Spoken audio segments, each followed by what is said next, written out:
The Senate will come to order. I ask everyone present to please rise and recite the Pledge of Allegiance. I pledge allegiance to the flag of the United States of America, to the republic for which it stands, one nation, under God, indivisible, liberty and justice for all.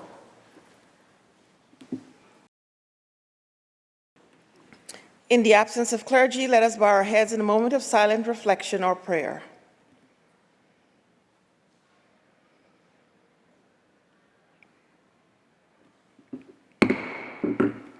Reading of the Journal. In Senate, Monday, June 5, 2023, the Senate met pursuant to adjournment. The Journal of Sunday, June 4, 2023 was read and approved. On motion, the Senate adjourned. Without objection, the Journal stands approved as read. Presentations of petitions. Messages from the Assembly. Secretary will read. Senator Salazar moves to discharge from the Committee on Rules Assembly Bill number 1707A, substituted for the identical Senate Bill 599A, third reading count of 75.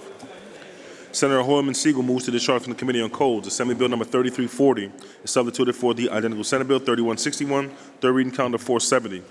Senator White moves to discharge from the Committee on Local Government Assembly Bill number 2756A, substituted for the identical Senate Bill 3489A, third reading count of 554. Senator Hinchey moves to discharge from the Committee on Rules Assembly Bill number 1926A, substituted for the identical Senate Bill 1683A, third reading count of 686.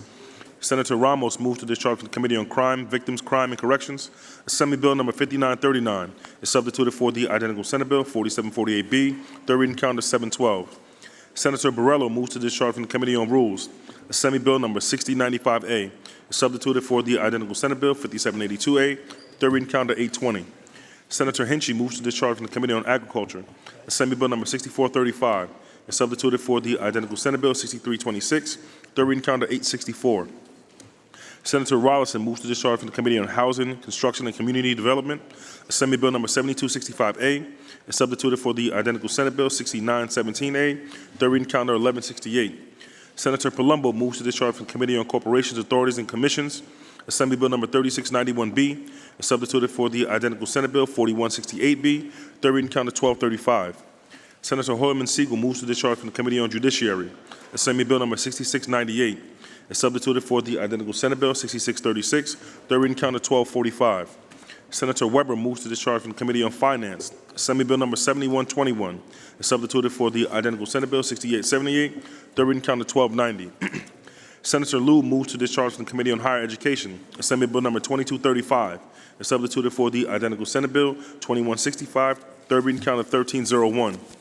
Senator Bailey moves to discharge from the Committee on Rules Assembly Bill number 219A, substituted for the identical Senate Bill 942A, third reading count of 1449.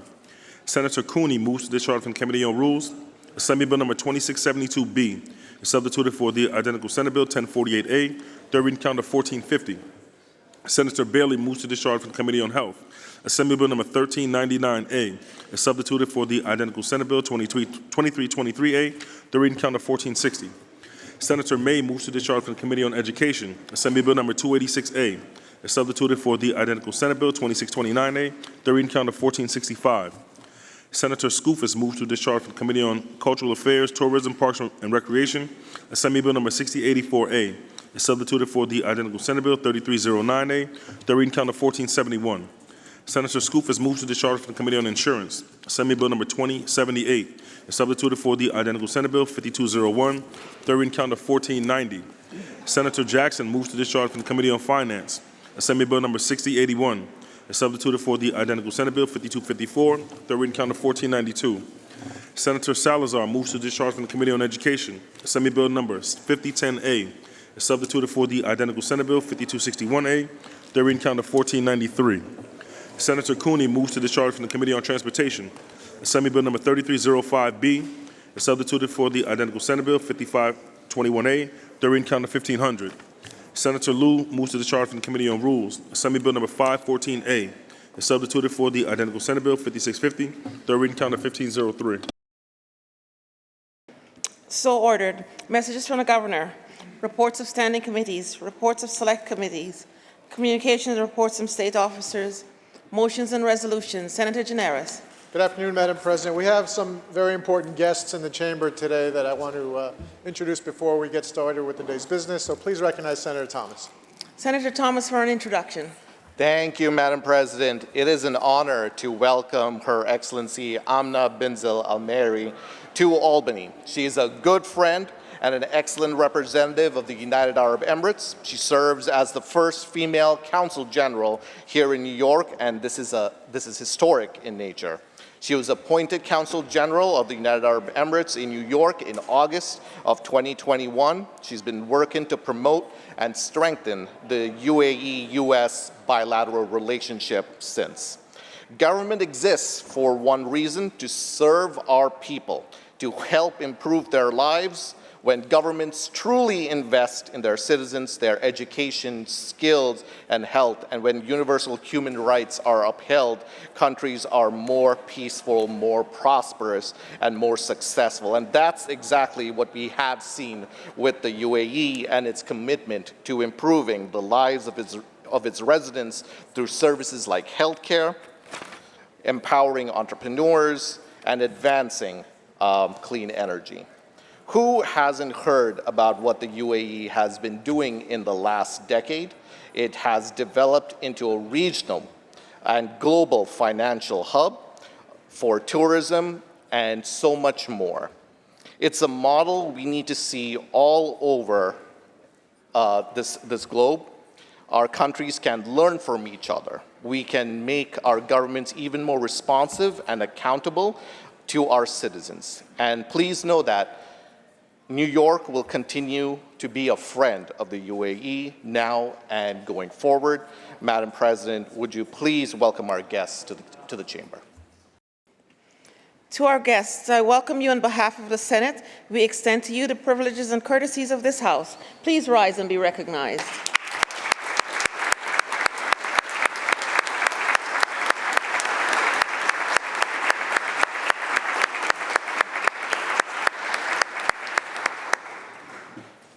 Senator Gineris.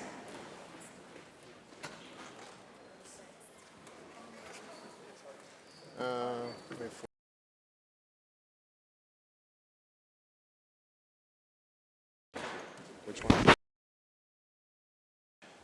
Madam President, can we adopt the resolution calendar with the exception of resolutions 1121 and 1317?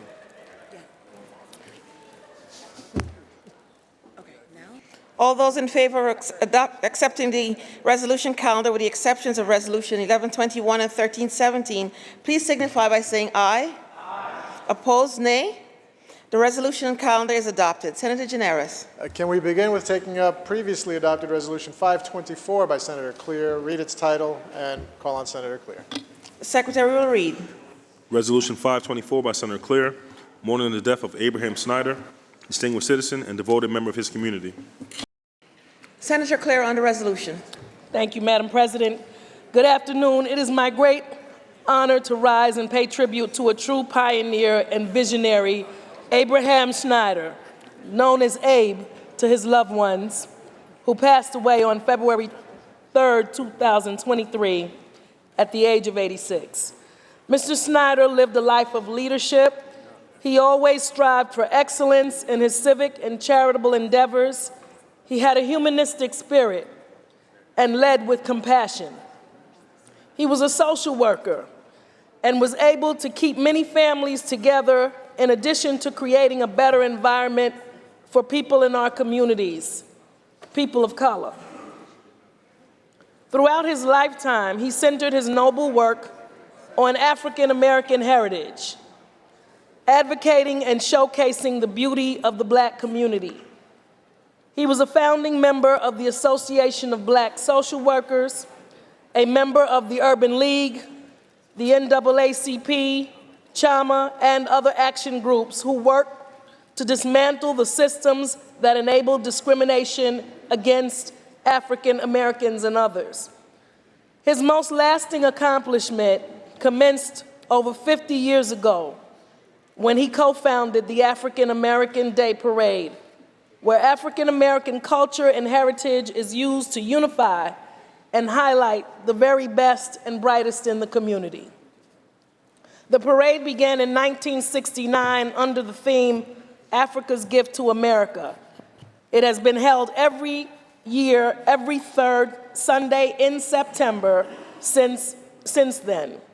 Adam Clayton Powell Jr. Boulevard of the legendary Harlem, New York, is the traditional route for the parade due to its historical significance in Black culture. Abe proudly marched and led the parade for over 40 years, and when the time came to pass on the baton, he became chairman emeritus. Abraham Schneider leaves behind a legacy which will long endure the passage of time. Today on the floor and in the gallery, we are joined by members of the African Day Parade Committee. But I'm going to say, on a very personal level, I grew up with the parade, and it meant so much to me in a darker time in history in Harlem. This was our hope. This was our ray of sunshine. This is what showed us what could be and what would be. As we stood in the midst of neglect and abandonment, saturation of the drug epidemic, all those years, I would run outside, we all would, to be the first so that we could see all of our elected officials come by, to see all of our uniformed workers come by. My own father and his Masonic brothers marched by. We were so proud, and it has left a mark on my life and the life of so many others who needed to know that we are capable of achievement, that we belong, and our history and our culture was important. So I thank Abe Schneider for that contribution to Harlem and to the world and what he did, and we are going to miss him dearly. Today on the floor and in the gallery, like I said, we're joined by members of the African Day Parade Committee and family members, Jasmine Robinson, granddaughter of Abe Schneider, and I ask, Madam President, that they be given the cordialities of the House. Thank you, and I vote aye on this resolution. Thank you. To our guests, I welcome you on behalf of the Senate. We extend to you the privileges and courtesies of this House. Please rise and be recognized.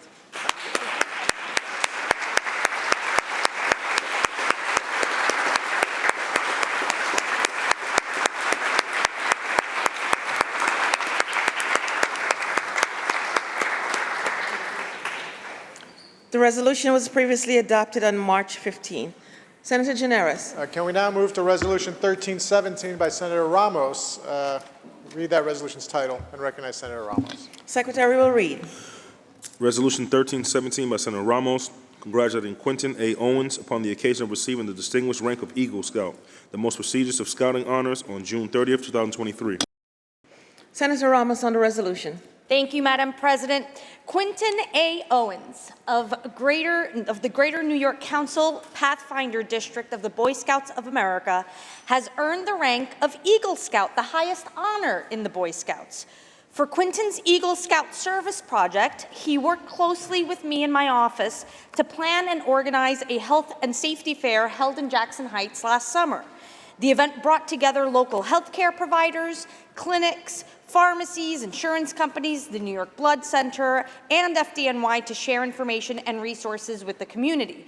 And as we all appreciate, the scouting experience goes far deeper than that one big project. Quentin also learned the value and importance of good communication and organization. These are two skills that he has struggled with throughout his life, as he was diagnosed with high-functioning Asperger's in the 3rd grade and has received speech and physical therapy since age 2. His project challenged him to engage with others and coordinate plans for the event's success. He has overcome those challenges and now applies what he has learned to pursue academic excellence in college with a degree in mechanical engineering. He is highly involved with scouting still and serves as an assistant scoutmaster with his troop. Quentin has completed the Boy Scouts of America National Youth Leadership Training, giving him skills to share his knowledge and guide scouts to their highest success. He is proud of his brotherhood rank in the Boy Scouts of America Honor Society, the Order of the Arrow, and is also a member of Venturing Crew 201.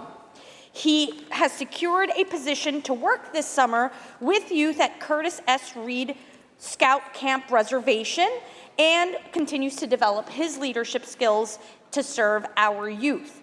On behalf of the residents of the 13th Senatorial District, Quentin, we are so very proud of you. And I would like to mention that Quentin is actually our second Eagle Scout that we are honoring from our hometown. So please join me in congratulating Quentin and his mom, Romy. Senator Comrie. You gotta say it. You gotta say it. Senator Comrie on the resolution. I want to congratulate Quentin Owens and thank Senator Ramos for recognizing this Eagle Scout candidate. As you've heard from his record, he truly has overcome a lot of things. I really want to congratulate his mother and his extended family, but especially to all of those in the Boy Scouts to honor Quentin and also all of the other young men that are going to gain their Eagle Scout badges this season. You know, it's important that we understand that the Boy Scouts is a volunteer organization. They're putting time and effort. There are thousands of volunteers. I'm honored to have five different Boy Scout troops in my district, which all are working to produce at least one Eagle Scout every year. And I just wanted to take this opportunity to thank the Boy Scouts, thank all of the volunteers, the parents, all of the people that are continuing to be involved in that organization, because it trains young men to be self-sufficient, to give them self-esteem, to be leaders, to understand how to carry themselves, and also now, as they reach down, to make sure that children that are having difficulty in learning or understanding because they've been shunned by a certain segment of people, that they have a positive, loving environment so that they can find a way to succeed like Quentin did. So congratulations again to Quentin. Thank you, Senator Ramos. And to thank you to all of the volunteers in the Boy Scouts of America. Thank you, Madam President. Thank you. To our guests, I welcome you on behalf of the Senate. We extend to you the privileges and courtesies of this House. Please rise and be recognized.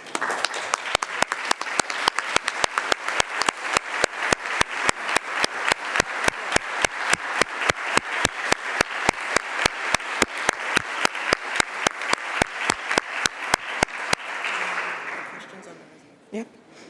The questions on the resolution, all in favor signify by saying aye. Aye. Opposed, nay. The resolution is adopted. Senator Gineris. Madam President, can we now move to previously adopted Resolution 1072 by Senator Clear? Read that resolution's title and recognize Leader Stewart Cousins on the resolution. Can I also ask that we ask our colleagues to clear out from the corner there? Senators? Thank you. The Secretary will read. Resolution 1072 by Senator Clear, mourning the death of former New York State Senator Bill Perkins, dedicated political leader and strong advocate for the people of this great Empire State. Leader Stewart Cousins on the resolution. Thank you so much, Madam President. And I rise to thank Senator Clear for bringing not only this resolution, but the family of our departed and beloved Senator Bill Perkins to be here while we pay tribute to his legacy and his memory. As I said at the funeral, which again was an amazing tribute to all that Senator Perkins did as Councilman Perkins, as activist Perkins, as community, he had a presence that was larger than life, from his fedora hats to his style. Everything about Senator Perkins was remarkable. And that funeral, all of the variety of people that he touched came together to celebrate him. And when I had an opportunity to speak, I thanked his wonderful wife, Pam, for being such and amazing support in every phase of his life, tirelessly dedicating herself not only to supporting his every endeavor, but as it got very difficult towards the end, making sure that everything we all knew about him remained in the forefront of our minds. But I also talked about the fact that we were in the 2007 Senate class together. And he and I sat back there, and I said he was on my right. I had a senator from Long Island on my left. I was in the middle. And sometimes I'd have to tell this guy, look, I ain't doing that. And sometimes I'd have to tell Senator Perkins I couldn't do that. And the thing about Senator Perkins is that they said he never cared what you did or what you didn't do. It didn't matter to him. What mattered to him is that he knew what he was doing, and he knew exactly why he was doing it. And whether you were with him, whether you were against him, whether you were for it, he didn't care. He knew that he was there to serve his community and to make a difference. And we will talk, and I know Senator Clear will speak about all the things, but we all know how he stood up for the then, now exonerated 5, when so many would not, and walked away from even the issue that he was willing to confront. But that was his everyday persona. He came, he had a purpose, he knew what it was, he was not going to be kept from getting that. And even if he didn't win the battle, he was always ready to raise the argument and to argue for it. When I first got here in 2007, there were a lot of people in my class, including Mayor Eric Adams. But although I did know Eric Adams' name, for sure, I knew the name of Bill Perkins. And when I got into that class with Senator Perkins, I knew that something special was going to happen. I thank you so much, to you, to the family, his daughter, his nieces, other family members, and everybody for sharing him and for never trying to make him do or be anything other than who he was, because we got the very best that we could have possibly gotten. And although this is a moment that we recall him, it's also a moment for us to stand proudly on the shoulders of some of the historic giants who got to serve in this chamber. And remember that we all have an expiration date, but if you expire with the type of inspiration and legacy and heartfelt passion for what it is you brought to our community, you have a job that's been well done. So again, thank you so much, Senator Clear, and again, thank you to the family. Your loss is our loss, but it has also been our tremendous gain. Thank you so much, Madam President. Thank you, Madam Leader. Senator Clear on the resolution. Thank you so much. Thank you, Madam President. Thank you, Leader Stewart-Cousins. I'm going to get through this. There's so much that can be said about Bill Perkins. The stories, the anecdotes, the jokes, marches, protests, a few arrests here and there. But I wanted to take time today to focus on his Senate legacy. When Bill was named chair of the Senate Corporations, Authorities, and Commissions Committee from 2009 to 2010, he embraced every opportunity to shine a bright and sometimes blinding light on every single significant issue of the day, such as cemetery reform, redevelopment of the World Trade Center, port corruption, eminent domain, the Columbia land grab, easy pass oversight, Public benefit corporations, Second Avenue Subway, Atlantic Yards. There was no issue too big for Bill. Without Bill Perkins, we wouldn't have had the authority's budget office. The abuse of eminent domain would have gone unchecked except for Bill. Bill was the original author and monumental pieces of legislation that only recently became law. He was the original author and first sponsor of the HALT Solitary Confinement Act. He was the original author and first sponsor of the toxic toy ban. He was the original author and first sponsor of the DREAM Act. He was the original author and first sponsor of statewide videotaped interrogations bill. He was the longtime prime sponsor of the New York Health Act.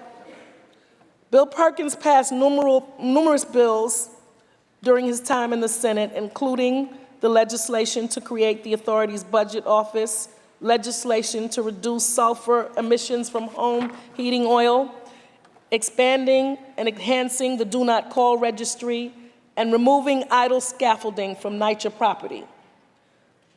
Bill Perkins is probably best remembered as the man on the street, helping his community, crusading on issues of moral righteousness, being arrested with tenants protesting the rent laws, helping to organize the funeral of a trans youth killed in a hate crime, standing up for the exonerated five from the moment of their wrongful arrests and advocating for them throughout their wrongful conviction and incarceration, and ultimately for their release, and even for some form of compensation, which took 25 years to happen. Perkins, who was an avid runner, as many of you know him, and completed a dozen or more marathons, would always refer to these difficult issues in the context that they were not a sprint, they were a marathon, and he was in it to the end. Thus, he continued advocating for the exonerated five until finally they were compensated in 2014. The Senate legacy of Bill Perkins is strong.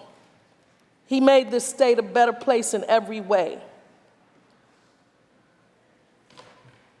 I was Bill Perkins' chief of staff proudly for 19 years. The thing about Bill that I'm going to most hold on to and remember, Bill was not an easy person. I'm not either. He allowed me to be me. He allowed me to grow as who I was, and he was an excellent teacher. And sometimes many of you will hear me, how passionate I am about certain issues.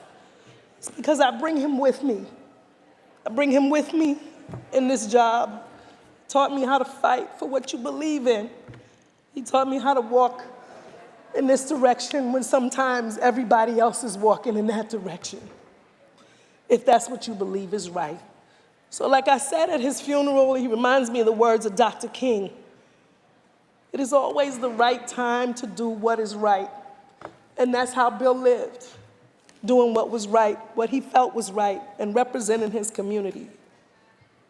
So today, we're joined by several distinguished guests. Bill's wife, Pamela Green Perkins, who as the leader spoke on, allowed him to be.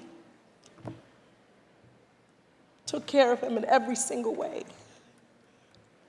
Was there for him. You need a strong partner when you are fighting the things that Bill fought. Pam, you were always there. His oldest daughter, Kiva Perkins, whom he was extremely proud of in every way on every day. Alvin Samuels, a longtime friend, family now. Marcel, his beautiful niece, thank you for all coming up here today. Madam President, please extend to them the cordialities of this House. Rest in power, Bill Perkins, rest in power. Thank you. Thank you. Senator Mayer on the resolution. Thank you, Madam President. It's hard to follow my colleague, Senator Clear. I have the distinct privilege of being on the opposite side of Bill Perkins, and that was no easy feat, as Senator Clear mentioned. When he was a city council member representing Harlem, I was working at St. Luke's Roosevelt Hospital, where they decided to move the OBGYN from the Uptown campus at 114th Street down to 59th Street. And the powers of Harlem organized and fought it, to their credit. They were on the right side. Bill Perkins was on the right side. Senator Clear was on the right side. But I had the perhaps unfortunate role to be the person that represented the hospital and sought to persuade, negotiate, cajole, and everything else against then Councilman Perkins. He was a formidable, principled opponent, as Senator Clear said, and she was right by his side. They fought the kind of fight that we hope everyone fights in their community, whether we're on this side or that side, whether we're representing a hospital or we're representing the community. He stood for the people he represented. He did not back down. He did not make it easy. He was never ugly. He was never personal. He was principled, and he fought as hard as he could. Senator Clear was right with him. She's right, she was not easy either. But they did what was right, as Senator Clear has said. And I was privileged to be his adversary then, and then to serve as counsel when he came to the Senate, where he continued with the same kind of principle, commitment, and devotion to the people he served. I was honored to work with him, to serve under him, and today we honor his memory. Thank you to his family for sharing that commitment and that principle with all of us. We are the richer for it. Thank you. Thank you. Senator Comrie on the resolution.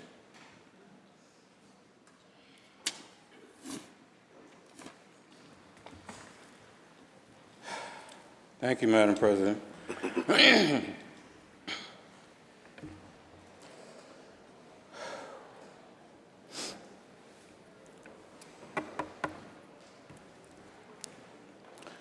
I've had a lot of positive opportunities in my life. I've had people that have embraced me, people that were bewildered by me, people that couldn't understand me. Bill was in that final category. I got to the city council, and I was honored to go right into leadership as majority whip at the time. And I sat in leadership meetings at the council.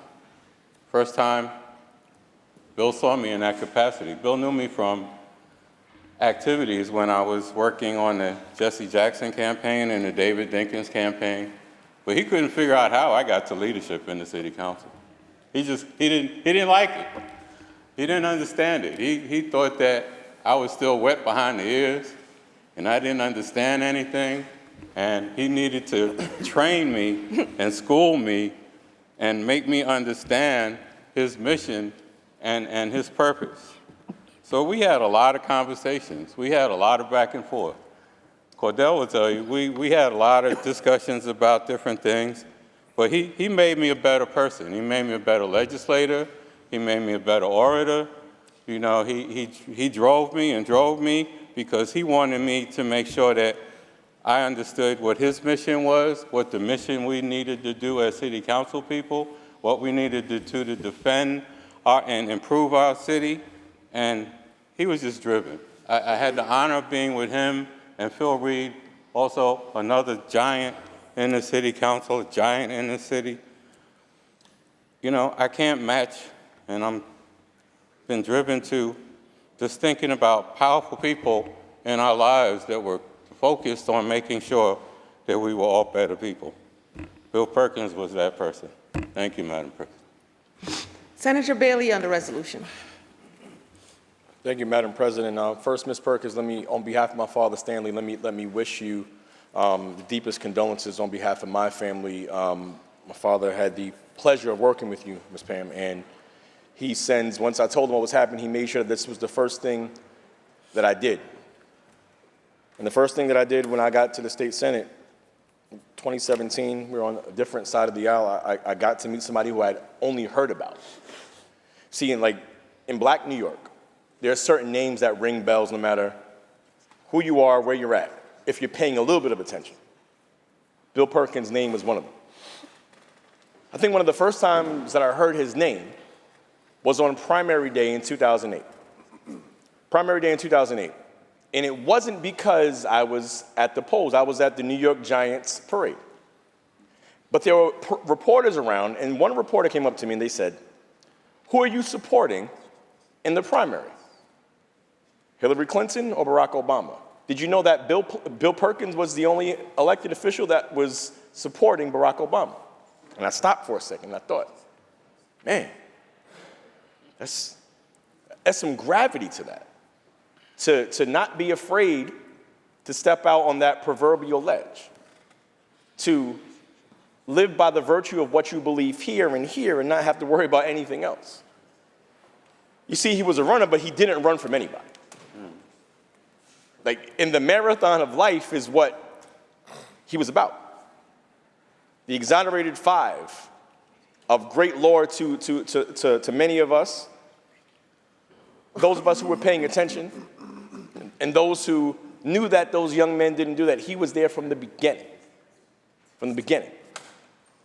And so I didn't have the pleasure of serving with him for an extended period of time. When I got here, he went back to the city council. But the time that I did spend here with him, I was able to kind of absorb some of the jewels that he dropped. And it was, and what I realized about Senator Bill Perkins, Councilmember Bill Perkins, but the man Bill Perkins, is that there's something bigger than you out there. It's bigger than this chair. It's bigger than this chamber. It's bigger than this city. It's bigger than this country. So as we think about these desks that we sit at, stand about and debate with, there's a tradition in the Senate that somebody's name is etched, right? Past senators' names are etched within the desk that we sit. His name will forever not just be indelibly etched in a desk here, but in the lives of all of us. We are better because of Bill Perkins. Thank you, Madam President. Senator Serrano on the resolution. Thank you, Madam President. So with a very heavy heart that I rise today on this resolution, and my sincere condolences to Pamela and to all of the Perkins family and friends, and my gratitude to my colleague, Senator Clear, and for our leader, Andrea Stewart-Cousins, for this wonderful and fitting tribute and resolution for my friend Bill Perkins. And everyone who knows me knows how much Bill meant to me and how dear a friend. And I looked up to Bill. I first got to know him when I was elected in the election of 2001 to the City Council. And I was with Bill for 3 years in the council, and then I ran for the Senate and came here. And a couple of years later, he ran for the Senate and won, and I was so happy because I got to have my friend back. And we sat together. And I have to tell you, there were several occasions where we almost got gavelled out of order for laughing too much. Now, there is certainly nothing trivial about laughing in the sense that he brought me so much joy. And there's something profound about someone who gives you kindness, who helps lighten your load. And Bill did that all the time when he saw me. And as I've been thinking over these last couple of weeks about Bill and all of the wonderful conversations we had over the years, he was so generous with his time. And I would sit there listening to him and listening to his stories and listening to his funny anecdotes and his one-liners. But there was so much knowledge and wisdom in everything that he was telling me because he had these lived experiences. And I remember standing on the sideline of the New York City Marathon as the race came through the Bronx, just so I could catch a glimpse of Bill Perkins as he ran by, so I could wave to him, so I could shout to him. And I remember that one year, one particular marathon he ran, my memory serves me correctly, he ran a 3:17 marathon. Now, for those who know about marathons, and I've run one, not 3:17, that is extremely fast. But when you add to that, this young man was in his 60s, his mid-60s at the time, an asthmatic, and a cancer survivor. So why is that so significant? Because it showed that Bill Perkins felt that there were no limits as long as you truly believed in something. And a person maybe who didn't think he maybe could or should run a marathon because of those things I just mentioned, he said, I'm going to run, and I'm going to run a 3:17 at this age. And it was just amazing, and I couldn't stop talking about it. I'd go to meetings and say, did you know Bill Perkins ran a 3:17 marathon? And I was just so proud of him and so proud to know him and so proud to be able to listen to him. And that energy that he brought, that profound righteousness towards the goals that he believed in, was the same energy he brought to making sure that we had a law in the city council that dealt with lead paint for children in our communities. It was that same energy when he stood up for the exonerated 5 and for justice there. It was that same energy when he stood up for immigrants in the Bronx and in East Harlem and throughout the city of New York. So I look at him as a fearless leader, a person who didn't wait for an issue to become popular to then take a stand on it. He trusted his instincts. He trusted his gut. And I think that's an important lesson. So I miss him dearly, and I will never stop thinking about him and all the funny things, and I will laugh to myself about all the hilarious things he told me over the years. But I am so grateful for having known him and for his leadership in our community. And again, my condolences to the family. Thank you. Senator Kennedy on the resolution. Thank you, Madam President. To Mrs. Perkins and Bill's family, my most sincere condolences and sympathies. I had an opportunity to see you at Bill's wake in Harlem just a few weeks ago. And what a celebration it was of his life and his legacy. I want to recognize my colleagues, our Majority Leader Andrea Stewart-Cousins and Senator Clear for leading this effort and bringing this memorial resolution to the floor to honor a giant of a man and an extraordinary leader among all of us. I had the tremendous opportunity to work with Bill for 6 years that I was here in the Senate. I was seated here in 2011. He left early 2017 to pursue the next step in his political career in the City Council once again. And you know, I never had the opportunity to serve with him in the majority on this side of the aisle. But he sat behind me, right over here, for those 6 years.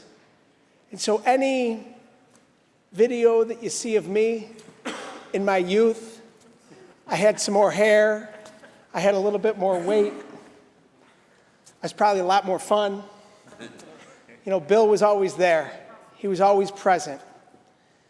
And despite the fact that in the videos he was behind me, he was always in front of me, he was always in front of all of us, he was always in front of the issues. And you think about his incredible career that was outlined by Senator Clear and the issues that he led as a member of the minority conference that have since become law since we in the Democratic Conference have taken the majority. It's a true tribute to him and his legacy, his leadership, the fact that he led on issues so important to the people of New York and to the nation, not when they were popular, but quite frankly, they were probably unpopular, but they were always right. They were always the right thing to do. He was always on the right side of history.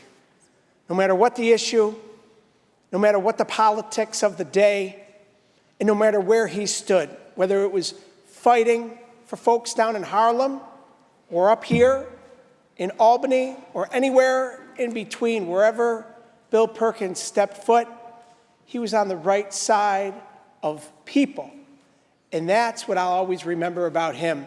What a giant of a man, an extraordinary leader, and a wonderful friend, and a beautiful human being. Thank you for sharing his life with us, for giving us the opportunity to know Bill Perkins and to watch him lead our state with each and every one of us. And may he rest in peace.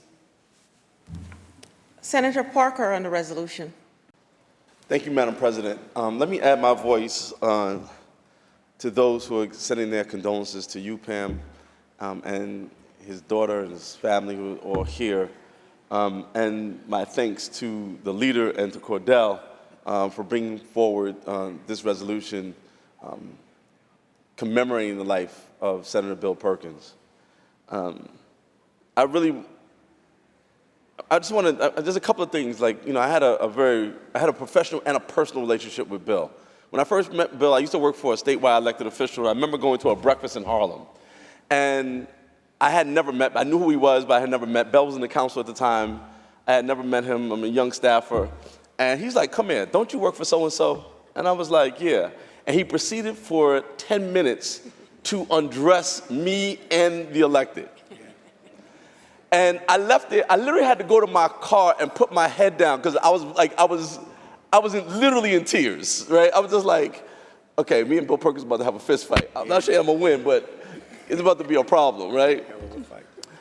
And went from that to getting to know him when he came here to the state senate when I was already here, and he became one of the people I had one of the closest relationship in this chamber. He was somebody who was authentic every moment. You never had to think, you never had to guess at what Bill thought of you or what he thought about issues. Not one moment, right? Because if he thought something, he was gonna let you know. He was somebody, the one word I always think about him is fearless. Like, there's literally nobody I have been with in a political context who was more fearless than Bill Perkins. He, as you heard members say, every single step of the way, he always did the right thing. And when we went to the beautiful homegoing that was done for him, first thing I was thinking of is that he would hate it because he was like, I can't believe these people sitting around here all this time talking. Like, he'd be like, we need to be doing something, right? he would have been like, really, y'all doing all of this? But the story had to be told about how he was a young activist in Harlem, about his work in the Board of Elections, right? The work that he did with various civic and nonprofit groups and advocacy organizations on various issues, to getting elected to the city council, to being in the Senate, going back to the council. And as you heard Senator Claire indicate, there's a lot of major issues that we're talking about now that were founded because Bill Perkins stood up and said, we must deal with this, right? As much as people at the time thought it was trivial, he was the first one on a citywide level to start talking about the rat problem in our city. And now we've literally hired somebody and paid him a hefty salary to deal with this. Bill Perkins was the first one. And and at the time we used to tease him and call him the rat czar. Right? But he was ahead of his time, as you heard people say. Right? And he always did what was right. I used to see him a lot. I spent a lot of time in Harlem when I was a young person. And when the Exonerated Five were fighting their battles, he used to always tell me, I'm gonna keep it a buck, as we say in Brooklyn. Everybody didn't believe that they were innocent. including a lot of black people, didn't believe they were innocent. He always told me, he says, Kevin, those young men are innocent. From day one. From day one, he was like, they're innocent. And he knew them. It wasn't a political thing. It wasn't a stunt. These were young men that he knew because of his work in the community. And he always maintained their innocence. And now that they've been exonerated is an easy position to take. At that time, the whole city were calling for them to be executed. And he stood up for what was right. And whether it was fighting for people people who had been went on parole or people who were in, and so he always fought for the underdog, right? One of the pieces of legislation that we really ought to bring up before we leave here is the RAP legislation, right? Around people who essentially are senior citizens and still in prison, that we're imprisoning for really no reason, because we know statistically that they have there's no danger to the community by releasing them, right? He was the first one to bring that issue up, right? As you heard, HALT and medical coverage for all people, like he just consistently stood up for the things that were critically important. And one of the things that we should, people will be, when we were in the minority, it's one of the funniest things, we used to call him Dr. No, right? It's a historical thing. At the time that we were here, no one had because we were in the minority most of the time, no one had recorded as many no votes on bills than Bill Perkins. And they dubbed him in the paper Dr. No. But he consistently would like sit in the chamber. And for those of you who have never been in a minority, we do our work. We have other things to do. We flutter around. We go, make calls. When you know how committed you got to be to sit here, vote after vote in your chair, and just vote no after no. And sometimes he was the only no vote. If you go back and look at the record, the last time there'd be votes, I'm like, why he voting no on this? He be voting no on everything. He's like, no, I'm a no on this, right? And explain to you why he was a no. Jabari, don't get no ideas. I see you over there smiling.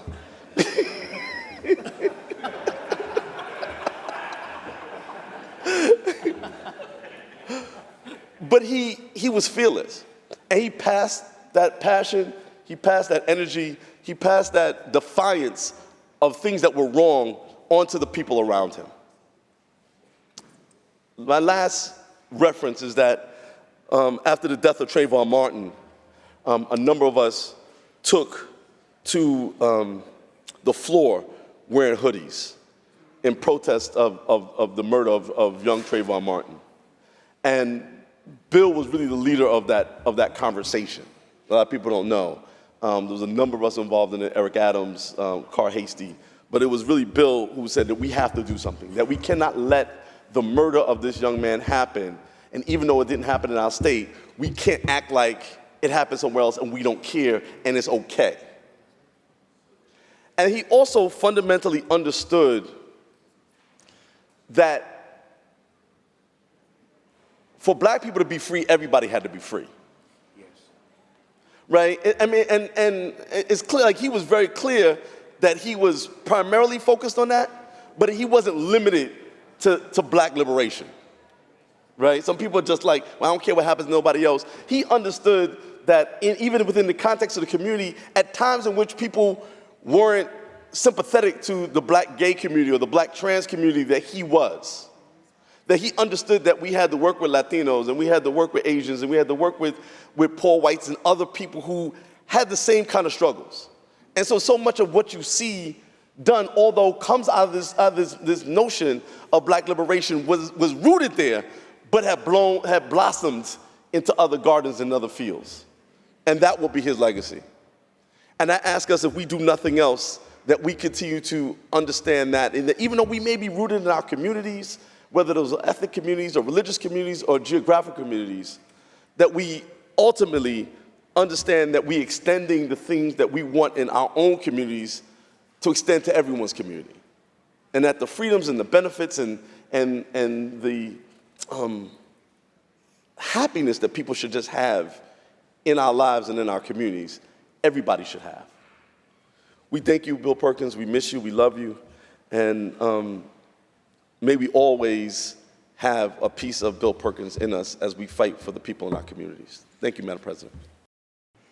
Senator Jackson on the resolution.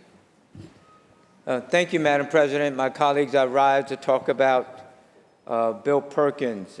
And first, I'd like to offer my prayers and condolences to the family, and not only the personal family, but the family of Harlem that Bill represented.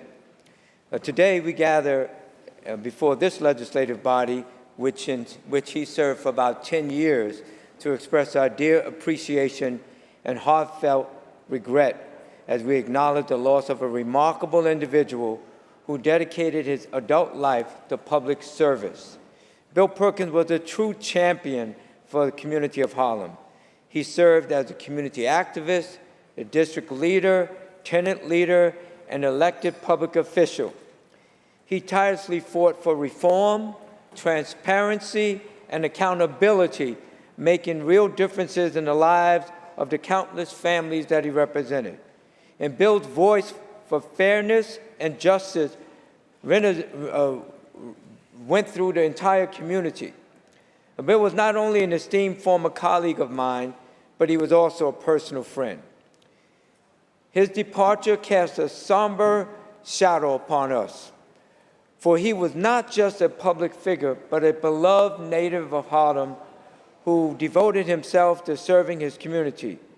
And over the course of several decades, Bill selflessly toiled as a beacon of hope, illuminating path towards a brighter future for those he represented.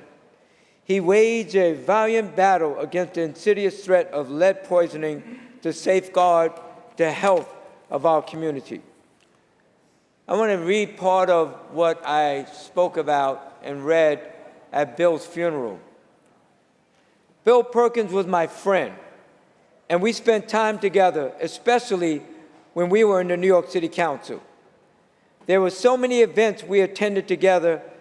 Bill represented the 9th Councilmatic District, and I represented the 7th Councilmatic District, right next door to each other. Also, many times we traveled together because I had the car to drive to places. And we said we were brothers from another mother. And I remember when I ran my first New York City Marathon in 2007, at age 56, Bill said, "I'm going to meet you at 125th Street and First Avenue." And he met me there and ran all the way with me until the last entry port of Central Park, where only you had to have your numbers on to get in Central Park. And then when Bill was running a marathon, I think that's the one Jose Serrano mentioned, I met him at 90th Street and First Avenue, because that's where I normally, with my wife and family, we go there, 90th and First Avenue, to watch the runners. He was running a faster pace than I expected him when I almost missed him running by. When I heard my daughter say, "Dad, Bill Perkins is here." And I ran so fast to catch up with him. After Bill had a colonoscopy, you can hear him say, and I didn't say this word at the actual funeral, but you got to get your butt checked, to the people that he knew. And I attended a press conference at Harlem Hospital where it was about colon cancer screening, and reporters was asking questions, and I promised to get my butt checked soon. A reporter called me several months later, 6 months later. He said, "Senator Jackson, Councilmember Jackson, you said you were going to get your butt checked. What happened?" And what I said to him, I didn't have any symptoms whatsoever. And as you know, you don't have symptoms initially until you get your butt checked.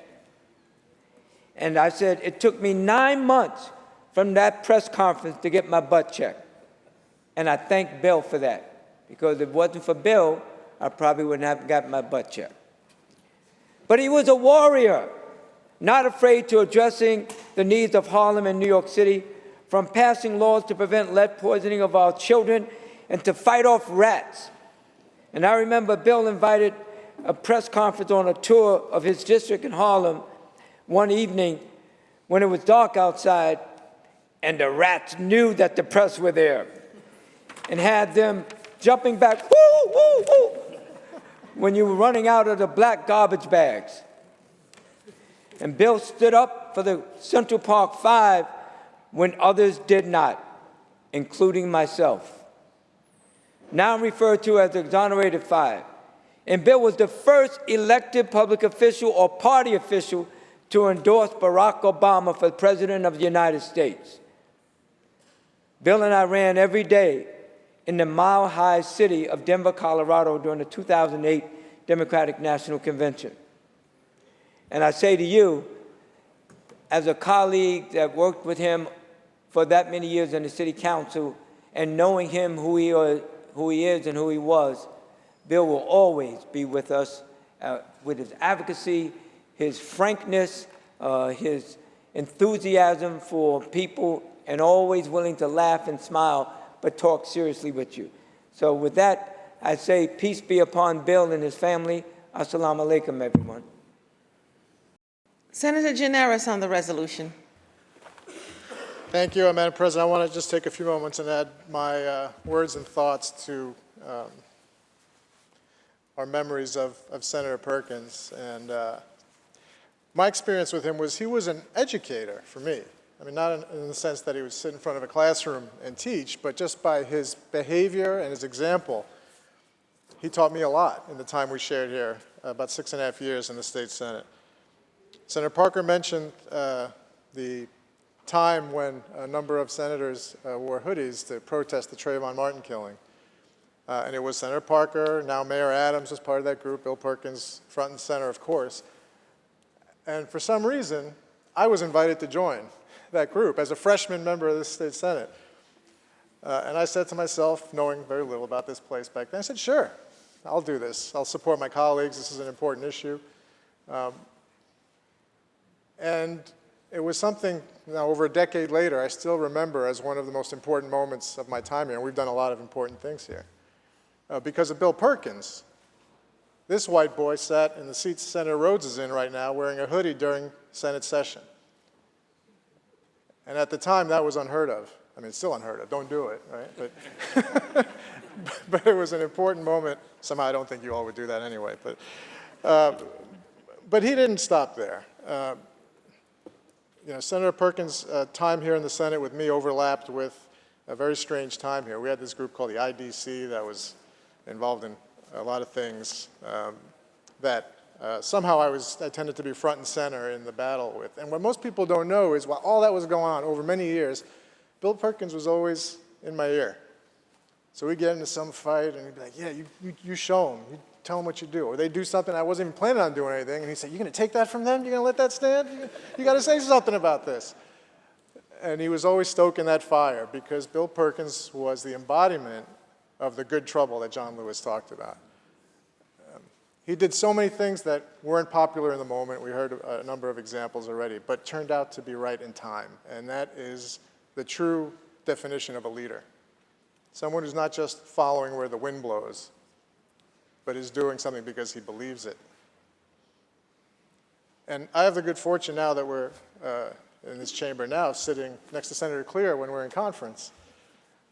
And you could see his influence on her. You could see the traits that Bill Perkins had in his successor.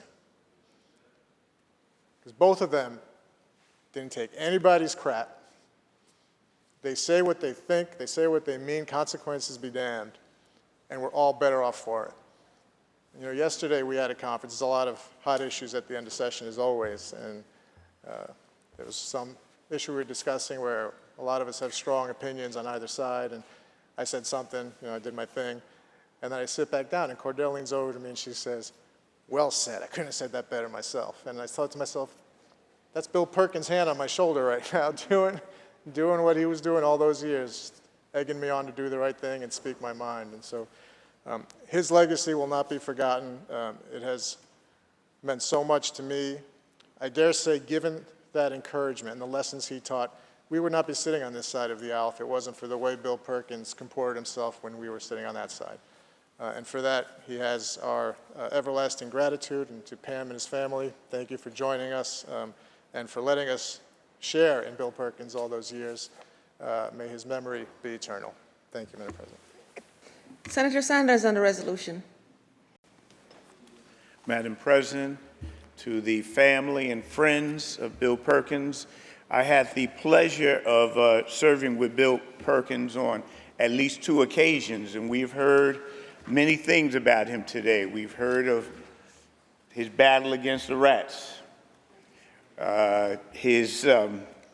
Senator Jackson spoke of his encouragement to get yourself checked.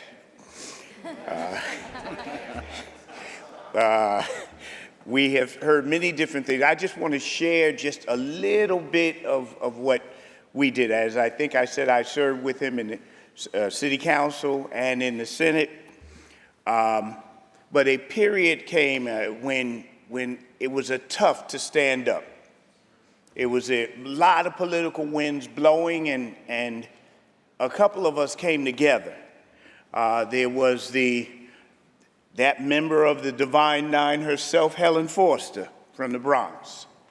There was the unconquerable Al Van from Brooklyn, myself from Queens, and the Olympic runner, Bill Perkins from Manhattan. And we looked around at all of the different people who were running and all of the possibilities, and we saw which way everybody was going. And for whatever reason, we said, this is not the way it needs to go. It needs to go another way. And somehow we gravitated towards each other. And it was a very rough time. Our county our county organizations said to us, quote me, said to us, if you do this, you will be primaried. We will get you out of here. And I was indeed primaried. But we all stood together and it came down to Bill's philosophy. We said, Bill, what do you do here? What do you do? And he was kind of forgetting the words. I think it had to do with forget them. Forget them. Something like that became our motto, where we just said that we're going to see this thing through. And sometimes you could be ahead of your time. And indeed we were. That person that we saw as having the wherewithal to lead America was a guy whose name at first nobody could even say. It turned out to be Barack Obama. And these were the folk that we came together and said, we're going to see this thing through, come hell or high water. And first through the door was always Bill Perkins. I cannot recall a fight in this period that he ducked.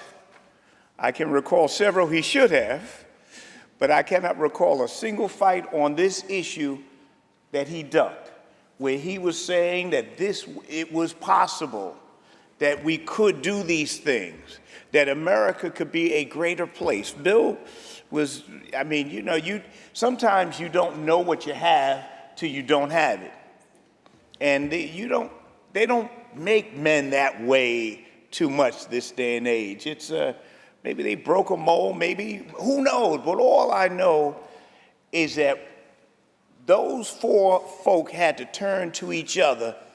And Bill, the guy, you're right, he was fearless. Now, I try to move with a certain amount of caution, but he threw caution to the wind. There was no caution with this man on this issue. He was just going to go there, and go there he did. So I'm glad that I had the chance to walk with such giants, Al Van, Bill Perkins, those type of people that made you stronger in spite of yourself, that made you just a better person. Now, you don't have to accept all what they said, and every person has flaws. But when you add it all together and you look at history, history should say that Bill Perkins stood when a lot of people did not. And Bill Perkins helped a lot of people to stand who couldn't stand otherwise, including myself. So, Madam President, I am so glad to vote yes on this resolution. I can't put it in words, but I just did. Thank you very much, Madam President. Senator Kruger on the resolution. Thank you, Madam President. My condolences to Pam and the whole family, the Perkins family. Everybody has their stories about Bill, and I'm not going to spend very much time other than to say probably what other people have also said in their own way. Bill taught you, as an elected official, how you looked in the mirror in the morning and you said you're here to accomplish good things for people, and if you ever forget that, then you shouldn't be here. Because I think that is the motto he lived by. And you've heard about his passion and you've heard about his commitment. I actually met Bill Perkins before he was a city council member, long before I was an elected official, when I was running community-based programs in Central and Harlem, 116th Street, 125th Street, and got to know him a little bit. And then my organization did anti-poverty and eviction prevention, and we worked to bring the Pathmark supermarket into Harlem when there were no large food stores opening in poor communities in New York. But then when I became a senator, he talked to me about the fact that he'd actually gone to school just a couple of blocks from where I lived in my district, and that his parents had sent him down to the school in the White District, just south of Harlem, and that what some of that experience was like for him going to school there.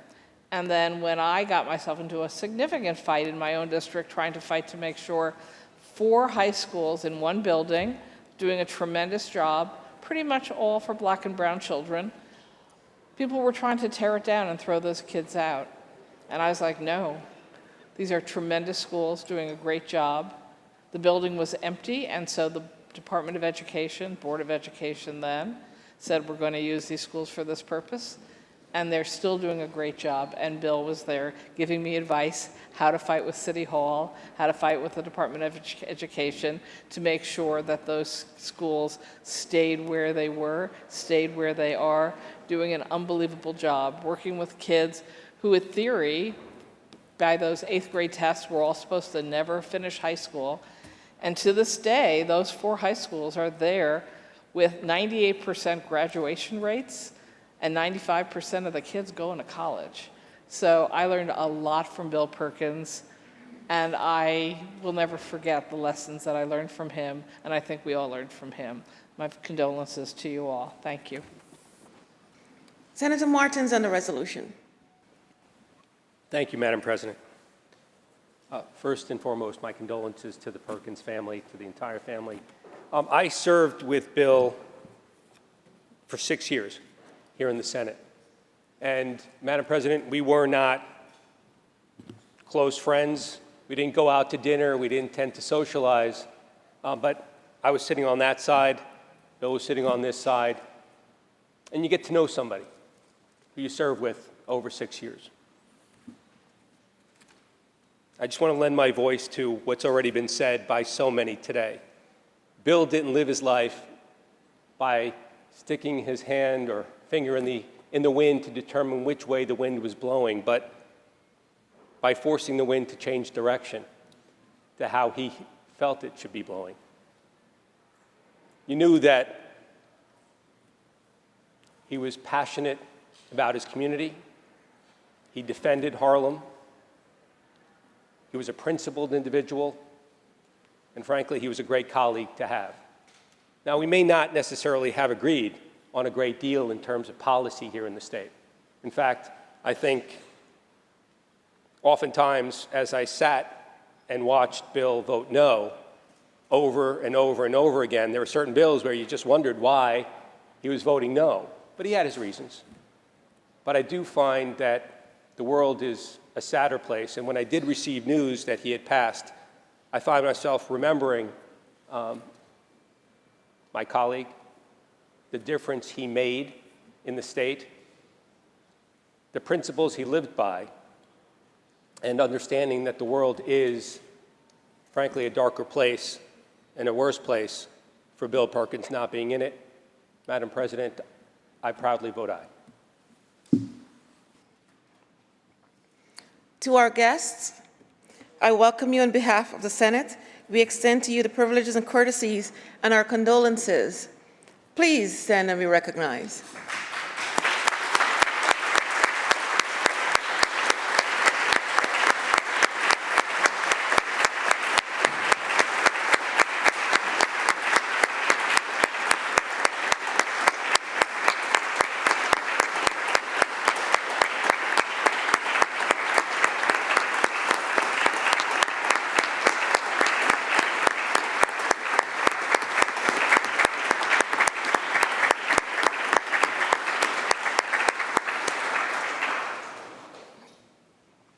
The resolution was previously adopted on May 23rd. Senator Gianaris. Madam President, at this time we're going to simultaneously call a meeting of the Rules Committee in room 332 and take up the calendar. There will be an immediate meeting of the Rules Committee in room 332. Secretary will read. Calendar number 75, Assembly number 1707A by Assemblymember Rosenthal, enactment of the insurance law. Read the last section. Section 2, this action take effect immediately. Call the roll. Adabo, Gianaris Kruger, Ort, Stewart Cousins, White.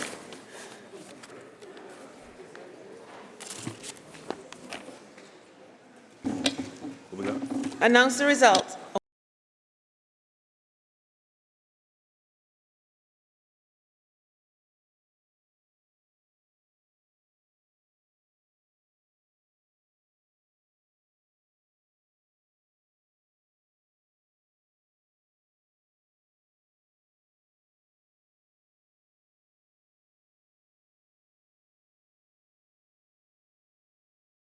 Announce the results. In relation to calendar 75, those senators voted in the negative are Senators Borrello, Helming, Rhodes, Rolison, Walzik, and Senator White.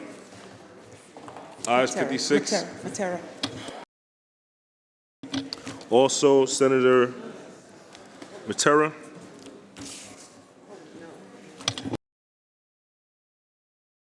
Senator Matera in the affirmative. Senator Matera in the negative. Senator Palumbo in the negative. And Griffo, right?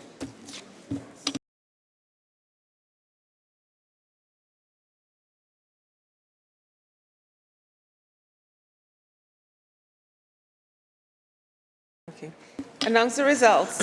In relation to calendar 75, those senators voting in the negative are Senators Borrello, Griffo, Helming, Matera, Palumbo, Rhodes, Rolison, Walzik, and White. Ayes 53, nays 9. The bill is passed.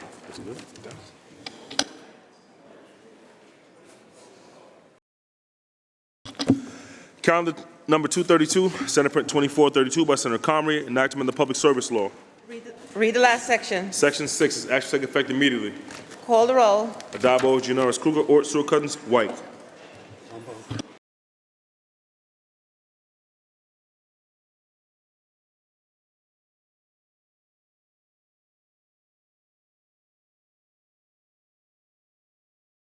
Announce the results. In relation to calendar 232, those senators voting in the negative are Senators Borrello, Kisner Fitzpatrick, Palumbo, Weber, and White. Ayes 57, nays 5. The bill is passed. Calendar number 247, Senate Print 1783A by Senator Hoyman Siegel, enactment of the Public Health Law. Read the last section. Section 2, this action take effect on the 180th day, it shall become a law. Call the roll. Adabo, Gianaris Kruger, Ort, Stewart Cousins, White.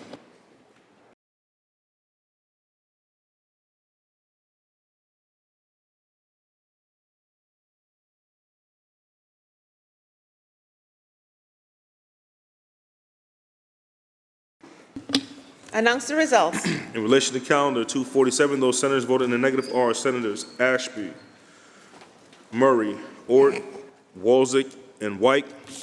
Ayes 57, nays 5. The bill is passed. Calendar number 262, Senate Print 302 by Senator Salazar, enactment of the correction law.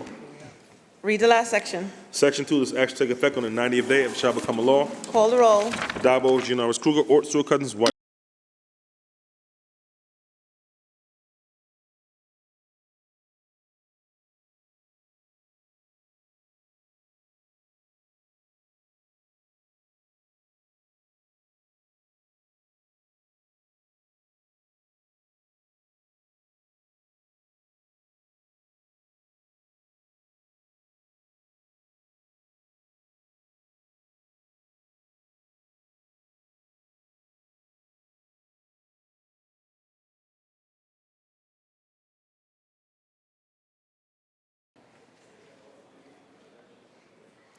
Announce the results. In relation to calendar 262, those senators voted in the negative are Senators Morello, Kansas Fitzpatrick, Gallivan, Griffo, Martins, Matera, Murray, Oberacker, O'Mara, Ort, Palumbo, Rhodes, Steck, Tedisco, Walzick, Weber, and White.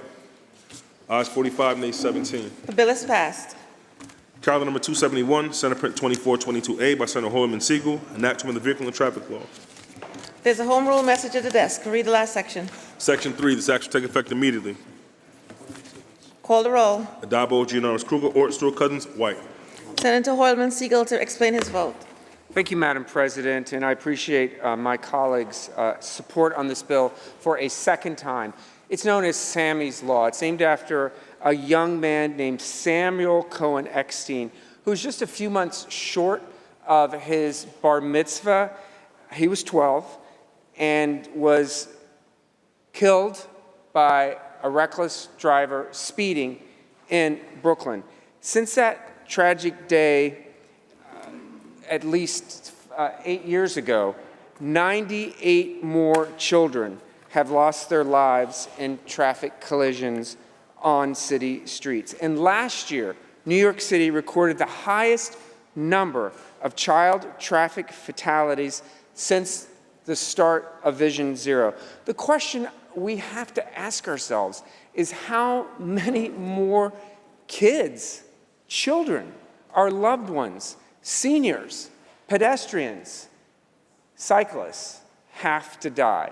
This is common sense legislation if I've ever seen it.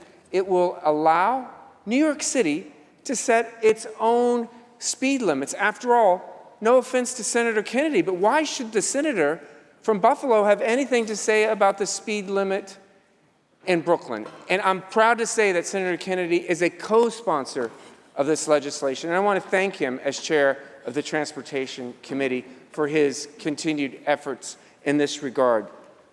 Sammy's mom, since his death, founded a very important organization. I'm sure they've reached out to each and every one of you over the last several weeks. Her name is Amy Cohen, and she founded a group called Families for Safe Streets. In conjunction with Transportation Alternatives, they have been here in force in the Capitol, Madam President, trying to get this bill done. They know firsthand, because many, if not most of them, are surviving family members of traffic fatality victims.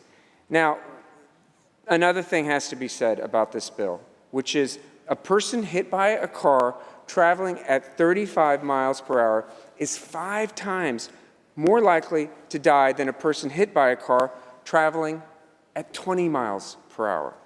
Let's lower the speed limit. Let's allow New York City, in its considered judgment, to do so. That's all this bill does. I want to thank the New York City Council for its home rule message, which wasn't easy to get. I want to thank the mayor of the city of New York for his support. I want to thank Governor Hochul for mentioning this bill in her executive budget and showing her support. And I want to thank our leader, Andrea Stewart Cousins, and again, as I said, our chair of the Transportation Committee, and all of my colleagues for their steadfast support in this legislation. Amy Cohen, to her and to her mother, Joan Dean, my constituent, I say to you, our hearts are with you. We stand in solidarity as you engage in a hunger strike here in Albany to make your point that lower speed limits save lives, and we as public officials have a responsibility to see Sammy's Law enacted. I vote aye. Senator Hoylman Siegel to be recorded in the affirmative. Senator Ramos to explain her vote. Thank you, Madam President. You know, I've lost 12 of my constituents to vehicular violence last year alone. And of course, during the course of this year, I've lost a few as well. And I'm so sad to say that so many of them are children who were walking, crossing the street, holding their parents' hand, and lost their life to a driver who decided not to yield to pedestrians who decided to drive fast down a very residential street. And really, I want to more than commemorate, of course, all of the lives that we've lost to irresponsible drivers, recognize that there is terrible road rage across the state of New York right now that we don't talk about often enough. There's a lot of road rage because there's a lot of traffic, and there's a lot of traffic because there are too many cars on the road.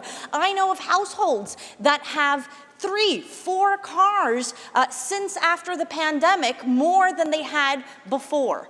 And it's just too much for our streets to handle. So while I know that drivers are going to feel frustrated, having to go a little slower, having to leave their house a little earlier, I really hope that they understand that it's about saving lives. We can't bring back all of the people, especially the children we've lost. And I saw Mr. Ampuero, who was up in the galley earlier today. I remember losing Giovanni Ampuero in Jackson Heights back in 2018. And among the many victims of vehicular violence last year, we have Jonathan Martinez, who was only 5 years old, crossing the street, holding his father's hand.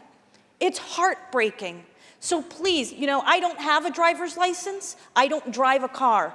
But to every single person who decides to have a license to drive a car, please slow down. Slow down. Plan ahead. Yield to pedestrians when they're in the crosswalk and they have the right of way. Please help us save lives. Please help us keep our children alive, living to see their futures before them, their bright futures before them. Thank you. I vote aye. Senator Ramos to be recorded in the affirmative. Senator Jackson to explain his vote. Thank you, Madam President. My colleagues, I rise to express my unwavering support for S2422 Sammy's Law, a bill that has the potential to save countless lives in New York State and particularly New York City. We are all aware of the dangers posed by speeding motorists and an unnecessary grave threat to the lives of individuals in our communities. They transform our busy streets into potential death traps, endangering pedestrians and cyclists. The dangers of fast-moving traffic are all too familiar to me. As I expressed to some of you before, I have personally witnessed the devastating impact it can have. As a child, 4 years old, I was walking with my 2 sisters near the school in East Harlem, and I was hit by the car, and I was in the hospital for 3 weeks with internal bleedings and what have you. Fortunately, I survived. So, and in my own district in Northern Manhattan, especially during the pandemic, people were driving much faster than they were before because you didn't have all of the traffic that was flowing on the highways and everything. And I say this to you, I was late for a meeting and I was driving too fast myself on Broadway, and the speed trap got me and I had to pay $50 a fine, appropriately so. But I know that even now when I'm driving to the hotel and I'm going past the school, it has the 20 miles per hour speed zone. And that's what I do, 20, 22, that's it. Because I know that it can save lives as a result of slowing down. I do see people going past their 35 miles per hour and what have you and so forth, but not me. I've learned my lesson by receiving a fine, and I should know because I was hit by a car myself when I was 4 years old. And I think about my grandsons, they are 13 and 10, about them and how they need to understand traffic safety in the streets. They live in Virginia, but they come to New York often also, and they ride bikes.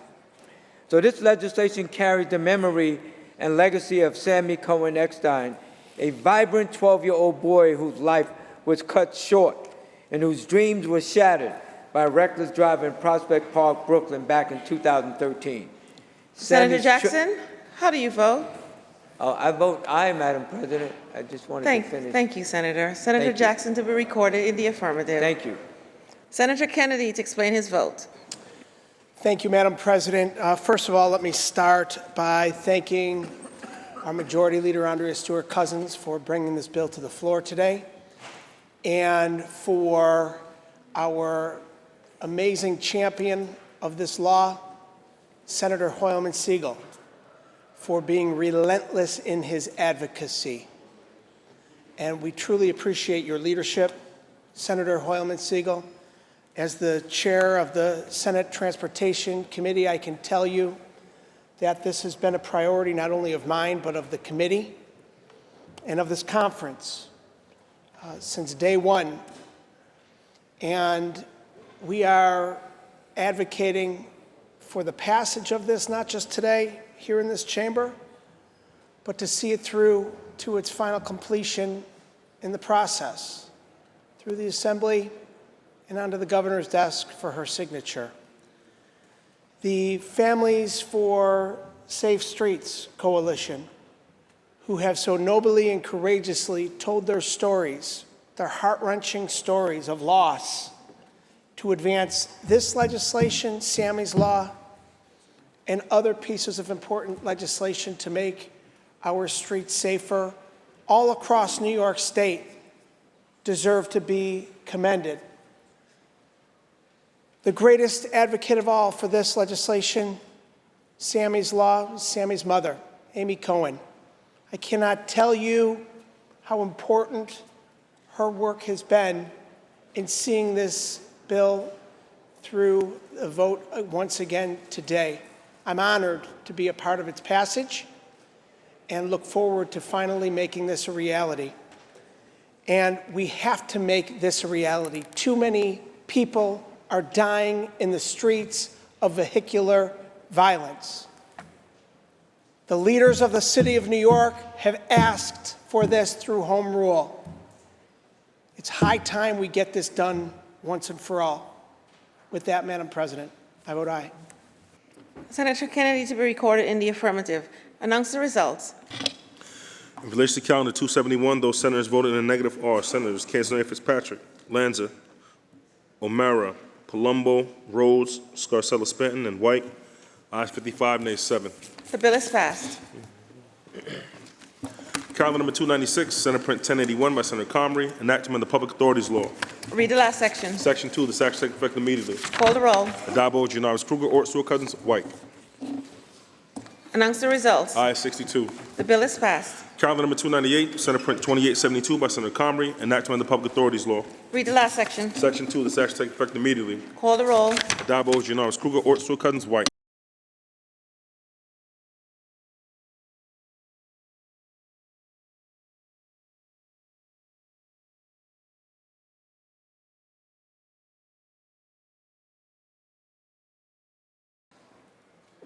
Announce the results. In relation to calendar 298, those senators voted in the negative are Senators Kansaneya Fitzpatrick, Helming, Tedisco, and Walzek.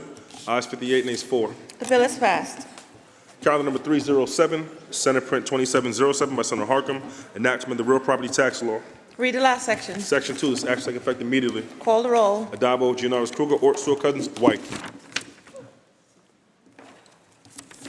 Announce the results. Ayes 62. The bill is passed. Calendar number 329, Senate Print 2729 by Senator Sanders, enactment of the General Business Law. Read the last section. Section 2, this act shall take effect on the 120th day, it shall become a law. Call the roll. Adabo, Janoris Kruger, Ort, Stewart-Cousins, White.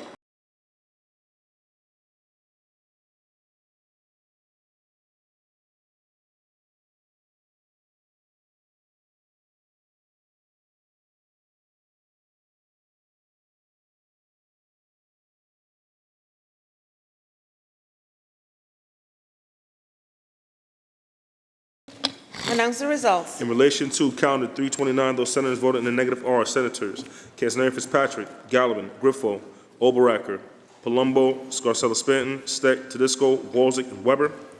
Ayes 52, nays 10. The bill is passed. Calendar number 345, Senate Print 1466 by Senator Breslin, enactment of the Insurance Law. Read the last section. Section 5, this act shall take effect January 1st, 2025. Call the roll. Adabo, Janoris Kruger, Ort, Stewart-Cousins, White. Announce the results. Ayes 62. The bill is passed. Calendar number 372, Senate Print 3233 by Senator Holman Siegel, an act in relation to requiring the Division of Housing and Community Renewal to calculate the period of rent reduction. Read the last section. Section 2, this act shall take effect immediately. Call the roll. Addabbo, Gianaris Kruger, or Stewart Cousins White.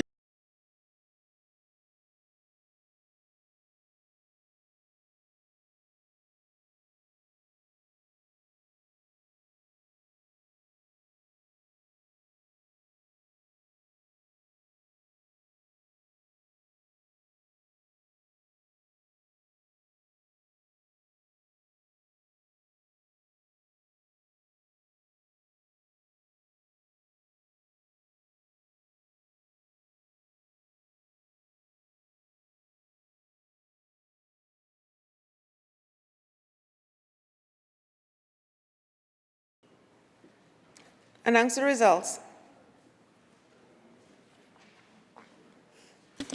In relation to calendar 372, those senators voted in the negative are Senators Ashby, Borrello, Castaneda Fitzpatrick, Gallivan, Griffo, Helming, Lanza, Martins, Matera, Murray, Oberacker, O'Mara, Ort, Palumbo, Rhodes, Rollison, Steck, Tedisco, Walzig, Webbert, and White. Ayes 41, nays 21. The bill is passed. Calendar number 380, Senate Print 1890 by Senator Sanders, enactment of the Public Health Law. Read the last section. Section 4, this act shall take effect immediately. Call the roll. Addabbo, Gianaris Kruger, or Stewart Cousins White. Announce the results. Ayes 62. The bill is passed. Calendar number 410, Senate Print 3266A by Senator Holman Siegel, enact to amend the Judiciary Law and the Labor Law. Read the last section. Section 4, this act shall take effect on the 30th day, it shall become a law. Call the roll. Addabbo, Gianaris Kruger, or Stewart Cousins White.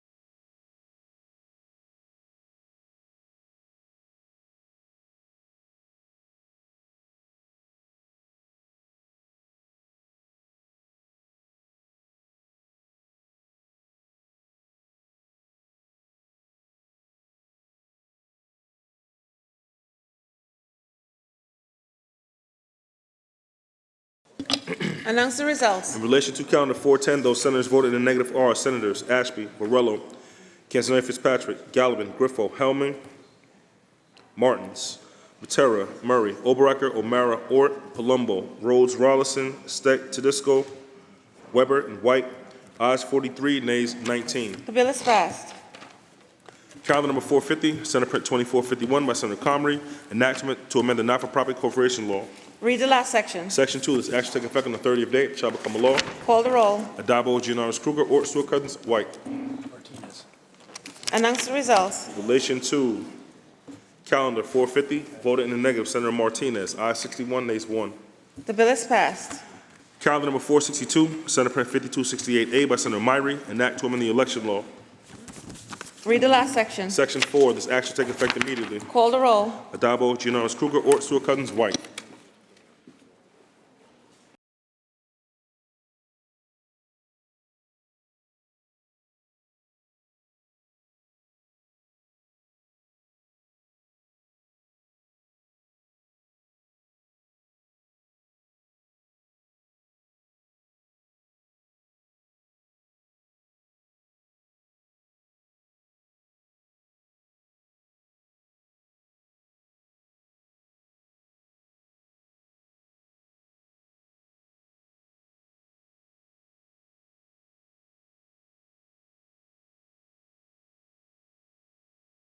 Announce the results. In relation to calendar 462, those senators voted in the negative are Senators Ashby, Borrello, Castaneda Fitzpatrick, Gallivan, Griffo, Helming, Lanza, Martins, Matera, Murray, Oberacker, O'Mara, Ort, Palumbo, Rhodes, Rollison, Scarcella Spanton, Steck, Tedisco, Walzig, Weber, and White.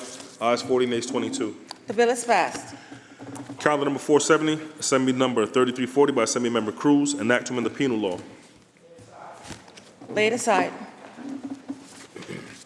Calendar number 496, Senate Print 1819 by Senator Stavisky, an act to amend the real property tax law. Read the last section. Section 4, this act shall take effect immediately. Call the roll. Addabbo, Gianaris Kruger, Ort, Sewell Cousins, White. Announce the results. Ayes 62. The bill is passed. Calendar number 522, Senate Print 2928 by Senator Rivera, an act to amend the public health law. Read the last section. Section 2, this act shall take effect immediately. Call the roll. Addabbo, Gianaris Kruger, Ort, Sewell Cousins, White.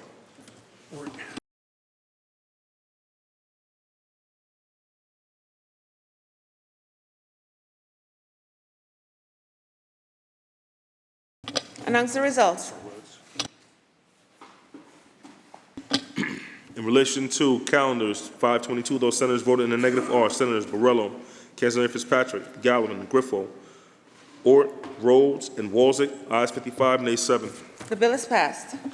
Calendar number 554, Assembly number 2756A by Assemblymember Gandolfo and Hack in relation to authorize the assessor of the town of Islip, County of Suffolk, to accept an application for exemption from real property taxes. Read the last section. Section 2, this act shall take effect immediately. Call the roll. Addabbo, Gianaris Kruger, Ort, Sewell Cousins, White. Announce the results. In relation to calendar 554, voted in the negative, Senator O'Mara. Ayes 61, nays 1. The bill is passed. Calendar number 581, Senate Print 5126A by Senator Parker, an act to amend the public service law. Read the last section. Section 2, this act shall take effect immediately. Call the roll. Addabbo, Gianaris Kruger, Ort, Sewell Cousins, White. Announce the results. Ayes 62. The bill is passed. Calendar number 608, Senate Print 227B by Senator May, an act to amend the environmental conservation law. Read the last section. Section 4, this act shall take effect 1 year after it shall become a law. Call the roll. Addabbo, Gianaris Kruger, Ort, Sewell Cousins, White. Senator May to explain her vote. Thank you, Madam President. Probably many of us in this room have in our blood or tissues some level of PFAS, or per- and polyfluoroalkyl substances. These are persistent chemicals known as forever chemicals that are present, for example, in a lot of food packaging, clothing, household, and personal care products. PFAS move easily in the environment, and they've found their way into many drinking water supplies, into fish and marine life, and even into the air we breathe. PFAS exposure is known to have effects on human hormonal activity and immune systems. They reduce fertility, affect child development, increase cholesterol levels, and raise the risk of cancer. The US EPA recently determined that there is effectively no safe level of PFAS in the environment. So, how do we protect people from these harmful effects? The best way is to stop the unnecessary production of these chemicals in the first place, which is part of the goal of Senator Harkin's excellent Packaging Reduction and Recycling Infrastructure Act, which I hope we will pass soon. But in the meantime, we need to know how and where PFAS are making their way into our waterways so that municipalities and state regulators can take swift action. That is the goal of this bill, which is the most comprehensive action any state has taken to identify point source discharges of PFAS. I proudly vote aye and encourage my colleagues to do so. Thank you. Senator May to be recorded in the affirmative. Senator Harkin to explain his vote. Thank you very much, Madam President. I really want to commend Senator May for this bill. This is a very important bill. She so eloquently explained why it's important and the dangers of PFAS. But I also want to stress that this takes an approach that we need to take on a host of issues. It's so easy for polluters to just kick the can down the road, and who bears the cost? The ratepayers of water districts, homeowners, taxpayers, both financially and in terms of public health. And it's time that we start at the source, whether it's people who make the chemicals, people who use these chemicals. We need to make them responsible for testing, for monitoring, and remediation at the source rather than passing it along to taxpayers and consumers. So with that, I vote aye. Senator Harkin to be recorded in the affirmative. Announce the results. Ayes 62. The bill is passed. Calendar number 622, Senate Print 4922 by Senator Sepulveda, an act to amend the public health law. Laid aside. Calendar number 658, Senate Print 363 by Senator Thomas, an act to amend the personal property law. Read the last section. Section 2, this act shall take effect immediately. Call the roll. Adabo, Giannaris Kruger, Ort, Stewart Cousins, White. Announce the results. In relation to calendar 658, those senators voted in the negative are Senators Rhodes, Helming, and Walczak. Ayes 59, nays 3. Also, Senator Martins. Ayes 58, nays 4. The bill is passed. Calendar number 659, Senate Print 1106 by Senator Comrie, enactment of the general business law. Read the last section. Section 3, this act shall take effect on the 180th day. It shall become a law. Call the roll. Adabo, Giannaris Kruger, Ort, Stewart Cousins, White.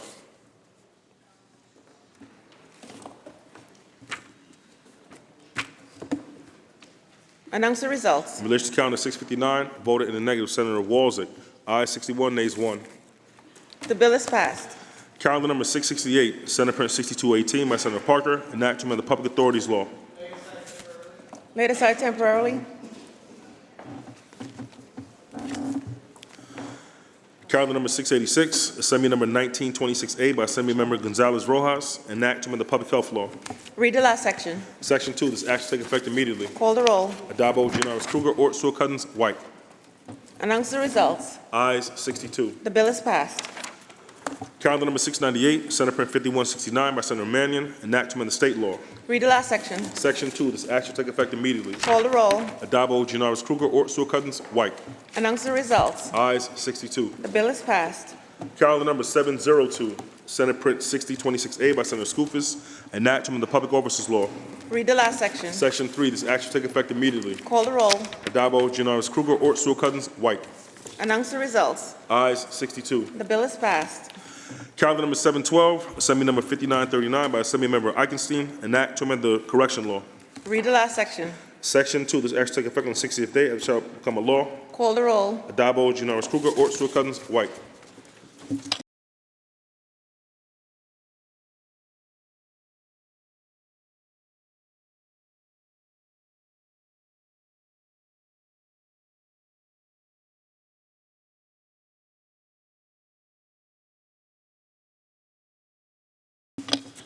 Announce the results. In relation to calendar 712, those senators voted in the negative are Senators Borrello, Helming, Martins, O'Mara, Rhodes, Steck, Tedisco, Walczak, and White. Also, Senator Ort. Ayes 52, nays 10. The bill is passed. Calendar number 725, Senate Print 760B by Senator Liu, enactment of the Vehicle and Traffic Law. Read the last section. Section 2, this act shall take effect on the 30th day and shall become a law. Call the roll. Adabo, Giannaris Kruger, Ort, Stewart Cousins, White.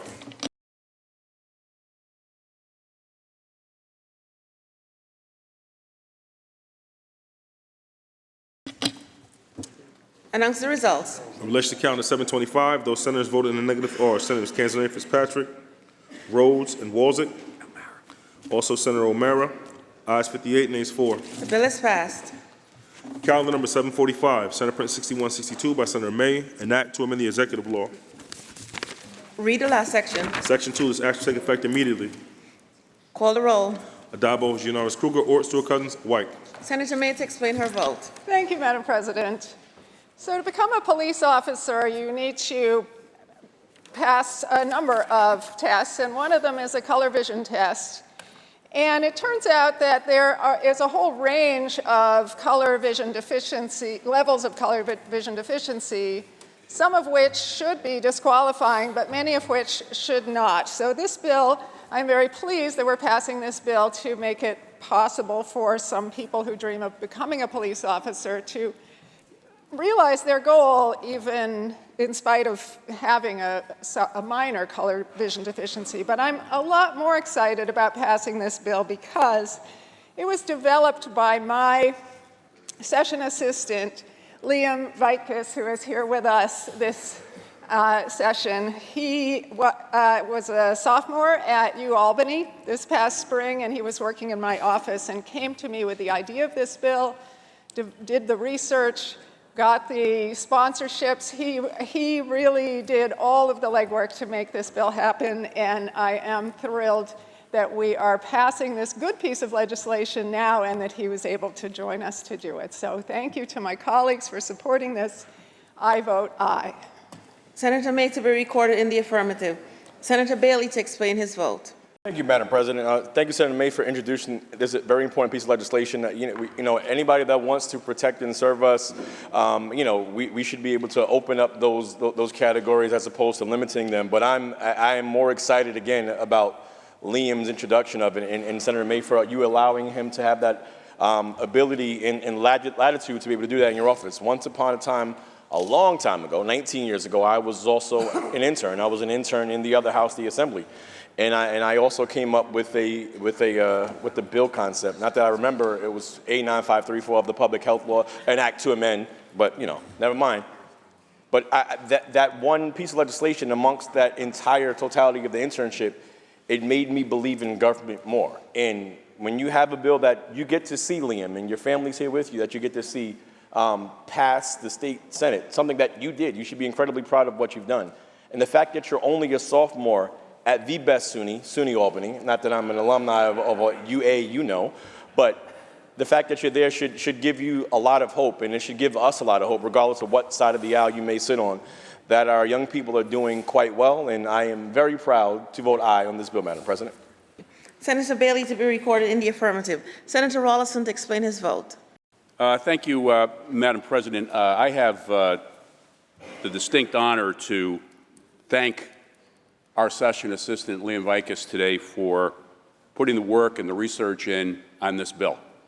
I have had the opportunity to see this young man up close and personal. Graduated from my alma mater, Spankill High School, became involved in numerous community endeavors, and going to Albany. He got here before me, and then I got here, and then he came over here. And I want to thank Senator May for encouraging him to work on this bill, and also in conversations that we had about, when you put a bill forward, there could be the pros and the cons of whatever the bill is attempting to do. And as all of you know, a former police officer, I had said to Liam, and I'm sure Senator May said the same thing, and others, you need to reach out to people who know about why this may be a condition right now. And your desire to change this makes sense, but you're going to need to get the buy-in of other organizations, and he did that. And there is no doubt that this young man from Ulster County, and before that, Dutchess County, and going to Albany, is going places. And this is just another fine example of the work that he has done to make sure that that happens for him and benefits the community. And I proudly vote aye on this resolution. Thank you, Madam President. Senator Rollison to be recorded in the affirmative. Announce the results. In relation to calendar 745, vote in the negative. Senator Brisport, aye 61, nays 1. The bill is passed. Calendar number 820, Assembly number 6095A by Assemblymember DiPietro, an act to amend the executive law. Read the last section. Section 2, this action take effect immediately. Call the roll. Adabo, Giannaris Kruger, Ort, Stewart Cousins, White. Announce the results. Ayes 62. The bill is passed. Calendar number 864, Assembly number 6435 by Assemblymember Lupardo, an act to amend the agriculture and markets law. Read the last section. Section 2, this action take effect immediately. Call the roll. Adabo, Giannaris Kruger, Ort, Stewart Cousins, White.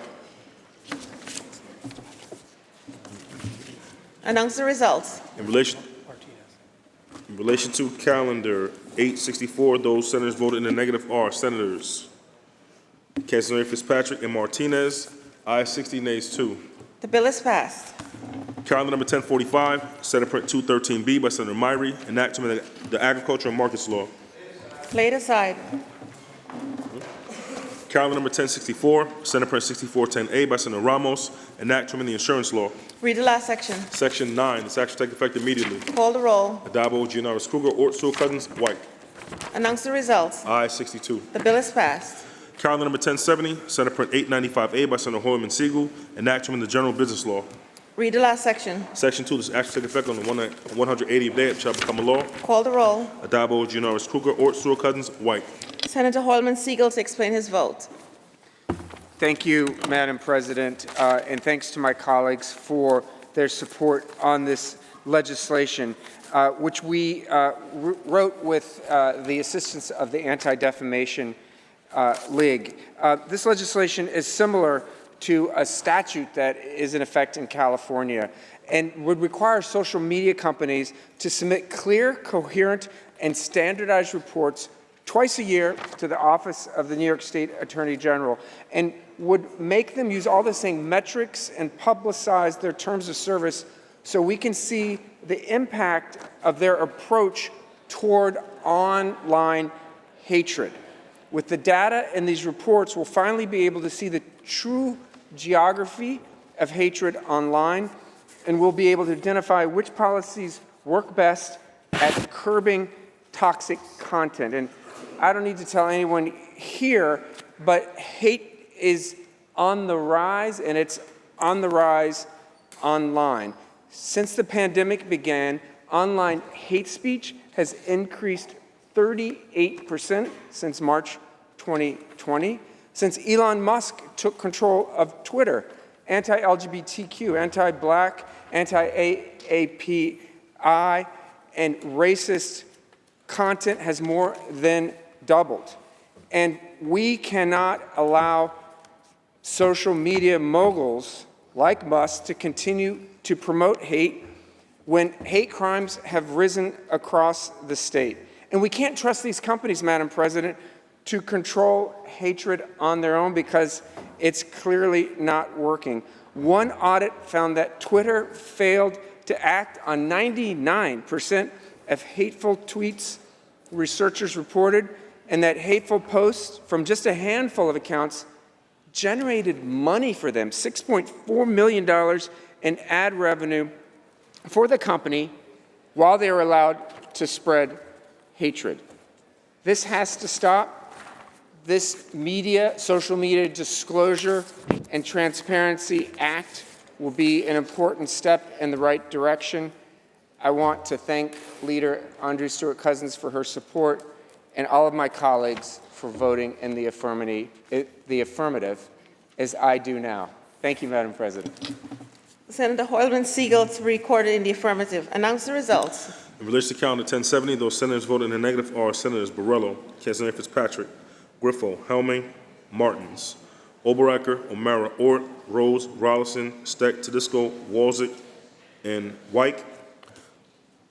Senator White in the affirmative. Senator Weber in the negative.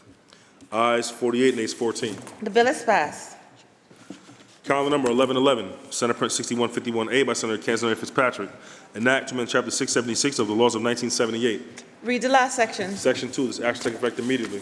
Call the roll. Adabo, Gianaris Kruger, Ort, Stewart-Cousins, White. Announce the results. Ayes 62. The bill is passed.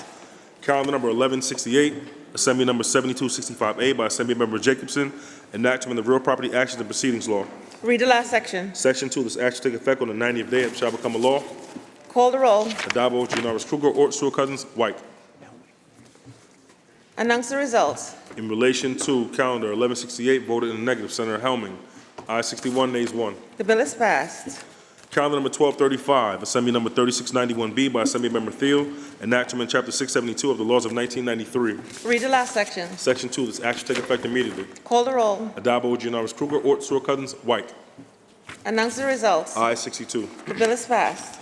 Calendar number 1245, Assembly number 6698 by Assemblymember Weinstein. Enactment of the States Powers and Trust Law. Read the last section. Section 2, this action shall take effect immediately. Call the roll. Adabo, Gianaris Kruger, Ort, Stewart-Cousins, White. Senator Hoylman Siegel to explain his vote.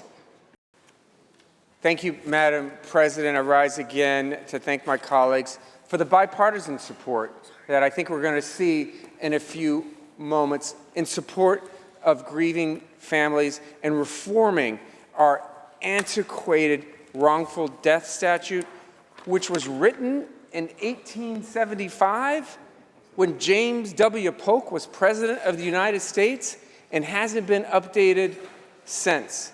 And since that time, so many families have suffered in our courts because when they lose a loved one in a wrongful death suit, in most instances, their loved ones' lives are devalued because our current statute only accounts for their earning potential. So that means, Madam President, if you lost an infant, a senior, an individual with a disability, someone who might be working class and doesn't make as much as a Wall Street financier, the court has to value that life less than they might otherwise. We're going to change it with the Grieving Families Act. I hope this year the governor comes to the table and works with Assemblymember Weinstein and the Senate to sign this bill and finally reform this important legislation that will provide greater access to civil justice. I vote aye. Senator Hoylman Siegel to be recorded in the affirmative. Senator Palumbo to explain his vote. Thank you, Madam President. And I would like to commend the sponsor on bringing this legislation back, making some tweaks. I know the governor did have some concerns with the scope of the bill, but as an attorney who has handled many of these cases in my career, it's 150 years coming that the value of a human life should be determined by a jury. When we have, for example, in an obstetrical malpractice case, if the baby survives after the medical negligence, it's obviously a very significant damages case. But if the baby dies, they're worth just about nothing. And that is egregious. So I commend the sponsor. As I said, I'm glad that we've made some significant changes, narrowing the scope, shortening the statute of limitations, and allowing, as I said, the jury to render a verdict on whether or not damages are adequate and there's reasonable compensation. So I proudly vote aye, withdraw my request, and say thank you, Madam President. Senator Palumbo to be recorded in the affirmative. Senator Ramos to explain her vote. Madam President, you know, as chair of the Labor Committee, I've prioritized workplace safety and reinforced the legislative guardrails to support and protect workers across New York State from hazardous work sites caused by negligent employers. And there is just so much work to be done in this area. You know, according to NICOSH's 2023 Deadly Skyline report, New York still leads the nation in construction site deaths, with deaths only increasing since last year. Raul Tenelema Puli, a 27-year-old man from Corona, Queens, fell to his death at a Brooklyn construction site this past November. This site had multiple hazard safety violations by the Department of Buildings. Deaths like his are completely preventable. Currently, our wrongful death law only accounts for economic loss. Families can only be awarded the financial value of the worker, and it discriminates. Therefore, based on income, like Senator Hoylman said, a hedge fund manager's life is somehow worth more than a construction worker, when we, of course, know that that's not true. The system works against the everyday working New Yorker, especially women and especially people of color who are systematically underpaid. This legislation amends the outdated and discriminatory system. It is a common sense bill that places the value of a person's life on the emotional loss felt by the family left behind, not on the individual's income. And of course, my colleagues and I, we all fought to pass this bill in the legislature last year. It was vetoed, and we're really hoping that the governor does the right thing this time. We owe it to the families of those who we've lost, to the family of Raul, the family of Jiwon Yan, a delivery driver who was fatally shot, and of course the family of 5-year-old Jonathan Martinez, my neighbor who I mentioned earlier, who was mowed down by a reckless driver as he crossed the street while holding his father's hand. And to all others who died tragically through no fault of their own, to see this signed into law is true justice. I just want to thank State Senator Brad Hoylman Siegel for this and so many other important bills that he's passing today. Thank you to my colleagues and, of course, to our leader, Andrea Stewart-Cousins. I'm proud to vote aye. Senator Ramos to record it in the affirmative. Senator Krueger to explain her vote. Thank you, Madam President. I also just rise to thank my colleague, Senator Hoylman Siegel, for being persistent in getting this bill to the floor yet again in a slightly modified version, which we hope very much the governor will understand the importance of signing this year rather than vetoing, because, Madam President, when tragic things happen and someone's responsible, it's just frankly wrong that the resolution to the grieving family members who are left behind is based on some arbitrary determination of the economic value of that person. We spent a lot of time today talking about the value of Bill Perkins to all of us here in this room. So imagine instead if we were talking about a Bill Perkins who was 5 years old, so that when, God forbid, something had happened to the 5-year-old Bill Perkins, he wouldn't have been of the same value. And that's crazy to me that we have had this antiquated model, not used pretty much anywhere else in the country, that does real harm to real people who've already faced tragedy. So I proudly vote yes. Thank you, Madam President. Senator Krueger to be recorded in the affirmative. Announce the results. In relation to calendar 1245, those senators voted in the negative are Senators Borrello, Breslin, Castaneda Fitzpatrick, Griffo, Oberacker, O'Mara, and Senator Steck. Ayes 55, nays 7. The bill is passed. Thanks. Calendar number 1285, Senate Print 5852A by Senator Matera, an act granting retroactive membership with Tier 2 status in the New York State Teachers Retirement System to Lori Cohen. Read the last section. Section 4, this action take effect immediately. Call the roll. Adabo, Giannaris Kruger, Ort, Stewart Cousins, White. Announce the results. Ayes 62. The bill is passed. Calendar number 1288, Senate Print 6536 by Senator Mayer, an act to amend the retirement and Social Security law. Read the last section. Section 2, this action take effect on the 60th day, it shall become a law. Call the roll. Adabo, Giannaris Kruger, Ort, Stewart Cousins, White. Announce the results. Ayes 62. The bill is passed. Calendar number 1290, Assembly number 7121 by Assembly Member Zabrowski, an act in relation to authorizing the State Cemetery Board to accept from the town of Clarkstown an application for funding from the State Cemetery Vandalism Restoration. Read the last section. Section 2, this action take effect immediately. Call the roll. Adabo, Giannaris Kruger, Ort, Stewart Cousins, White. Announce the results. Ayes 62. The bill is passed. Calendar number 1292, Senate Print 4828 by Senator Lanza, an act to amend Chapter 759 of the laws of 1973. Read the last section. Section 2, this action take effect immediately. Call the roll. Adabo, Giannaris Kruger, Ort, Stewart Cousins, White. Announce the results. Ayes 62. The bill is passed. Calendar number 1299, Senate Print 6858A by Senator Rhodes, an act authorizing the County of Nassau Assessor to accept an application for a real property tax exemption. Read the last section. Laid aside for the day. Calendar number 1301, Assembly number 2235 by Assembly Member Hinman, an act to amend the education law. Read the last section. Section 2, this action will take effect immediately. Call the roll. Adabo, Giannaris Kruger, Ort, Stewart Cousins, White. Got that right? Laid aside for the day. Announce the results.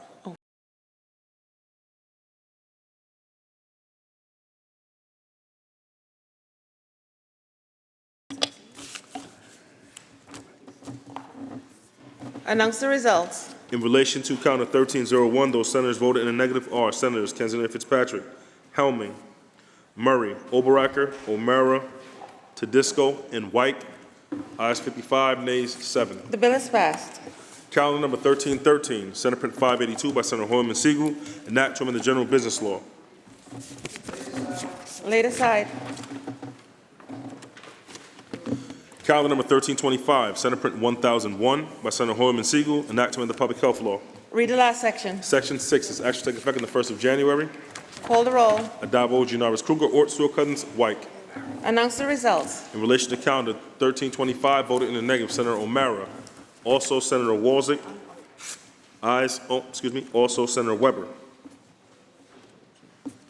Ayes 59, nays 3. The bill is passed. Calendar number 1359, Senate Print 99 by Senator Gunardez, an act to amend the labor law. Read the last section. Section 2, this action take effect on the 60th day, it shall become a law. Call the roll. Adabo, Giannaris Kruger, Ort, Stewart Cousins, White.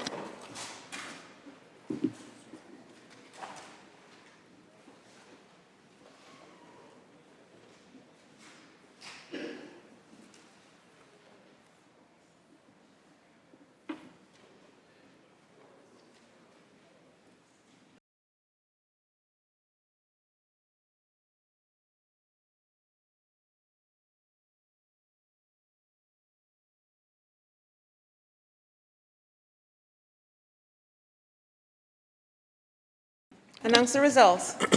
In relation to Calendar 1359, those senators voted in the negative are Senators Borrello, Castaneda Fitzpatrick, Gallivan, Helming, Lanza, Martins, Matera, Murray, Oberacker, O'Mara, Ort, Palumbo, Rhodes, Steck, Tedisco, Walzick, Weber, and White. Ayes 44, nays 18. The bill is passed. Calendar number 1361, Senate Print 932A by Senator Prasad, enactment of the general business law. Read the last section. Section 2, this action take effect immediately. Call the roll. Adabo, Janoris Kruger, Ort, Sewell Cousins, White. Announce the results. In relation to calendar 1361, voted in the negative are Senators Rollinson and Walzick. Ayes 60, nays 2. The bill is passed. Calendar number 1439, Senate Print 7446 by Senator Salazar, enactment of the Family Court Act. Read the last section. Section 3, this action take effect on the 90th day, it shall become a law. Call the roll. Adabo, Janoris Kruger, Ort, Sewell Cousins, White. Announce the results. Ayes 62. The bill is passed. Calendar number 1440, Senate Print 7447 by Senator Prasad, enactment of the Family Court Act and the Social Services Law. Read the last section. Section 4, this action take effect on the 90th day, it shall become a law. Call the roll. Adabo, Janoris Kruger, Ort, Sewell Cousins, White.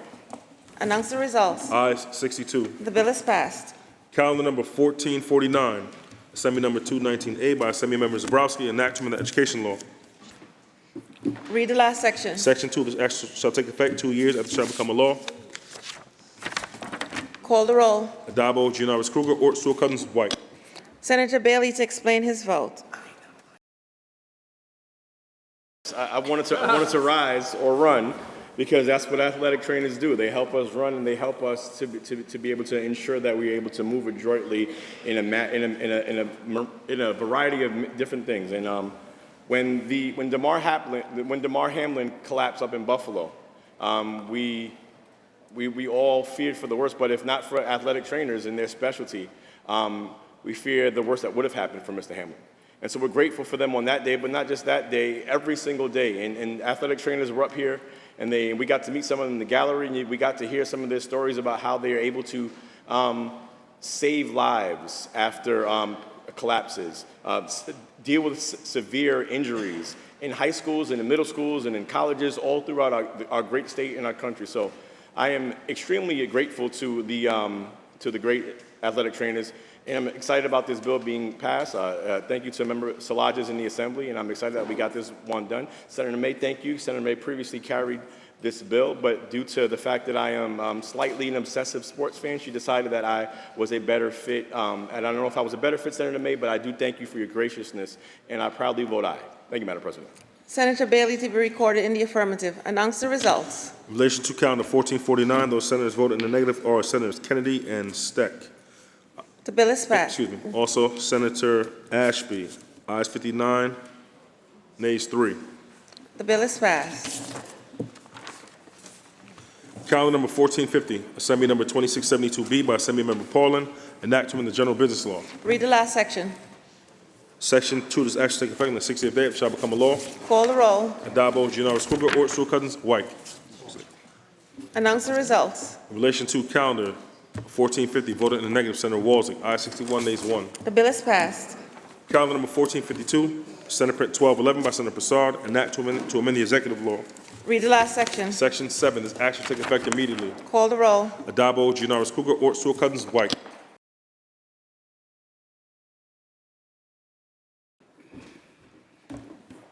Announce the results.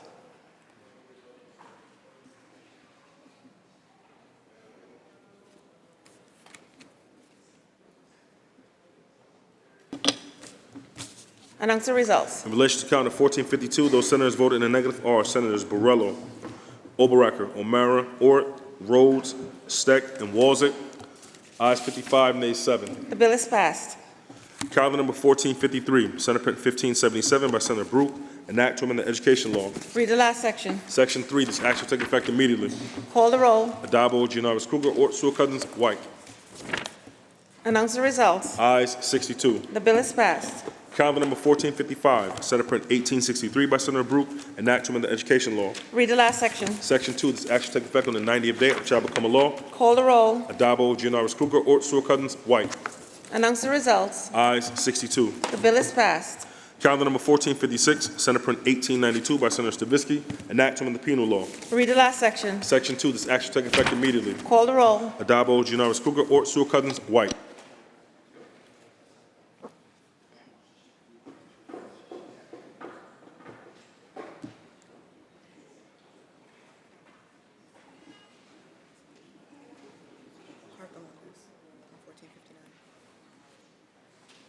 Okay.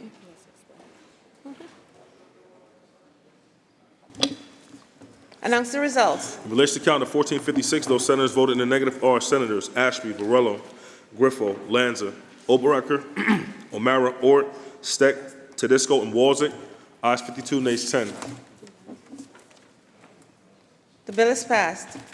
Calendar number 1457, Senate Print 1900 by Senator Stavisky, enactment of the Vehicle and Traffic Law. Read the last section. Section 2, this action take effect immediately. Call the roll. Adabo, Giannaris Kruger, Ort, Sewell Cousins, White. Announce the results. Ayes 62. The bill is passed.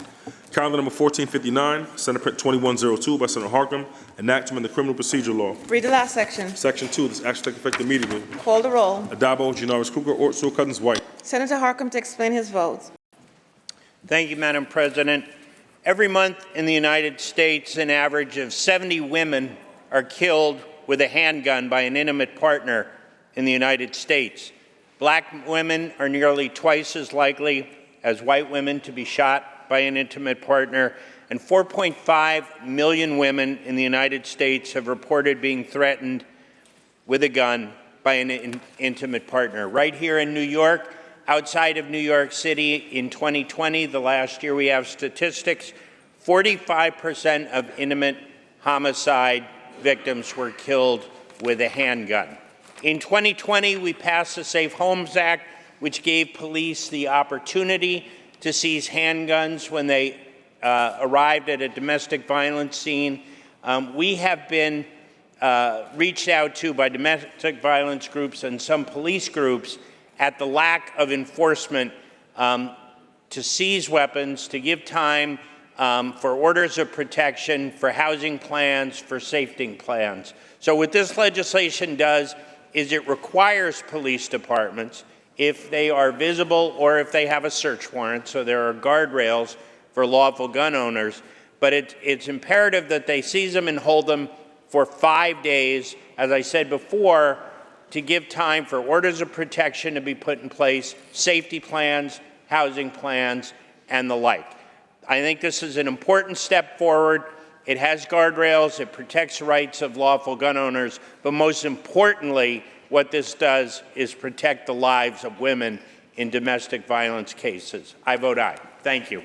Senator Harkin to be recorded in the affirmative. Announce the results. In relation to calendar 1459, those senators voted in the negative are Senators Ashby, Borrello, Canzone Fitzpatrick, Griffo, Hellman, Lanza, Martins, Matera, Oberacker, O'Mara, Ort, Palumbo, Rhodes, Rollison, Steck, Tedisco, Walzek, Weber, and White.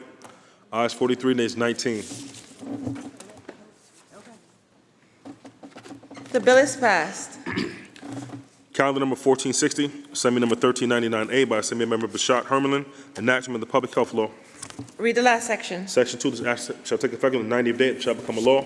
Call the roll. Adabo, Giannaris Kruger, Ort, Sewell Cousins, White. Senator Bailey to explain his vote. Thank you, Madam President. I just want to thank my colleagues, and I want to thank Senator Ashby, a vet himself, for signing on to this bill.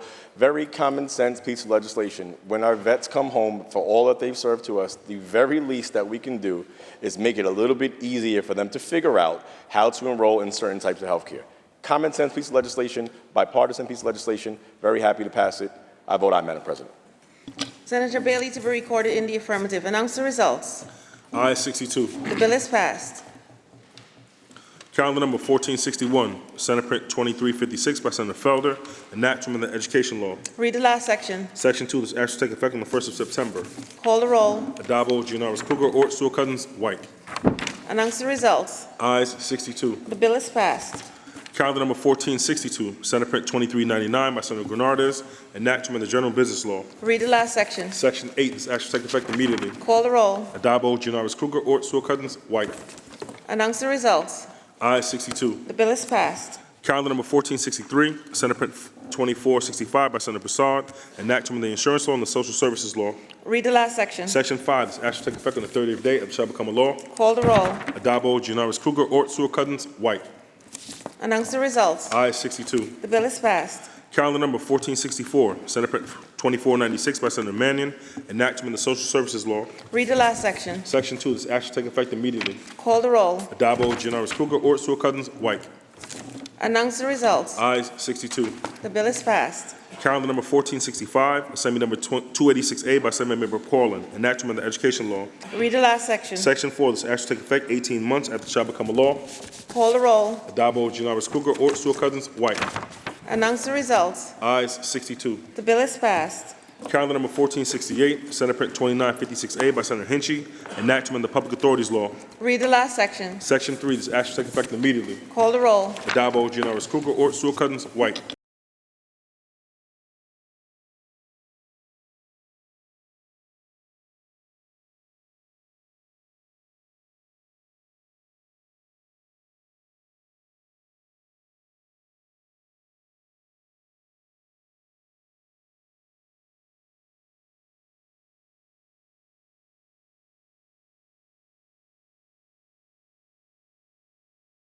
Announce the results. In relation to calendar 1468, those senators voted in the negative are Senators Borrello, Cancelaria Fitzpatrick, Gallivan, Griffo, Helming, Matera, Murray, Oberacker, O'Mara, Ort, Rhodes, Rollison, Steck, Tedisco, Warzik, Weber, and White.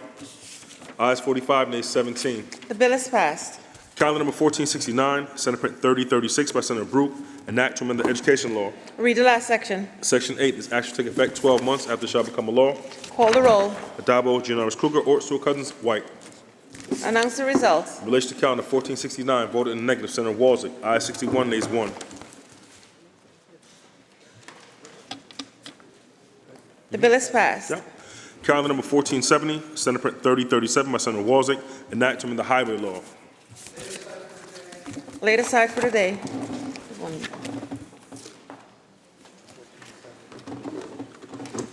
Calendar number 1471, Assembly number 6084A by Assembly Member Jean-Pierre, enactment of the Parks, Recreation, and Historic Preservation Law.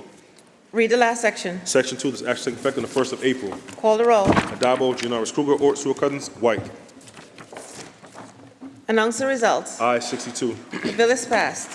Calendar number 1472, Senate Print 3539 by Senator Breslin, enactment of the General Business Law. Read the last section. Section 3, this act shall take effect immediately. Call the roll. Adabo, Gianaris Kruger, Ort, Sewell-Cousins, White.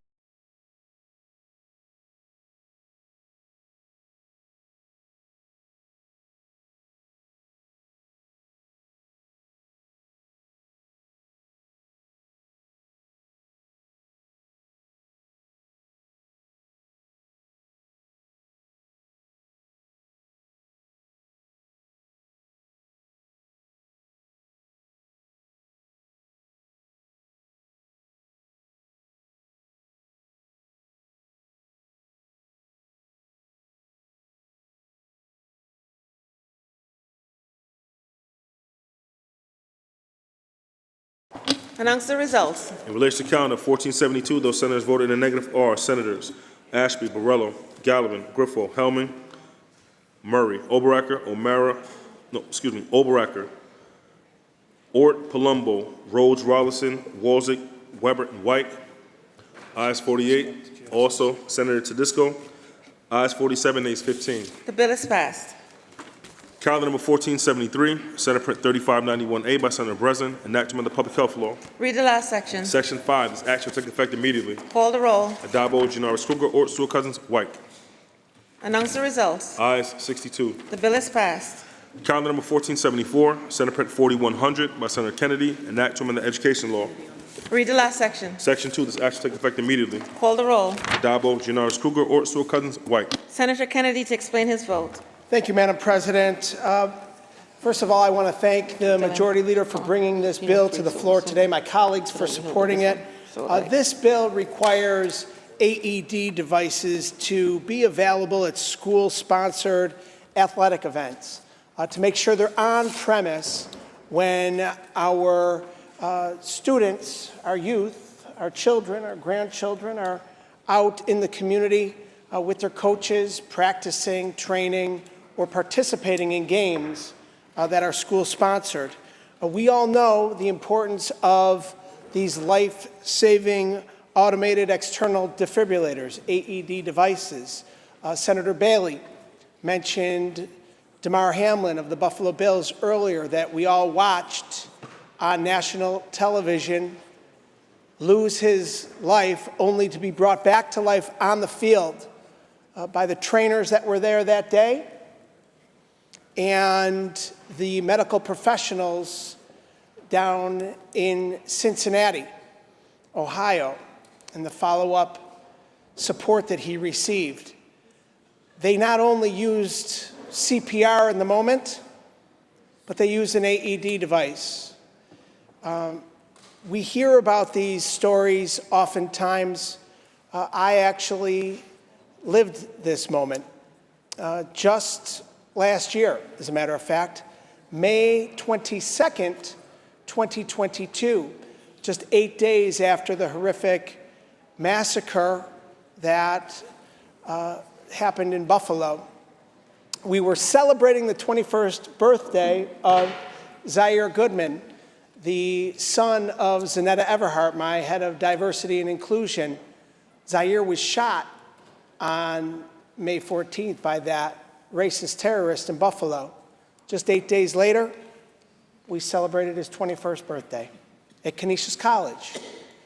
And it was an emotional, difficult, heart-wrenching 8 days leading up to that point, and the year plus since that horrific day.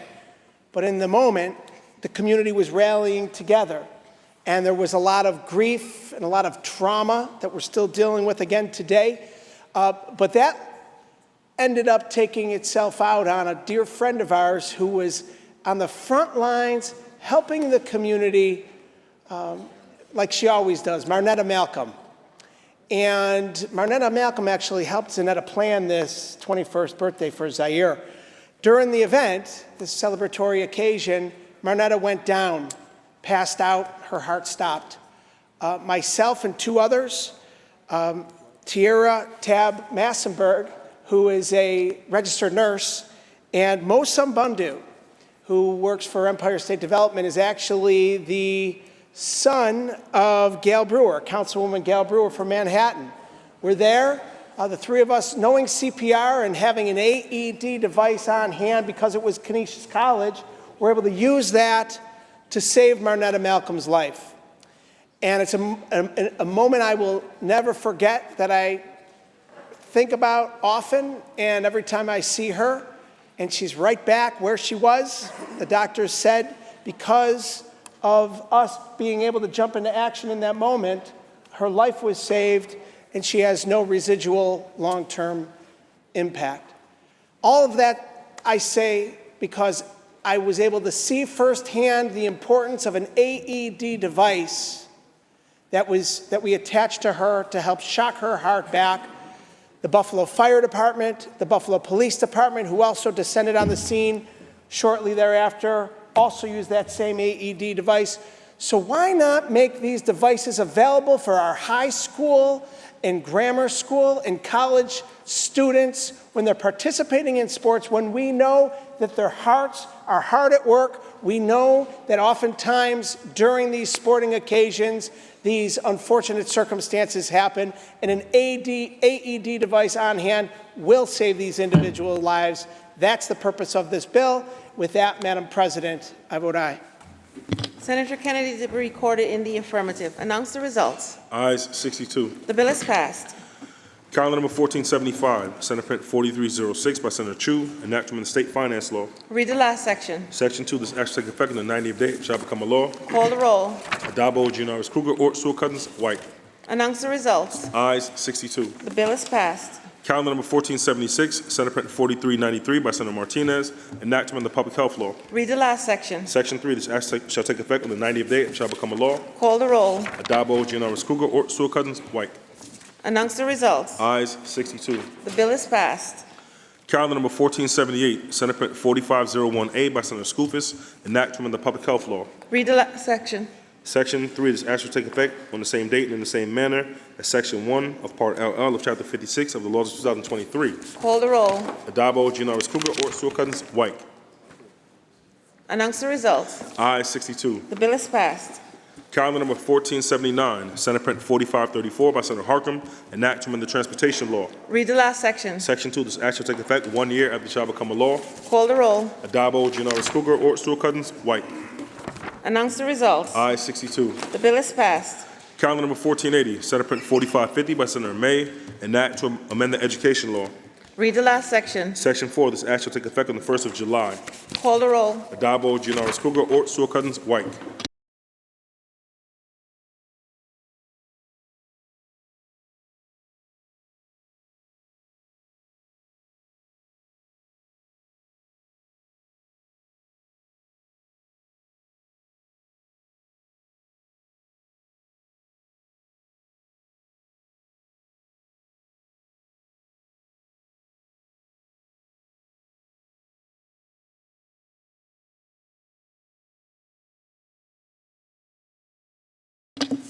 Announce the results. In relation to calendar 1480, those senators voted in the negative are Senators Kanzler, Fitzpatrick, Gallivan, Griffo, Hellman, Lanza, Martins, Matera, Oberacker, O'Mara, Ort, Rhodes, Rollison, Tedisco, Warzik, Weber, and White. Ayes 46, nays 16. The bill is passed. Calendar number 1481, Senate Print 4558A by Senator Skoufis, an act to amend the Public Authorities Law. Read the last section. Section 7, this act shall take effect immediately. Call the roll. Adabo, Giannaris Kruger, Ort, Stewart Cousins. Senator Skoufis to explain his vote. Thanks very much, Madam President. For my colleagues who don't have the pleasure of living in or representing parts of the lower or mid-Hudson Valley, you may not fully grasp the depths of the sentiment that our constituents feel in our region when it comes to what happens to the Tappan Zee Bridge naming back in 2017. I was in the Assembly at the time and remember well that a deal was struck, and in an omnibus bill shoved into a much, much larger piece of legislation was, surprisingly, a renaming of the Tappan Zee Bridge. And as we all know, certainly 6 years later, the bridge that was erected and now spans the Rockland and Westchester piece of the Hudson River has been the Governor Mario M. Cuomo Bridge. A common refrain among my constituents and those in the region has been for the past 6 years, it will always be the Tappan Zee to me. And so with this bill, we seek to right the wrong of 6 years ago and restore the Tappan Zee name to our bridge. I am thankful for my colleagues who worked with me on this compromise. This is an amended version, and we landed in a place that I think is respectful of all parties, the Governor Mario M. Cuomo Tappan Zee Bridge. And so I'm proud to support this legislation. I implore the Assembly to take it up and thank my colleagues for their support. Thank you, Madam President. Senator Skoufis to be recorded in the affirmative. Senator Weber to explain his vote. Thank you, Madam President, and I want to start off by thanking Senator Skoufis for sponsoring this very important legislation here for the residents of Rockland and the Hudson Valley. You know, I was proud to be the first senator from Rockland County to co-sponsor the bill that would return the Tappan Zee Bridge to its proper name. You know, the bill's taken a long time, as Senator Skoufis said, to finally come to a floor vote. The original bill was first introduced by Assemblyman Lawler in the Assembly and then carried by Orange County Senator Mike Martucci after our Rockland Senator Melnick at the time would not carry the bill. I want to thank Senator Skoufis for putting party politics aside and taking the lead on the bill once Senator Martucci didn't run for re-election. While I prefer the original version of the bill, I continue to co-sponsor this amended version of this hybrid fix. It's a step in the right direction, in my opinion, but we have more work to do. Right now, we have no current Assembly version of this bill, so I think we have additional time in the coming months to persuade our colleagues here in the Senate and in the Assembly to get the name change entirely right. Changing the name of this bridge infuriated many residents of Rockland. I'll ask my colleagues on the other side to close their eyes for a moment, then imagine opening your eyes and suddenly being at and seeing the Donald J. Trump State Park in Westchester. Now you know the feeling of many of the constituents in Rockland every time they drive on the thruway and see that sign. It remains one of the most talked about topics in the district, including street fairs, community events, and calls to my office. It triggers most people in Rockland when they see the sign. They continue to thank me for continuing the fight to change the name. The fight continues. When the bridge first opened in 1955, it was the original bridge. It was named Tappan Zee. It was an interesting combination used to honor a local Native American tribe, the Tapan, and the Dutch word for sea, or zee. Yes, in 1994, the name was changed to honor former Governor Malcolm Wilson. Its full name became the Governor Malcolm Wilson Tappan Zee Bridge, but it was still just the old Tappan Zee Bridge to us. At the time, no one minded honoring the former governor because the new name continued to honor the Tapan along with a nod to the Dutch, who just a few years earlier in 1624 founded a trading post not too many miles to its south on the southern tip of the island of Manhattan. The 1994 name change honored a former governor and taught us a lesson about our region at the same time. This was obviously ripped away from us in 2017 when the new name was changed entirely, as Senator Skoufis said, with no public input in the middle of the night.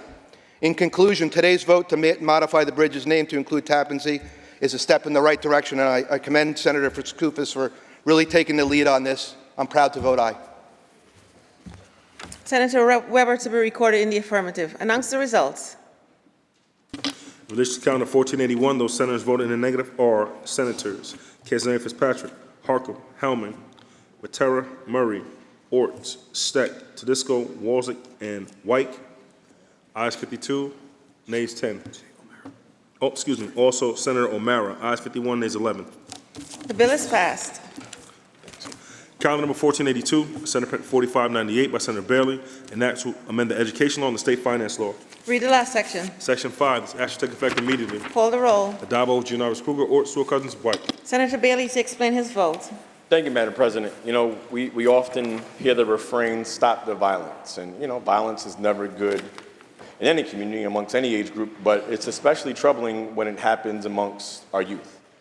When we think about where do our youth spend the most of their time on any given day, it's within the confines of an educational institution, in schools. And so this Anti-Violence Act Curriculum Act is what we need to start making sure that our young folks get to hear that violence is not the answer, but they get to hear it in a manner and in a place where they already are. You know, there is an adage about saying meet people where they're at. Well, we're going to meet you where you're at because we're going to meet you in the schools.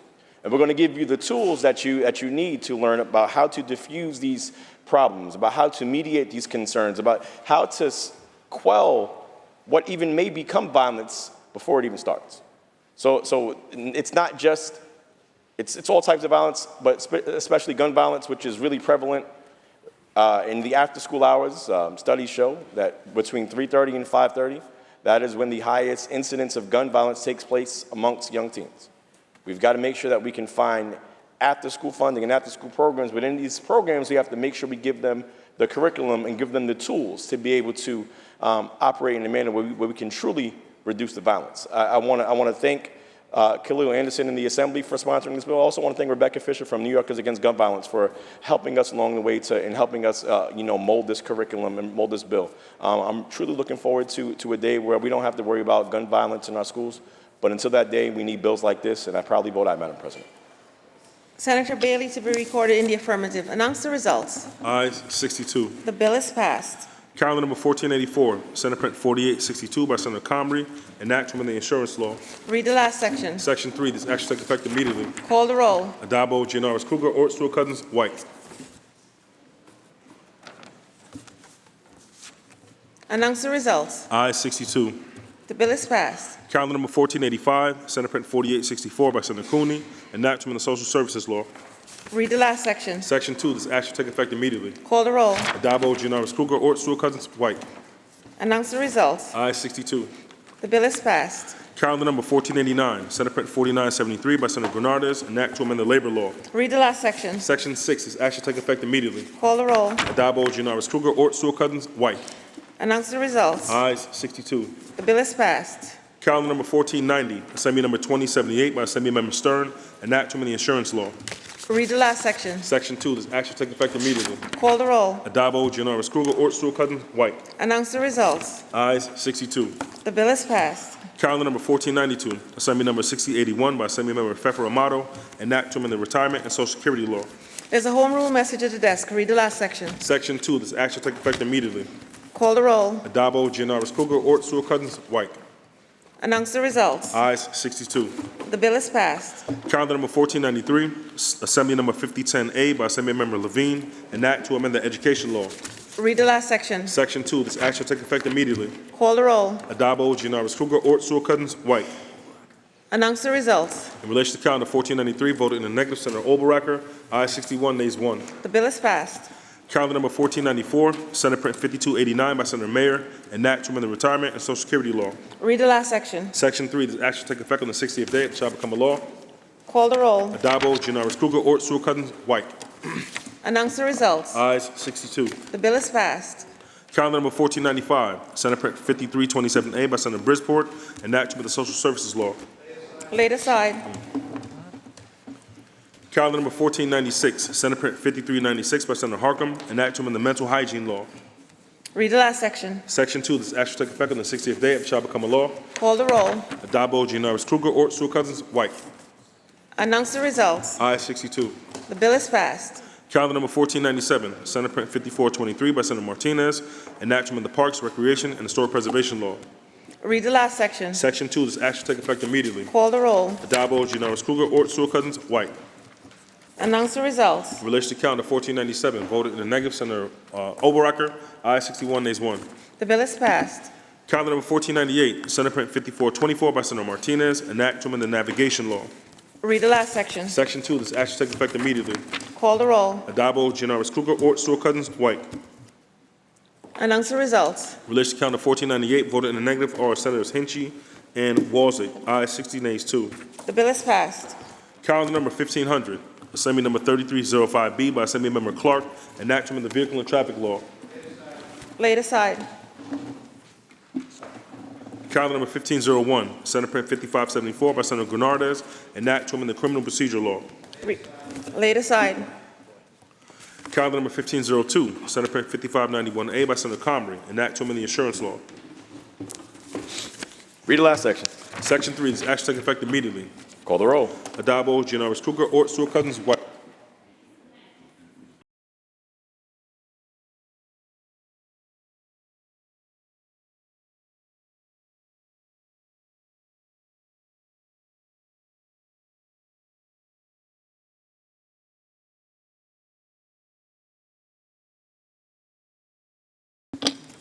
Announce the results. In relation to calendar 1502, those senators voted in the negative are Senators Borrello, Kansas Fitzpatrick, Gallivan, Martins, Rhodes, and White.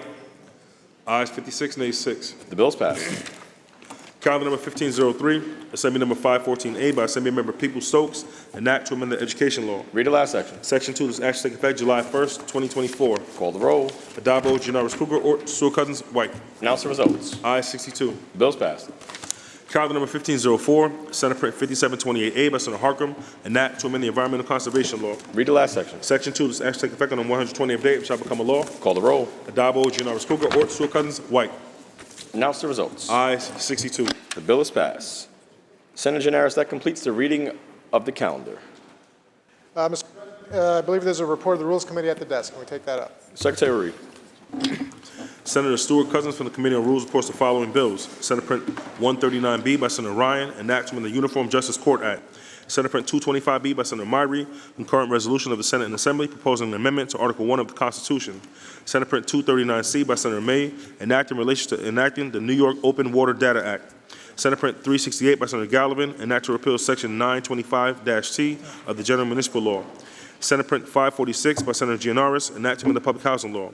Senate Print 683A by Senator Comrie, an act to amend the General Business Law. Senate Print 688 by Senator May, an act to amend the Executive Law. Senate Print 794 by Senator Comrie, an act to amend the Public Service Law. Senate Print 995B by Senator Holman Siegel, enact to amend the Limited Liability Company Law. Senate Print 1047A by Senator Cooney, enact to amend the Cannabis Law. Senate Print 1208 by Senator Prasad, enact to amend the Civil Rights Law. Senate Print 1671A by Senator Adabo, enact to amend the New York State Urban Development Corporation Act.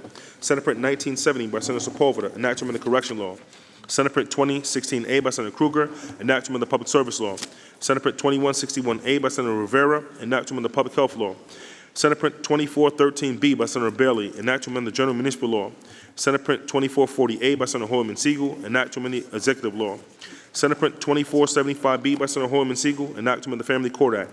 Senate Print 2712B by Senator Kennedy, enact to amend the Vehicle and Traffic Law. Senate Print 2946B by Senator Kavanaugh, enact to amend the General Business Law. Senate Print 3439 by Senator Skoufis, enact to amend the Public Authorities Law. Senate Print 4146A by Senator Cooney, enact to amend the General Business Law. Senate Print 4671 by Senator Thomas, enact to amend the Vehicle and Traffic Law. Senate Print 4804A by Senator Palumbo, enact to amend the Environment and Conservation Law.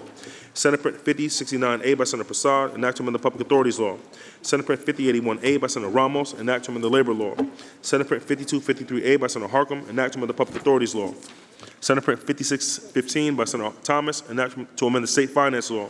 Senate Print 5652B by Senator Ort, enact to repeal Section 926-0 of the General Municipal Law. Senate Print 5781A by Senator Breslin, enact to amend the Real Property Tax Law. Senate Print 5935 by Senator Claire, enact to amend the Judiciary Law. Senate Print 5982A by Senator Martinez, enact to authorize the study of general aviation flight operations. Senate Print 6184A by Senator Skoufis, enact to amend the Public Authorities Law. Senate Print 6249 by Senator Warzik, enact to amend the Highway Law. Senate Print 6350B by Senator May, enact to amend the Education Law. Senate Print 6419C by Senator Kavanaugh, enact to amend the Environment and Conservation Law. Senate Print 6545 by Senator Kennedy, enact to amend the Banking Law. Senate Print 6752 by Senator Harkam, enact to amend the Education Law. Senate Print 6891 by Senator Comrie, enact to amend the Alcoholic Beverage Control Law. Senate Print 6895 by Senator Prasad, enact to amend Chapter 238 of Laws 2021. Senate Print 7050 by Senator Skoufis, enact to amend the General Municipal Law. Senate Print 7175 by Senator Bailey, enact to amend the Executive Law. Senate Print 7230 by Senator Mayer, enact to amend the Public Service Law. Senate Print 7394A by Senator Gianaris, enact to amend the Election Law.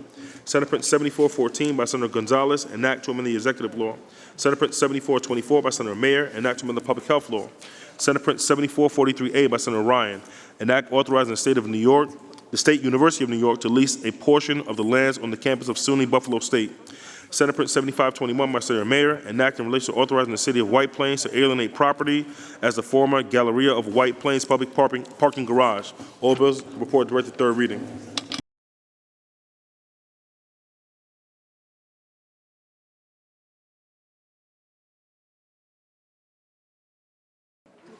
For the Rules Committee. All those in favor of accepting the report of the Rules Committee signify by saying aye.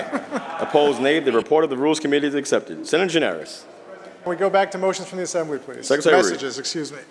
Secretary Reed. Senator Gallivan moves to discharge from Committee on Rules, Assembly Bill number 3313 and substituted for the identical Senate Bill 368, third reading calendar 1616.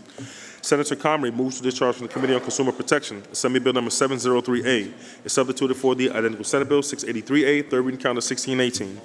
Senator Comrie moves to discharge from the Committee on Energy and Telecommunications, Assembly Bill number 3683 is substituted for the identical Senate Bill 794, third reading calendar 1620. Senator Cooney moves to discharge from the Committee on Investigation and Government Operations, Assembly Bill number 7388 is substituted for the identical Senate Bill 1047A, third reading calendar 1623.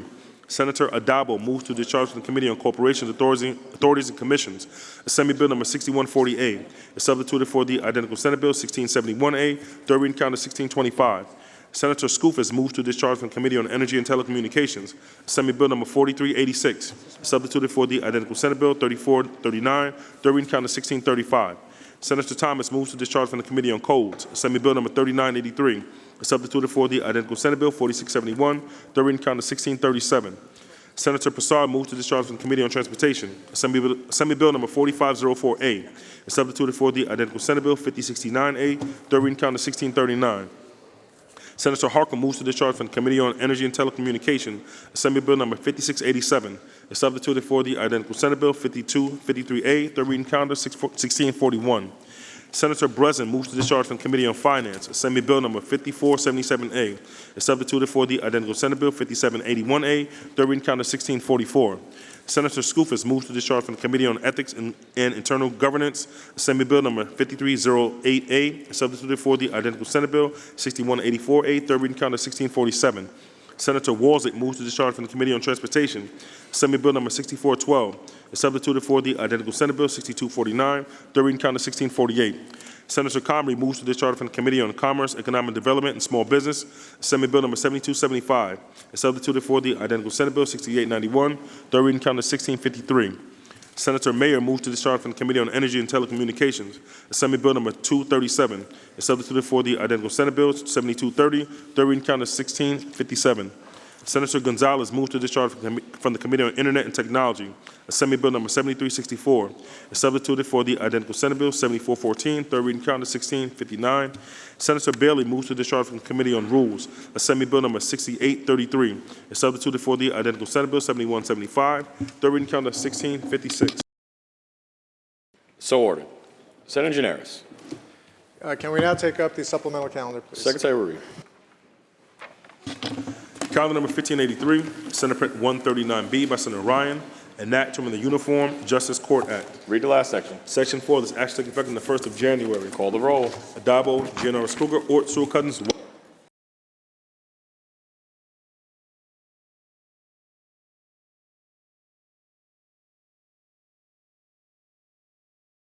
Senator Ryan to explain his vote. Thank you, Mr. President. Thank you to Senator Hoylman from the Judiciary Committee for his help on this bill. The same to Eric Katz, the Senate counsel. So every year, thousands of civil and criminal cases come before our justice system, and we have 1,200 town courts in our states. And these courts can hear a variety of cases, Mr. President, from small claims to evictions, traffic infractions, felony arraignments, misdemeanors. In order to be a judge in one of these town or village courts, you don't need to be an attorney. You simply need to be a resident of the town. Many issues that come before the town and village courts are complex.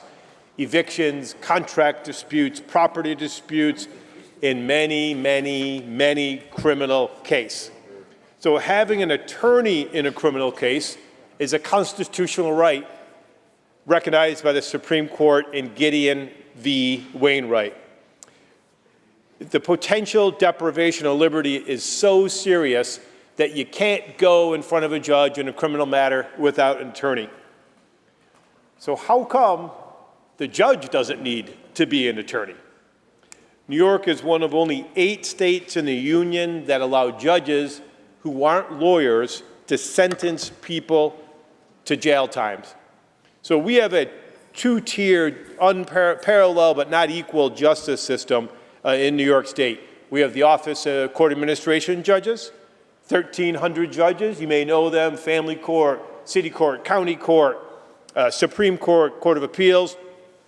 And they're all under the supervision of the Chief Judge. Jurisdiction over all those courts, and all those judges have to be attorneys. But the other court system, which we call the justice court systems, they have more judges than the OCA, 1,800 judges. There's no chief judge. There's no governing rules. And most importantly, the judges don't have to be lawyers. So in New York State alone, tens of thousands of people come before these judges, these non-attorney judges, in criminal cases. So this legislation is one step on the ladder to try to get to an equal justice system, and it makes it so the judges in the 100 busiest courts in New York State have to be lawyers. Simple requirement. In 2 years, 18 and 19, those courts alone did 200,000 criminal arraignments. So the legislation's a step in the right direction. It'll make a big difference for the thousands of defendants who appear in these courts every year. They'll have the solace to know they're appearing in front of a judge who has 3 years of training, is a lawyer admitted to the bar, and has 5 years experience practicing law. and most importantly, is bound by the Judicial Code of Ethics.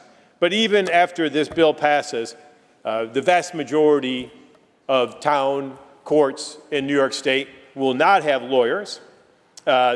These courts are often under-resourced, some lack Wi-Fi, and they have little or no oversight from the Office of Court Administration.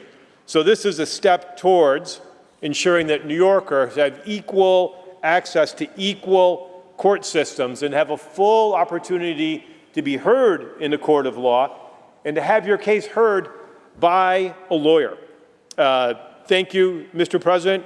I proudly vote aye and look forward to passing more legislation in this area.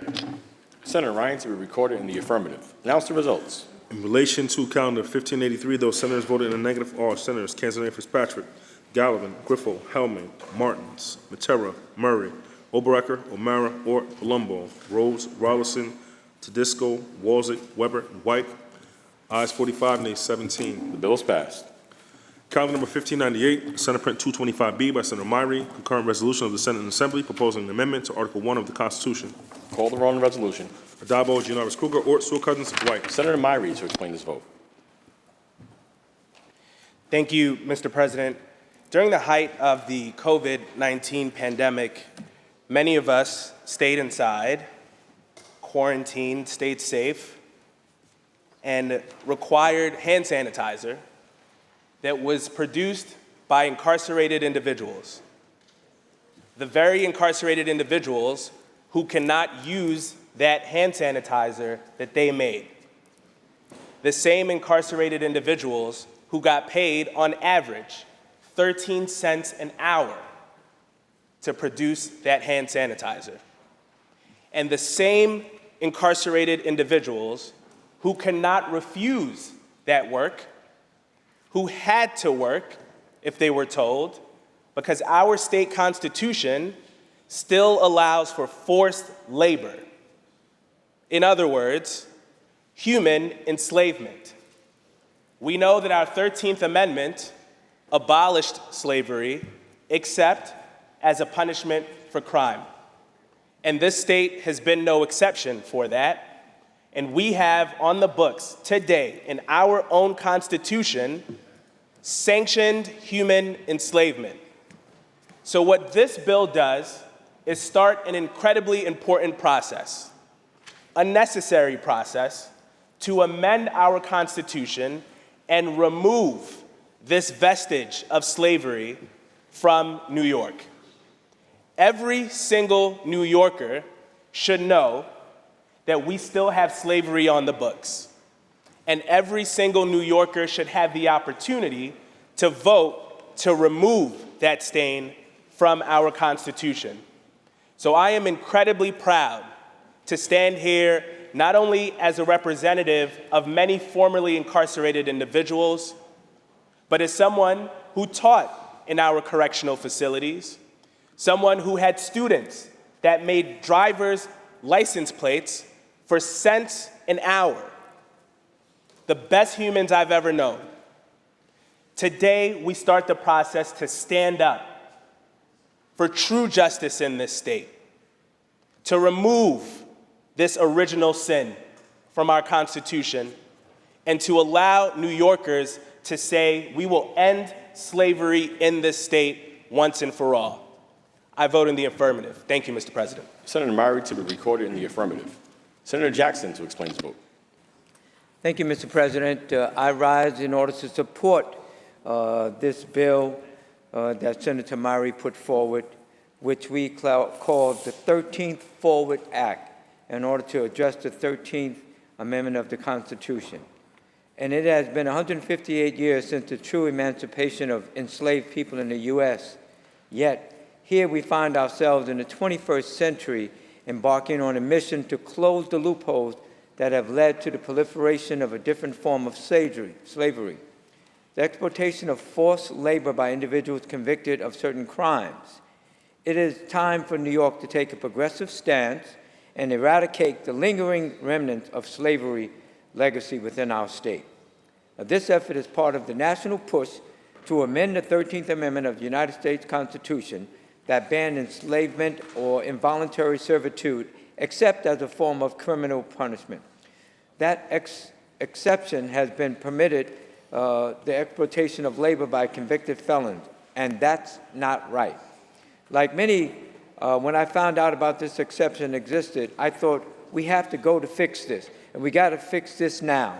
The idea that anyone could say slavery is okay when it's involuntary servitude for persons in prison has to rip out the soul of any human being with love and empathy in them. Our Constitution should reflect the values and beliefs of our state. The notion that we could ever justify slavery under the guise of involuntary servitude for incarcerated individuals is morally repugnant. This cause should transcend the political divisions that united us here, because of it's all crystal clear that the form of slavery must be abolished. I proudly vote aye, understanding to achieve this, we must pass the No Slavery Act to enshrine in our state constitution the end of forced labor and the complete abolition of slavery without exception. 7 other states have recently chosen to abolish slavery without exception in their constitution, and it's time for New York to get on board. Thank you, Mr. President. I vote aye on this. Senator Jackson to be recorded in the affirmative.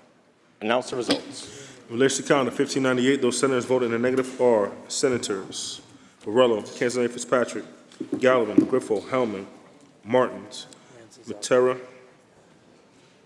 Murray, Oberacker, O'Mara, Ort, Palumbo, Rhodes, Rollison, Steck, Walzek, Webbert, and White.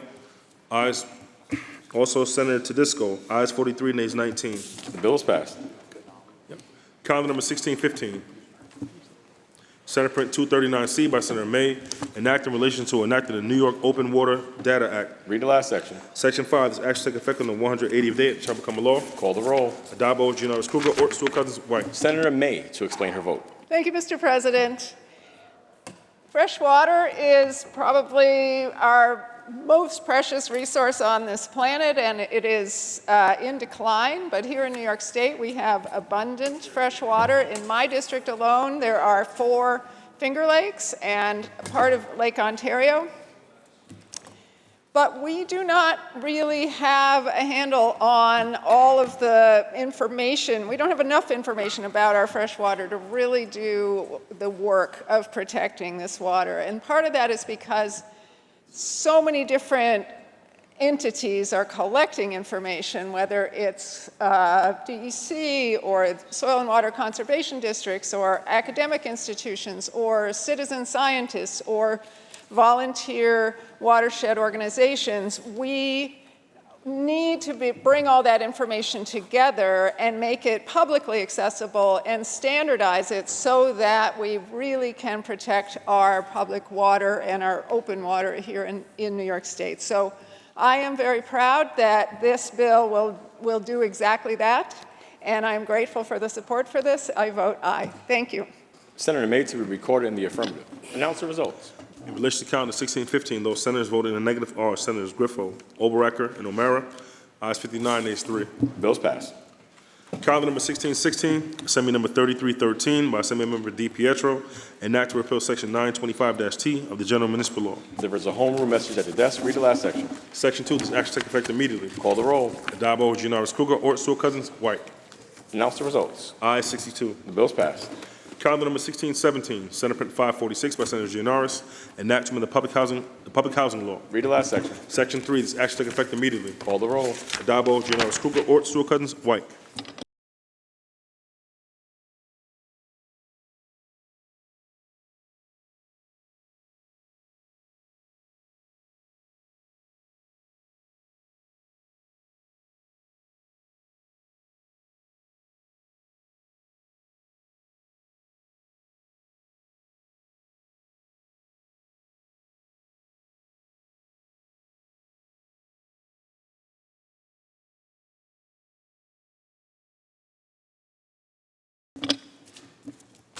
Announce the results. In relation to calendar 1617, those senators voted in the negative are Senators Borrello, Cancelaria Fitzpatrick, Gallivan, Griffo, Martins, Matera, Murray, Oberacker, O'Mara, Ort, Palumbo, Rhodes, Steck, Tedisco, Walzek, and White.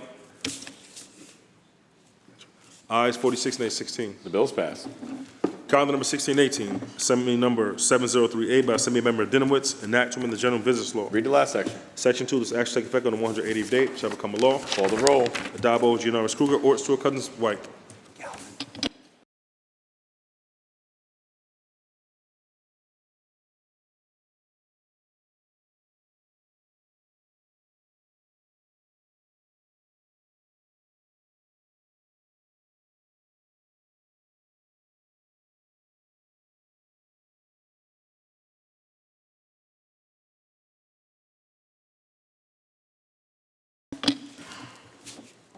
Announce the results. In relation to calendar 1618, those senators voted in the negative are Senators Borrello, Kanzani Fitzpatrick, Galvin, Griffo, Helming, Martins, Matera, Murray, Oberacker, O'Mara, Ort, Palumbo, Rhodes, Steck, Tedisco, Walzick, and White. Also, Senator Weber. Ayes 44, nays 18. The bill's passed. Calendar number 1619, Senate Print 688 by Senator May, an act to amend the executive law. Read the last section. Section 2, this act shall take effect on the 1st of January. Call the roll. Adabo, Giannaris Kruger, Ort, Stewart Cousins, White.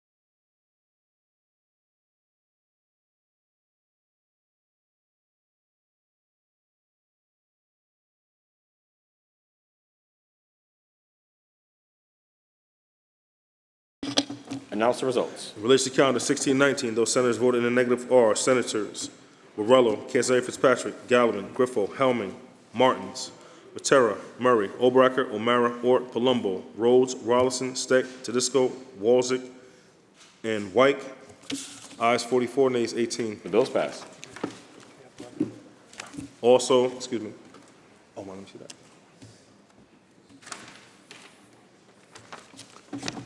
Also, Senator Weber. Ayes 43, nays 19. The bill's passed. Calendar number 1620, Assembly number 3683 by Assembly Member Zabrowski, an act to amend the Public Service Law. Read. Lay it aside. Calendar number 1622, Senate Print 995B by Senator Hoyman Siegel, an act to amend the Limited Liability Company Law. Read the last section. Section 10, this act shall take effect on the 360th day and shall become a law. Call the roll. Adabo, Giannaris Kruger, Ort, Stewart Cousins, White. Senator Hoyman Siegel to explain his vote. Thank you, Mr. President. This is the LLC Transparency Act. I want to thank my colleagues for their support in this important legislation, which today will require LLCs to disclose the name and business address of their owners and instruct the New York State Department of State to create a public database of these owners. That's not a lot to ask for. In fact, LLCs currently in New York require less information than if your kid goes to the New York Public Library and applies for a library card. These measures are going to help prevent property buyers from masking their identity and make it easier to hold them accountable. There are 1.3 million limited liability companies registered in New York State, and many of these, if not most, exist for legitimate legal purposes, such as streamlining the creation and operation of small businesses. But it is not in the public interest or in the spirit of limited liability as a concept to let these entities operate as law avoidance tools and totally in the dark. Limited liability corporations are relatively recent, in the last 50 years, and it is a legal privilege conferred upon an individual by the state, not a license to commit crimes or neglect with abandon, as we've seen in our districts, where our apartment buildings are owned by shadowy LLCs and tenants don't know who their landlord is. And in parts of our districts, LLCs operated by foreign entities have evaded legal scrutiny because they hide in the shadows. Well, we're going to change that with the LLC Transparency Act. I want to thank my Assembly sponsor who helped write this law and has been a champion, Assemblymember Gallagher. Let's get it passed today. Let's get it passed in the Assembly. I vote aye, Mr. President. Senator Hoyman Siegel to be recorded in the affirmative. Announce the results. In relation to count of 1622, those senators voted in the negative are Senators Ashby, Borrello, Kanzani Fitzpatrick, Gallivan, Griffo, Hellman, Lanza, Martins, Matera, Murray, Oberacker, O'Mara, Ort, Palumbo, Rhodes, Rollison, Steck, Tedisco, Walzek, Weber, and White. Ayes 41, nays 21. The bill is passed. Calendar number 1623, Assembly number 7388 by Assemblymember Peoples-Stokes, an act to amend the cannabis law. Read the last section. Section 2, this act shall take effect immediately. Call the roll. Adabo, Giannaris Kruger, Ort, Sewell Cousins, White. Announce the results.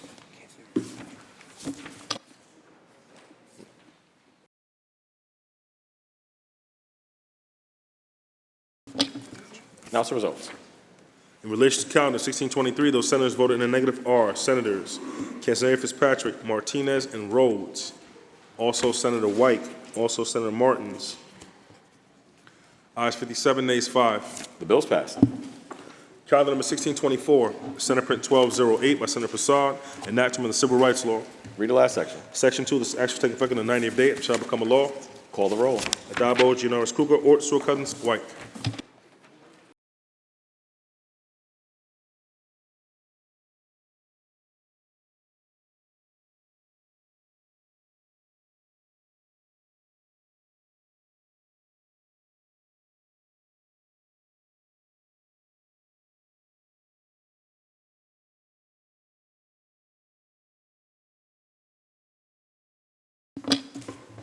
Announce the results. In relation to calendar 1624, those senators voted in the negative are Senators Ashby, Gallivan, Griffo, Helming, Martins, Matera, Murray, O'Mara, Ort, Palumbo, Rhodes, Rollison, Walzek, Weber, and White.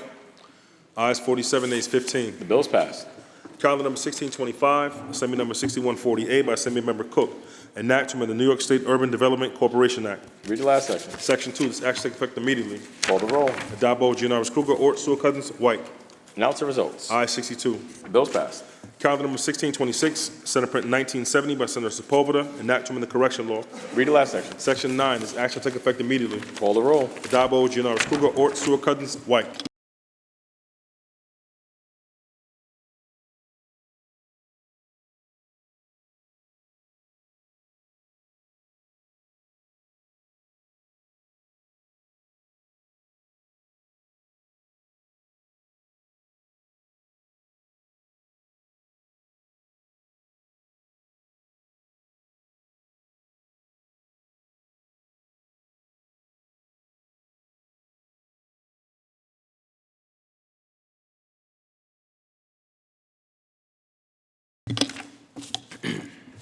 Announce the results. In relation to calendar 1626, those senators voted in the negative are Senators Borrello, Kanzani Fitzpatrick, Gallivan, Griffo, Helming, Martins, Matera, Murray, Oberacker, O'Mara, Ort, Palumbo, Rhodes, Rollison, Steck, Tedisco, Walzek, Weber, and White.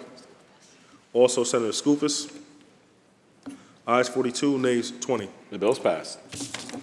Calendar number 1627, Senate Print 2016A by Senator Kruger, enactment of the Public Service Law. Lay it aside. Calendar number 1629, Senate Print 2161A by Senator Rivera, enactment of the Public Health Law.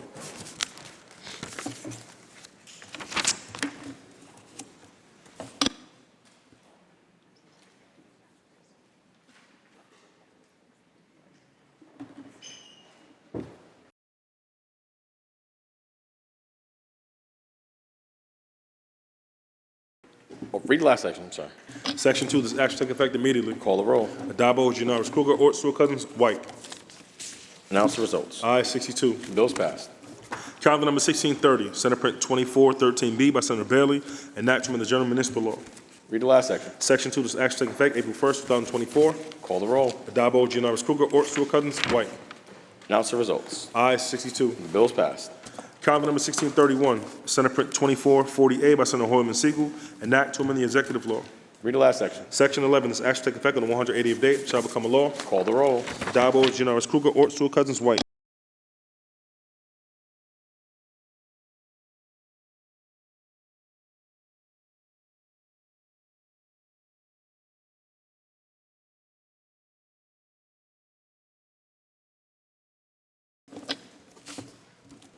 Announce the results. In relation to calendar 1631, those senators voted in the negative are Senators Griffo, Helming, Murray, Oberacker, O'Mara, Ort, Walzig, and White. Ayes 54, nays 8. Bills passed. Calendar number 1632, Senate Print 2475B by Senator Hoyman Siegel, enactment of the Family Court Act. Read the last section. Section 12, this action take effect immediately. Call the roll. Adabo, Gianaris Kruger, Ort, Stewart Cousins, White. Senator Hoyman Siegel to explain his vote. Thank you, Mr. President. Happy Pride. You know, with Pride upon us, it is a sad state of affairs when state legislatures, not this one, but across the country, are banning gender-affirming care for young people. They've made trans kids their #1 target. Just today, the Human Rights Campaign declared a national state of emergency for LGBTQ people due to this real, tangible, and dangerous threat. There are currently 525 anti-LGBTQ bills introduced in state houses across this nation, over 125 of which seek to eliminate access to gender-affirming care. And it seems like every day you open a newspaper or scroll online, you see another state legislature, another governor signing a ban on gender-affirming care for young people. Texas was the most recent. That is the 18th in law. I am so proud today, Mr. President, that here in New York, especially during Pride, we're taking the opposite approach. We are protecting trans kids and their families and their physicians based on science and medicine. This is so important because we know that the rates of suicide and suicide ideation among transgender youth are skyrocketing. We can do something about it. We can invite families to move to New York to seek their gender-affirming care for their families and ensure that they have the protections of the state that we similarly provided to individuals seeking abortion care. It's Pride Month. I'm extremely proud to be a New York State Senator today and proud to be a New Yorker. Vote aye. Senator Hoyman Siegel to be recorded in the affirmative. Announce the results. In relation to calendar 1632, those senators voted in the negative are Senators Ashby, Borrello, Gallivan, Griffo, Hellman, Cazenay Fitzpatrick, Matera, Murray, Oberacker, O'Mara, Ort, Rhodes, Rollison, Steck, Tedisco, Walzig, Weber, and White. Ayes 44, nays 18. Bills passed. Calendar number 1633, Senate Print 2712B by Senator Kennedy, enactment of the Vehicle and Traffic Law. Read the last section. Section 6 is action to take effect April 1st, 2024. Call the roll. Adabo, Gianaris Kruger, Ort, Stewart Cousins, White. Announce the results. Ayes 62. Bills passed. Calendar number 1634, Senate Print 2946B by Senator Kavanaugh, enact to amend the General Business Law. Read the last section. Section 3, this action to take effect on the 270th day after it shall become a law. Call the roll. Adabo, Gianaris Kruger, Ort, Stewart Cousins, White. Announce the results. Ayes 62. Bills passed. Calendar number 1635, Assembly number 4386 by Assembly Member Zabrowski, enact to amend the Public Authorities Law. Read the last section. Section 2, this action to take effect immediately. Call the roll. Adabo, Gianaris Kruger, Ort, Stewart Cousins, White. Announce the results. Ayes 62. Bills passed. Calendar number 1636, Senate Print 4146A by Senator Cooney, enactment of the General Business Law. Read the last section. Section 4, this action take effect on the 180th day it shall become a law. Call the roll. Adabo, Gianaris Kruger, Ort, Stewart Cousins, White. Announce the results. Ayes 62. Bills passed. Calendar number 1637, Assembly number 3983 by Assembly Member Thiel, enactment of the Vehicle and Traffic Law. Bill will be laid aside for the day. Calendar number 1638, Senate Print 4804A by Senator Palumbo, enact to amend the Environmental Conservation Law. Read the last section. Section 6 is actually take effect on the 1st of January. Call the roll. Adabo, Gianaris Kruger, Ort, Stewart Cousins, White.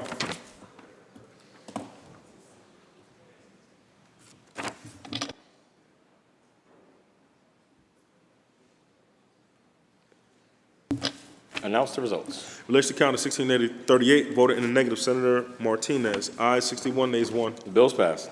Calendar number 1639, Assembly number 4504A by Assembly Member Epstein, enactment of the Public Authorities Law. Read the last section. Section 2, this action take effect immediately. Call the roll. Adabo, Gianaris Kruger, Ort, Stewart Cousins, White. Announce the results. Ayes 62. Bills passed. Calendar number 1640, Senate Print 5081A by Senator Ramos, enactment of the labor law. Read the last section. Section 7, this action take effect on the 60th day and shall become a law. Call the roll. Adabo, Giannaris Kruger, Ort, Stewart Cousins, White.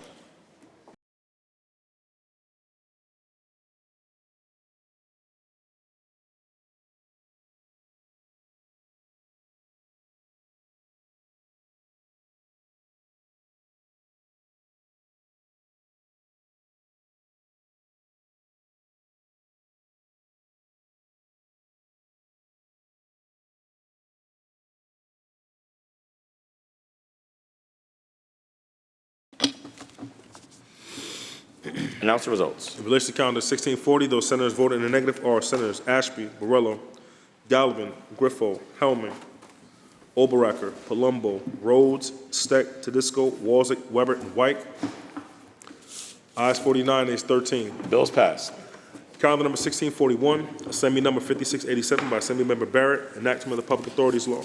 Read the last section. Section 2, this action take effect on the 90th day and shall become a law. Call the roll. Adabo, Giannaris Kruger, Ort, Stewart Cousins, White.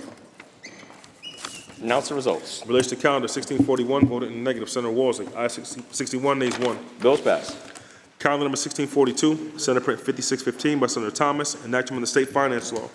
Read the last section. Section 2, this action take effect on the 90th day and shall become a law. Call the roll. Adabo, Giannaris Kruger, Ort, Stewart Cousins, White. Announce the results. Ayes 62. Bills passed. Calendar number 1643, Senate Print 5652B by Senator Ort, enact to repeal Section 926-0 of the General Municipal Law. There's a homeroom message at the desk. Read the last section. Section 2, this action take effect immediately. Call the roll. Adabo, Giannaris Kruger, Ort, Stewart Cousins, White. Announce the results. Ayes 62. The bills passed. Calendar number 1644, Assembly number 5477A by Assemblymember McDonald, enactment of the Real Property Tax Law. Read the last section. Section 2, this action shall take effect immediately. Call the roll. Adabo, Giannaris Kruger, Ort, Stewart Cousins, White. Announce the results. Ayes 62. The bills passed. Calendar number 1645, Senate Print 5935 by Senator Claire, enact to amend the Judiciary Law. Read the last section. Section 3, this action take effect on the 180th day and shall become a law. Call the roll. Adabo, Giannaris Kruger, Ort, Stewart Cousins, White. Announce the results. Ayes 62. Bills passed. Calendar number 1646, Senate Print 5982A by Senator Martinez, enact to authorize the study of general aviation flight operations. Read the last section. Section 2, this action take effect immediately. Call the roll. Adabo, Giannaris Kruger, Ort, Stewart Cousins, White. Announce the results. Ayes 62. Bills passed. Calendar number 1647, Assembly number 5308A by Assemblymember McDonald, enactment of the Public Officers Law. Read the last section. Section 2, this action take effect on the 1st of April.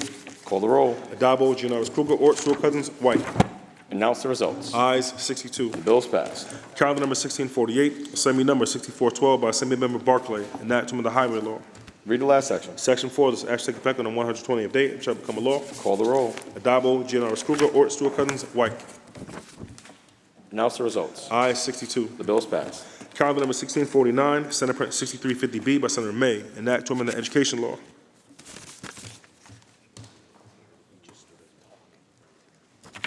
Pardon me, there was a homeroom message at the desk on calendar number 1648. Read the last section. Section 2, this action take effect immediately. Call the roll. Adabo, Giannaris Kruger, Ort, Stewart Cousins, White.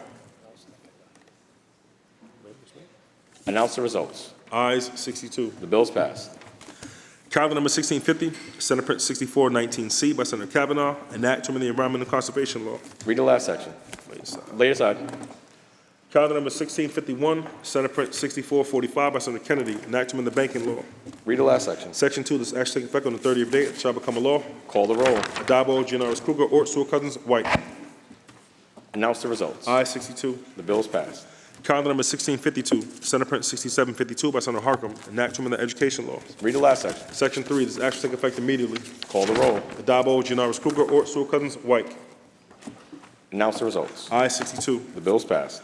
Calendar number 1653, Assembly number 7275 by Assemblymember Vanel, enact to amend the Alcoholic Beverage Control Law. Read the last section. Section 2, this action take effect immediately. Call the roll. Adabo, Giannaris Kruger, Ort, Stewart Cousins, White. Announce the results. Oh, sorry, excuse me. In relation to calendar 1653, voted in the negative, Senator Ort. Ayes 61, nays 1. The bills passed. Calendar number 1654, Senate Print 6895 by Senator Prasad, enact to amend Chapter 238 of the laws of 2021. Read the last section. Section 2, this action take effect immediately. Call the roll. Adabo, Giannaris Kruger, Ort, Stewart Cousins, White.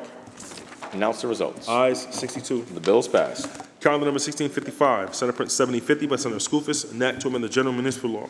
Read the last section. Section 3, this act shall take effect immediately. Call the roll. Adabo, Giannaris Kruger, Ort, Stewart Cousins, White.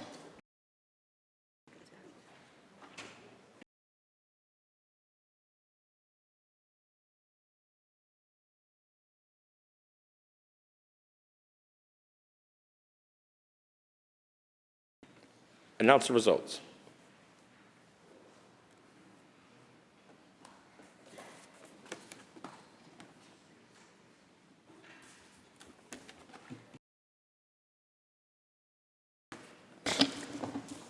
Announce the results. In relation to calendar 1655, those senators voting in the negative are Senators Borrello, Kanzeri Fitzpatrick, Gallivan, Hellman, Lanza, Patera, Murray, Oberacker, O'Mara, Ort, Rhodes, Steck, Wolzig, Weber, and White. Ayes 47, ayes 15. Bills passed. Senator Gianaris. We are moving at a very efficient clip, which I appreciate, but we breezed through calendar 1649 without giving Senator May the opportunity to explain her vote on her bill. So without objection, if we could just give her that chance, I'd appreciate it. Senator May to explain her vote on calendar number 1649, Senate Print 6350B. Thank you, Mr. President. I appreciate it. In the last 6 months of 2022, there were almost 1,500 incidents of book banning in schools in the United States, sometimes single works, sometimes whole classes of books. The vast majority of these were either books by or about people of color or about LGBTQ experiences. And in some school districts, all it takes is for one parent to express discomfort with a book or a topic, and it is gone from the school library. We know that children become more avid readers and are more likely to succeed in school if they are surrounded by images of people who look like them. And when books about people of color, books about LGBTQ children and families are removed from school libraries, it does a disservice to our children. But we also know that when people refuse to confront things that make them uncomfortable, they also have a much harder time learning how to avoid the kinds of problems that have created the issues of racism and discrimination that a lot of children experience. And so I am proud that we are passing this bill on the Freedom to Read Act to make sure that our school libraries in New York State are able to provide the widest range of materials to children in our schools. And I proudly voted aye on it. Thank you. Senator May to be recorded in the affirmative. The Secretary will read. Calendar number 1656, Assembly number 6833 by Assembly Member Jean-Pierre, an act to amend the executive law. Read the last section. Section 2, this act shall take effect immediately. Call the roll. Adabo, Giannaris Kruger, Ort, Stewart Cousins, White. Announce the results. Ayes 62. The bill's passed. Calendar number 1657, Assembly number 237 by Assembly Member Sage, an act to amend the public service law. Lay it aside. Calendar number 1658, Senate Print 7394A by Senator Gianaris, an act to amend the election law. Lay it aside. Calendar number 1659, Assembly number 7364 by Assembly Member Otis, an act to amend the executive law. Read the last section. Section 2, this act shall take effect immediately. Call the roll. Adabo, Giannaris Kruger, Ort, Stewart Cousins, White.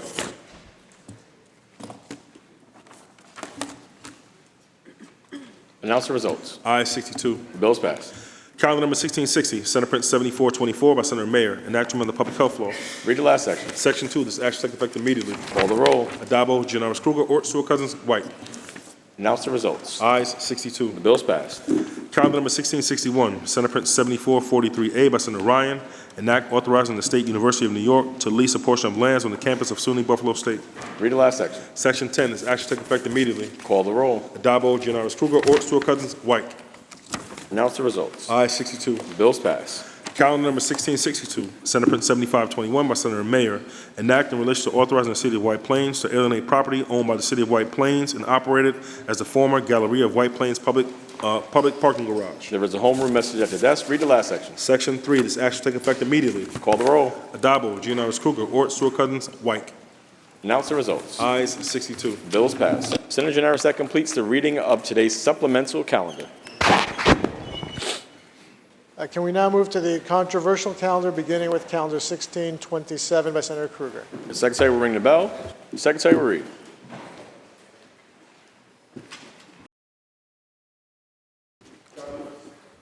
Calendar number 1627, Senate Print 2016A by Senator Kruger, enactment of the Public Service Law. Senator Barella, why do you rise? Thank you, Mr. President. Will the sponsor yield for a question? Will the sponsor yield? Yes, I do. The sponsor yields. Through you, Mr. President, Senator Kruger, can you explain what the purpose of the legislation is and if it's indeed about phasing out natural gas as a source of energy? Thank you very much.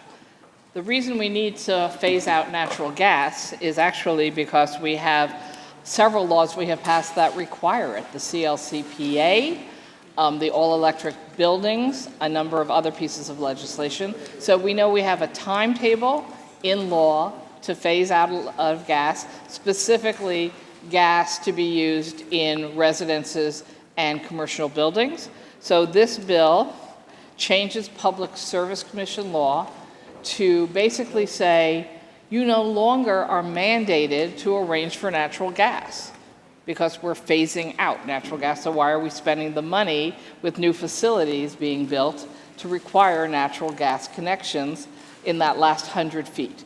So it gives the Public Service Commission the authority not to do certain things they've been doing under their law, which would then make their law consistent with other laws we've already passed. Mr. President, sponsor continue to yield? Will the sponsor yield? Yes. Sponsor yields. Through you, Mr. President, thank you for that answer, but you're saying this is going to allow the PSC. Isn't this forcing the PSC into a accelerated timeline beyond what is even mentioned in the Climate Action Council scoping plan? It doesn't force the PSC. Anyone can still go to the PSC and ask for approval to put in those gas lines to those specific facilities or even even repair older ones. So it's not forcing them, it's just the opposite, no longer forcing them to build into any plan that there will be gas lines. Mr. President, will the sponsor continue to yield? Will the sponsor yield? I'm sorry, I was getting a supplemental answer. Okay. PSC also has to review feasibility, necessity, and some other things before they would approve the continued new gas line. Mr. President, will the sponsor continue to yield? Will the sponsor yield? Yes, I will. Sponsor yields. Okay, so you're saying then that the PSC has the ability to allow this to happen, yet you're saying that starting in 2025, this bill is going to prohibit gas corporations for commencing construction on new distribution. So aren't we essentially saying that we're speeding up the timeline by almost a year? Objectively, one, all these things take time, so having this go into effect 1 year earlier than mandated for other laws is not really relevant because, again, they can still say yes if you come and ask them. Two, we're spending $200 million of ratepayers' money per year with the existing law. So if we pass this law, the estimate is that ratepayers will save $200 million a year, and even for 1 year, that would be a pretty significant savings for ratepayers. Continue to yield? Will the sponsor yield? And okay. Even a better answer for you, we're only asking for the transition plan for that 1 year, not actual implementation. So we're sort of hand in hand with the timeline on the rest of the requirements. Thank you. Will the sponsor yield? Oh, of course, I'm sorry. Sponsor yields. Thank you. Through you, Mr. President.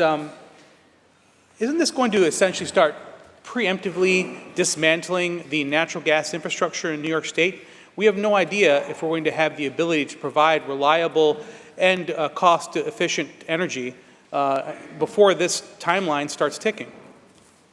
Legislation, through you, Mr. President, doesn't dismantle anything. It's not dismantling the current gas pipe structure. It's simply saying that we no longer have to continue to expand the gas pipe structure to new facilities at a moment in history where we actually have a series of laws saying we have to get off of gas.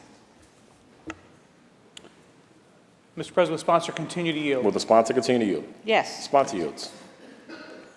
Thank you. Through you, Mr. President. So you're making this sound like this is voluntary and that somehow there is a mandate to bring natural gas to a new construction, new building, but that's not really the case. How is this voluntary when we're saying, as of 2025, that's it, no more new infrastructure for new construction? So if you can prove there's a necessity for new additional gas lines into individual buildings, the PSC will rule in your favor. Right now, you have to go to the PSC when you're building to get permission to go to to build new gas lines. That already exists. So it's not some new requirement on them, it's just new standards for whether or not the PSC actually has to say yes to you. Mr. President, will the sponsor continue to yield? Will the sponsor yield? Yes. Sponsor yields. So essentially you're saying we're going to allow the PSC to, I guess, arbitrarily refuse new gas hookups. What standard does this bill give them to follow to say yes or no to new gas hookups? And not arbitrary. We give the PSC the authority to make those determinations on utilities all the time. It's not even a new set of questions for them. It's just new options for them to be able to say no, saving us an enormous amount of money as ratepayers. Mr. President, the sponsor continue to yield? Will the sponsor yield? Yes, of course. The sponsor yields. Yeah, thank you. Through you, Mr. President. So you're trying to say, I think, that nothing to see here, we aren't changing anything, but really we are. You know, what we're hearing from National Fuel and others is that this is going to essentially make it difficult, if not impossible, for new constructions to have natural gas, even when it's needed. So how are we on one hand saying we're going to present this bill that will limit that and accelerate the deadline for which you can no longer have new natural gas hookups, and yet we're saying, well, it's up to the PSC to determine whether or not a new construction can have natural gas. I'm very confused as to what the change is then. With all due respect, I'm not confused. So it lays out a well-planned strategic downsizing of our gas distribution system as required by the Climate Action Council's final scoping plan of the CLCPA. It's not actually speeding it up because, as we just answered you, it's a one-year planning timeline before implementation, so it's consistent with the existing laws that we've already passed.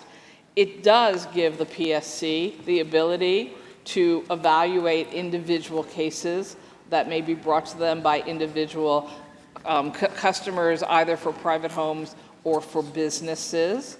That is all within the scope of the role of the PSC now. Now, if you're asking me, perhaps that your confusion is, this is an effort to move us forward away from gas? Yes, it is, absolutely, as is consistent with many laws we have already passed, and perhaps even more importantly than our laws, the pure necessity of the state of New York to decrease its dependence on gas and oil and use alternative options within energy. And frankly, it's a model that, if you get to the rest of the bill, is actually going to save ratepayers $200 million a year and assure that low and middle income ratepayers do not have to pay more than 6% of their annual income towards the utilities. So this is a huge boon for ratepayers, particularly those who have found their utility costs to be an excessive percentage of their annual income. At the same time, as we are moving down that road, we must move down by moral obligation for the survival of the planet and to be consistent with the other laws we have passed to be transitioning from gas dependence to alternative options. Mr. President, will the sponsor continue to yield? Will the sponsor yield? Yes. Sponsor yields. So you brought up the 6% cap. So on one hand, we're saying we're going to save all this money if we do this, $200 million to ratepayers. On the other hand, if you find it necessary in this bill to limit the total income, 6% of the total income for low and moderate income individuals, so I'm assuming the middle class, it would be included in that. So if this is going to save so much money, why do we have to cap it for, 3/4 of the population of New York State? Well, I don't think we would be capping it for 3/4 of the population. Do we know the percentage of the population who likely fit in this? Senator Burley, are you asking the sponsor? I'm just clarifying my thing. For you, I didn't hear the last statement. Senator Burley, could you repeat the question? Yes, through you, Mr. President. So if you're saying low and moderate income, I would assume that to mean middle class. So if you include all those folks that would be considered middle class, say roughly 2/3 to 3/4 of the population of New York State, without having the data. So it would be capped at 6% for 80% of the area median income. So that varies obviously depending on where you live in the state. But if you're saying this would help capture a limit on cost to 75% of New Yorkers, I'm gonna say that's a reasonable assumption. Mr. President, sponsor to continue to yield. Will the sponsor yield? Yes. Sponsor yields. So I'm confused. If this is going to save money, but we still have to cap the expenditures for a very large percentage of the state, then isn't that going to shift the burden? Either it's going to not save money, which is kind of what this bill is saying, or we're just going to shift that burden of the additional cost to the remaining ratepayers. No, like Mr. manufacturers and businesses, our food processors that use a lot of energy, they're going to end up footing the bill. Mr. President, we don't believe that is the case because, again, this is one bill in a package of other laws that we have passed, even changes we made in the state budget, providing supplemental monies to assist people with utility costs. Although this bill does not, as was asked, does not end gas infrastructure as we know it, shifting off of gas, and the sooner the better, is actually projected to save the state of New York $150 billion in repairs of our existing gas system over the next several years, which of course will also save consumers and ratepayers in particular significantly more money. We also know that the cost of natural gas and oil have continued to skyrocket, while the costs of alternative and renewable energy options have been decreasing in cost. So every move we make away from our traditional system to a system not dependent on an old, leaky, needing to be repaired, incredibly expensive gas system with the cost of gas being so high, into newer systems that are renewable, are going down in cost, and again, of course, are not doing massive damage to the environment of the state of New York. So it's a win for ratepayers, it's a win for the environment, and it's just smart public policy that's consistent with the other laws that we have passed in the state. Mr. President, on the bill. Senator Burlow, on the bill. First of all, Senator Krueger, thank you again for engaging on this. I see that on one hand, we're going to save money by going away from gas to electric, yet, and I believe the number that Senator Krueger gave was $150 billion to not have to upgrade that infrastructure. But it reminds me of the fact that we do not have the infrastructure in place to electrify New York State, and that cost is probably going to exceed $1 trillion based on the simple math that was somehow missed by the Climate Action Council in their estimate. So we're going to spend $1 trillion to save $150 billion. I don't think that's a good idea. But more importantly, this is going to actually start the dismantling of our natural gas infrastructure. Western New York, where I'm from, that is the #1 way to heat your home. We also have abundant natural gas here. It's cleaner, it's lower in emissions, and the bottom line is we do not have the ability to do this. And this is going to start pushing it up starting in 2025, and if you look at the calendar, it's 2023. I don't see how we're going to be able to, in 2 years, start improving things. And then there's the question of what's affordable when it comes to heating our homes and running our businesses, manufacturing. And the response was, well, it's the cost of renewable energy is going down. It's going down because taxpayers have to subsidize it to the tune of hundreds of billions of dollars a year. They have to subsidize the construction of these facilities, these installations, and they have to perpetually subsidize every single kilowatt that is produced. It's really going to be massive tax burdens on New Yorkers and everyone that supports this. So really, we're talking about trying to save someone potentially money on their gas bill or on their electric bill after they have to pay a lot more in taxes to subsidize that electric bill. So the math just doesn't make sense. But more importantly, we will not be able to continue to have the quality of life that we have in New York State without natural gas. We will not be able to have the manufacturers that are here in New York State remain without natural gas. For those that think, oh, they'll just simply convert to electricity, that's not going to happen either. So right now, if you are in economic development in New York State, and you are trying to attract a new plant, like the Great Lakes cheese plant that's being built right now in my district, you have to tell them, I'm sorry, this is going to be a problem for you because it's likely that the natural gas infrastructure that you need to actually continue or to build this plant and actually provide those jobs, provide that economic impact, isn't going to be there. That's the troubling part of all this. So I will be voting no. Thank you, Mr. President.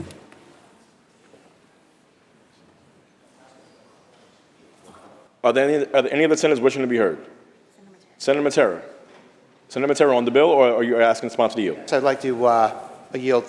Senator, would you yield for a couple questions, may I? Thank you, Mr. President. Yes, sir. Will the Yes, sponsor yield? I am happy to answer Senator Matera's question. The sponsor yields. Senator Krueger, thank you so much. And, I was just listening to the debate with you and Senator Borrello.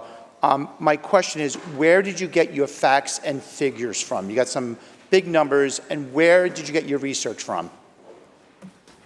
So we've had a series, Bless you. we've had a series of hearings around the CLCPA and the scoping plan with experts testifying that were on the scoping commission who spent 3 years, 2 years? 3 years doing the evaluation and the math. And so we also had, we had a full hearing, I think you were at it actually. And then we, of course, had the budget hearing that also had extensive discussion around the costs and advantages of the shifts required under the CLCPA. I can get you all that testimony again, although I think it's all online because both hearings, all of the testimony submitted, and many were scientists who submitted that testimony, is already online. I don't have it all here for you tonight. Mm-hmm. Through you, Madam President, would the sponsor continue to yield, Senator please? Krueger, do you yield? I do. Senator yields. Senator, do we have any exemptions at all with your bill? There's exemptions in the sense that the PSC will have the ability to say, you have made an argument for why you need this, and it meets our standards, and we will say yes. So, yes, the answer is yes. Through you, Madam President, would the sponsor continue to yield? Yes. We discussed also, too, about emergency power and everything like that. So, with our, generators, backup generators and everything like, things of that sort. So again, you're saying so the PSC will determine that. So are people, when they're denied, are they going to be able to appeal anything with the, or how is this going to work? Currently, if the PSC denies you something you ask for, you have an appeal process, and I believe it will be the exact same appeal process. And as far as, backups, I think you said the word backup, but just for the record, the New York Independent System Operators, NYSO, has determined we have sufficient capacity to maintain reliability everywhere in the state going forward, and that NYSERDA has assured us many times we have enough renewable generation in the queue to meet our 70% renewable standard by 2030. So I am very confident that we have the ability to give the PSC the authority to do this, to make exceptions when they're required, to say, oh, maybe that geographic area has a different need, maybe that specific business has a specific need, maybe something else has happened for the good or the bad. We're not tying their hands. We are giving them all that authority to move forward with based on their expertise. Through you, Madam President, would the sponsor continue to yield for one more question? Do you continue to yield? I certainly do. Sponsor yields. Senator, are you aware of what happened with Berkeley, California, with the lawsuit with the Restaurant Association Are you concerned at all that this is going to happen the same in New York State? No, it has been clarified for me through multiple attorneys that the decision that was made in Berkeley, California does not relate, that's a Ninth Circuit decision for an overturning of a specific approach to the law that was made in Berkeley, California. That is not the approach we are using here, and that we are not under the jurisdiction of that circuit court. And so I'm quite sure that that does not apply to New York. Been on the bill?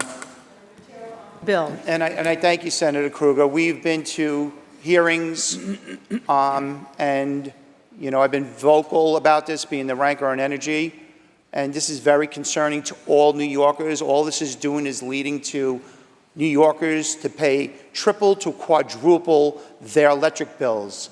And, you know, I'm very, very concerned because I'm still not getting the answer from anybody who is going to be paying for this, all of this renewable energy moving forward. I'm for renewable energy, especially with green hydrogen, nuclear, all kinds of different renewable energies. But when we have just wind and solar and battery storage, is not going to be doing what's happening here. It's the cart before the horse. All New Yorkers need to understand that we need to be vocal about this, because all this is doing is stopping for you to use natural gas for our future, to mandate. New Yorkers do not need to have mandates.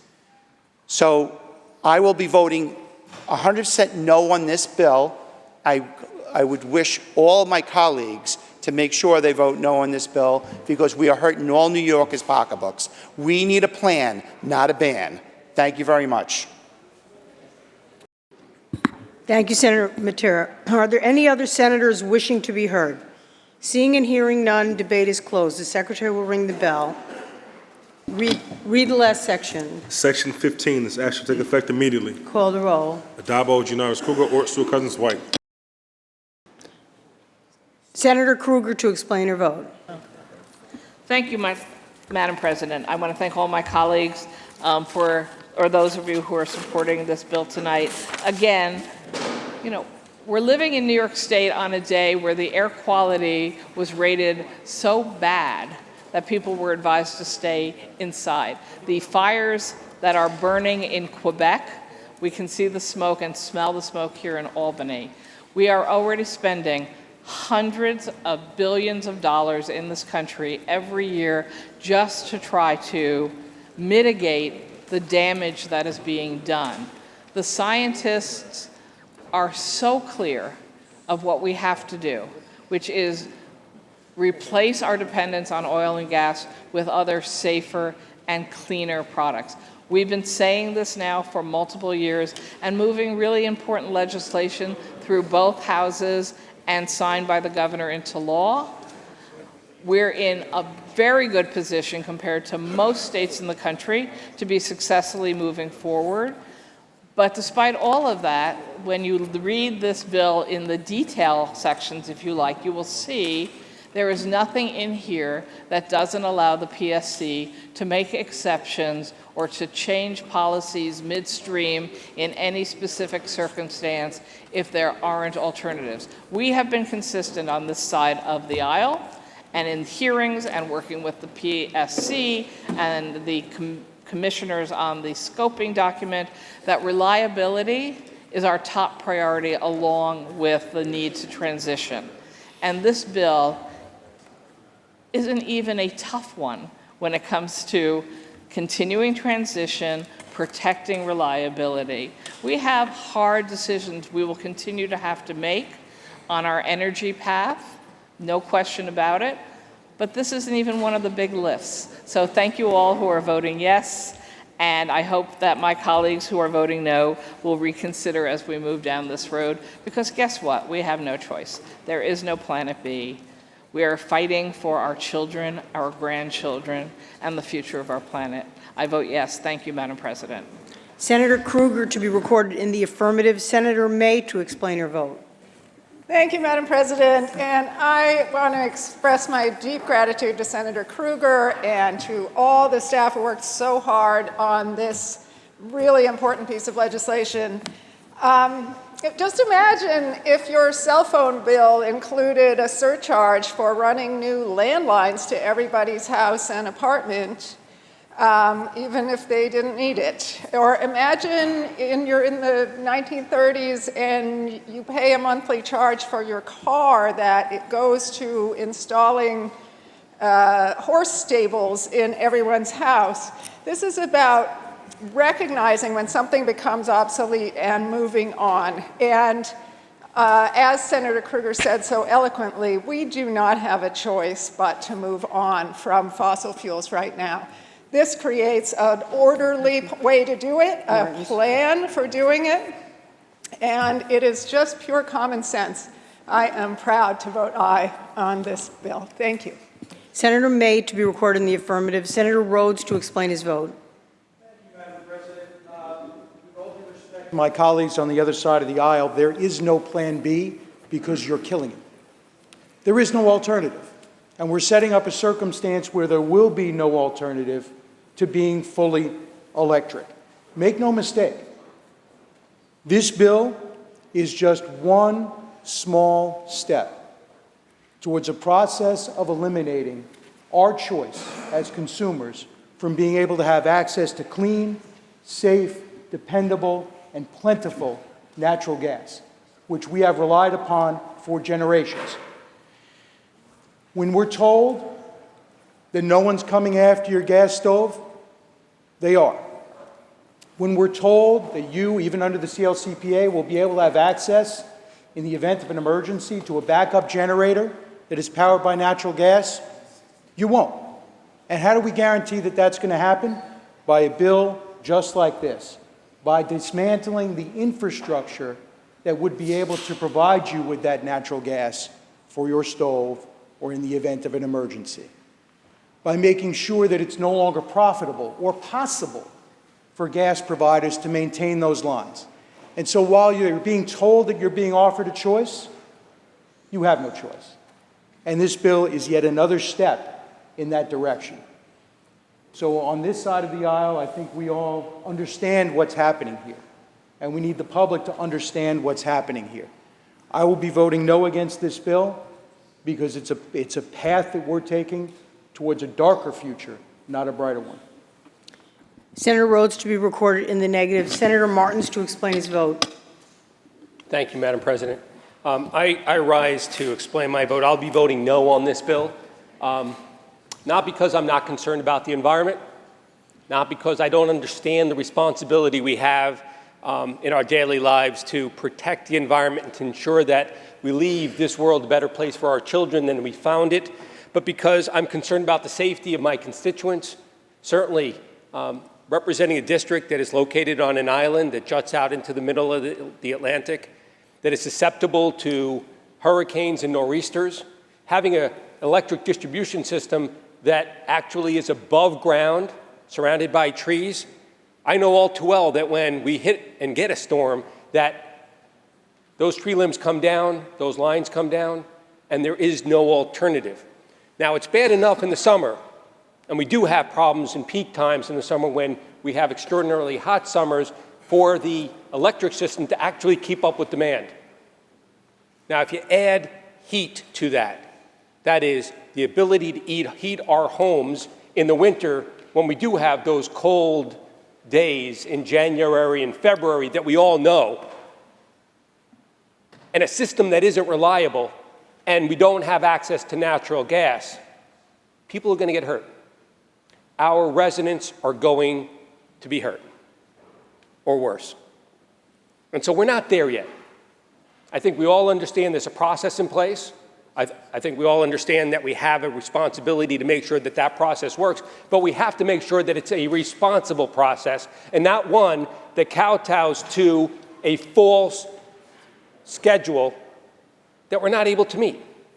So in speaking to our providers locally, they've told us, certainly they've told me, we cannot meet that schedule. We will not have a viable grid that can meet the needs of the 1.1 million customers, several million people who live on Long Island and get their energy through the Long Island Power Authority. So what are we supposed to do? Madam President, I'll be voting in favor of my constituents, their safety, to ensure that they have heat and electricity and have access to power. I'll be voting no.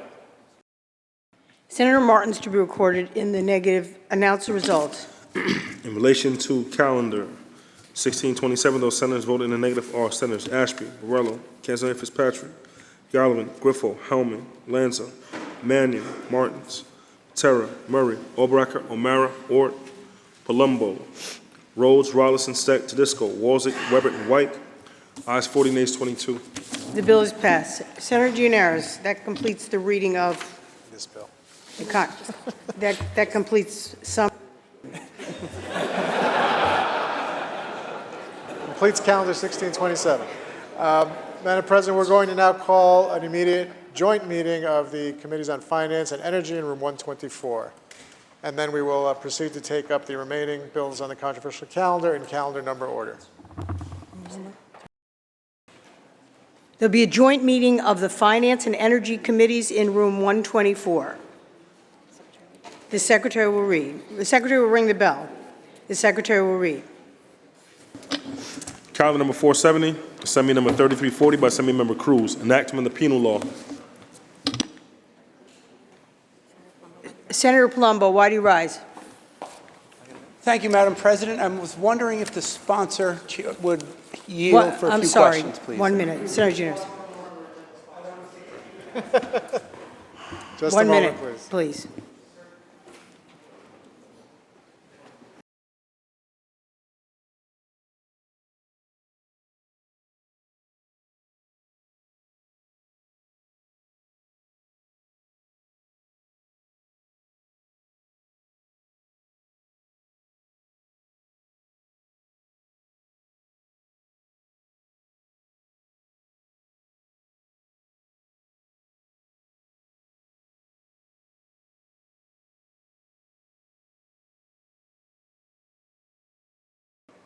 Sponsor yields.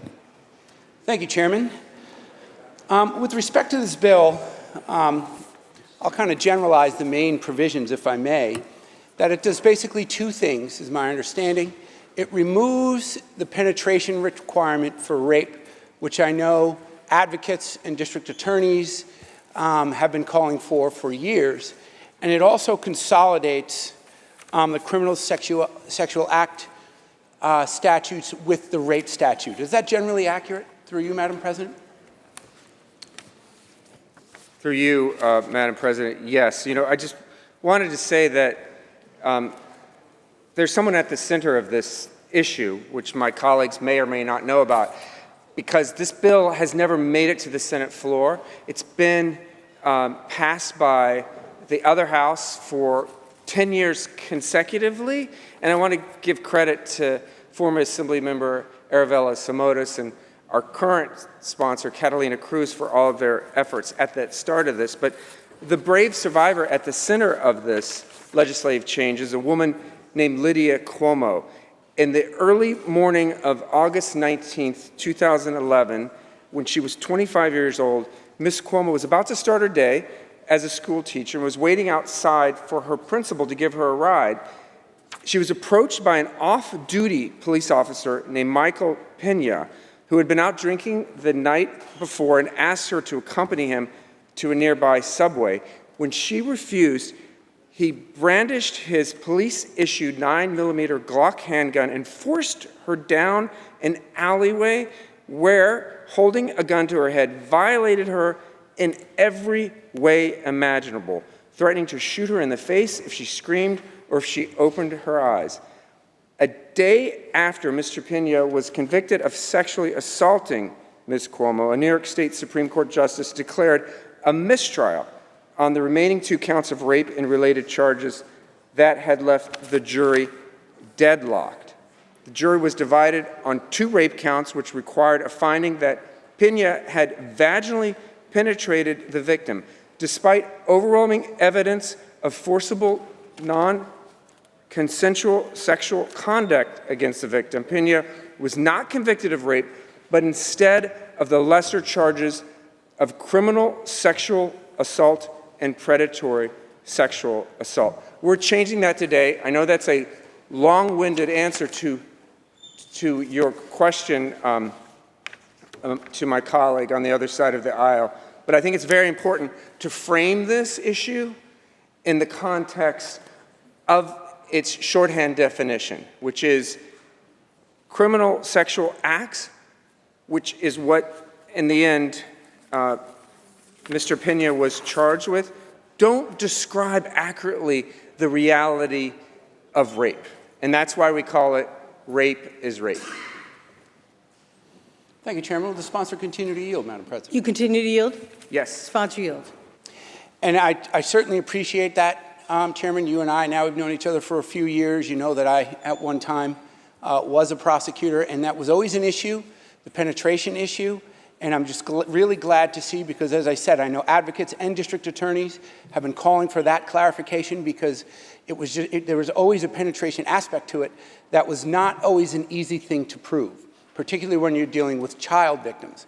So that aspect of this bill is a long time coming, and I think we're all happy to see that.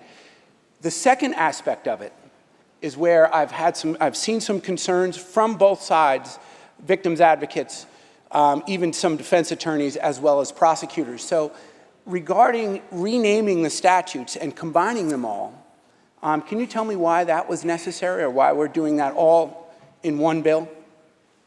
Well, again, this bill has been around for over 10 years, and we are changing the statute to more accurately reflect the heinous acts that Ms. Cuomo and others have undergone.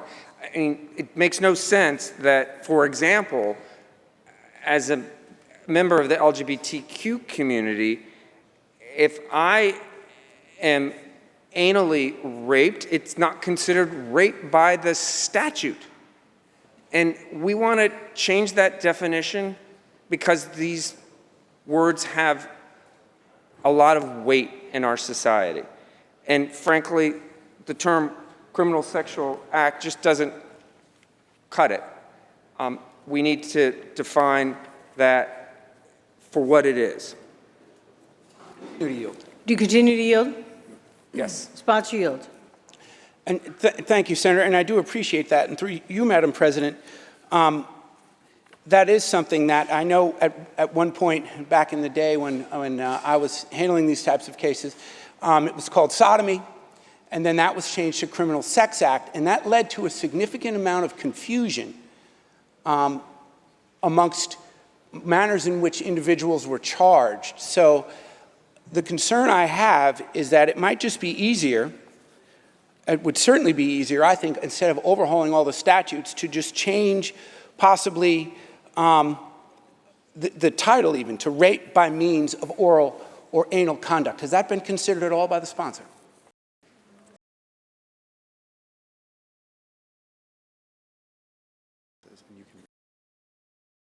Well, and I through you, Madam President,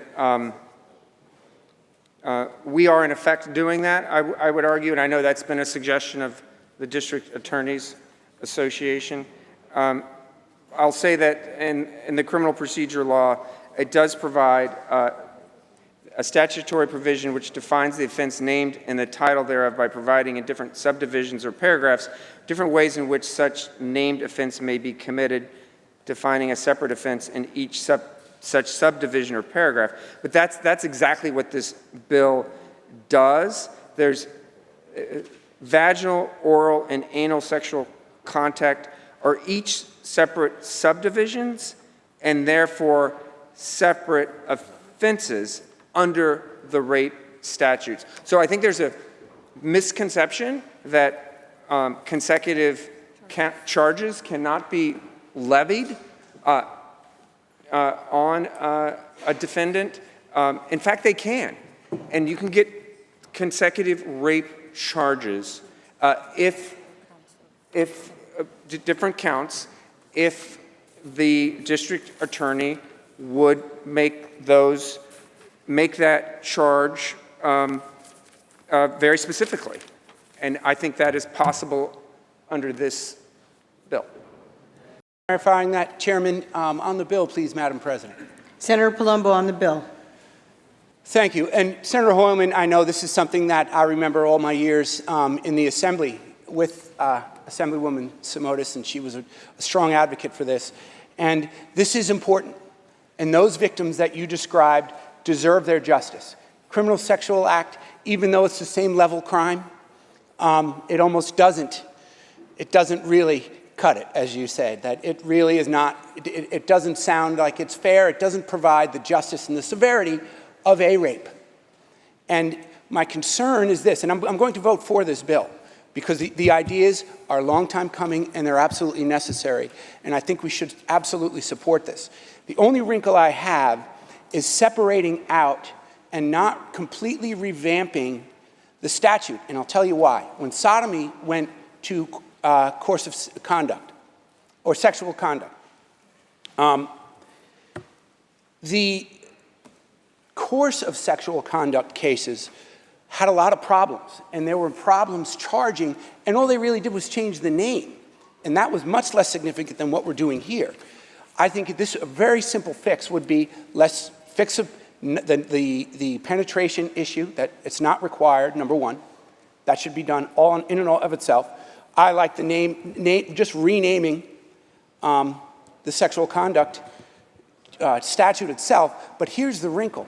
If you have someone who is experiencing this horror for years and years and years, particularly with child victims, you have situations where they'll say, I was about 7 or 8 years old, maybe in the summertime.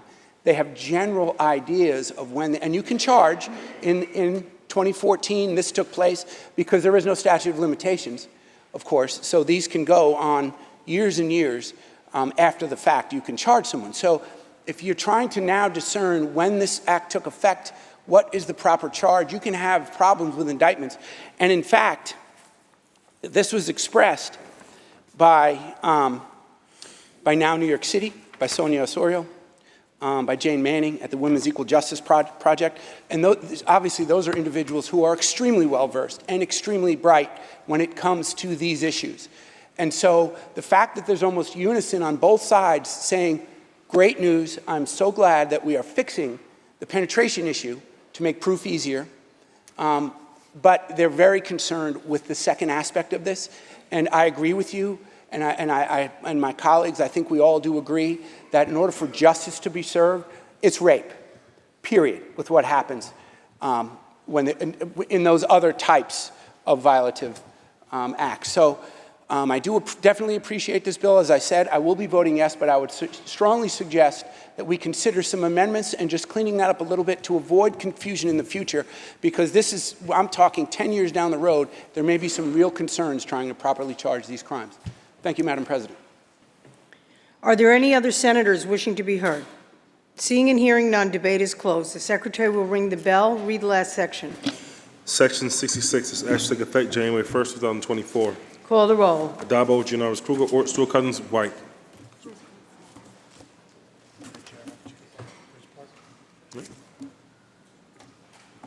Announce the results. In relation to calendar 470, those senators voted in the negative are Senators Brisport, Gonzalez, Helming, O'Mara, and Salazar. Senator Helming in the affirmative. Ayes 57, nays 4. The bill is passed. The secretary will read.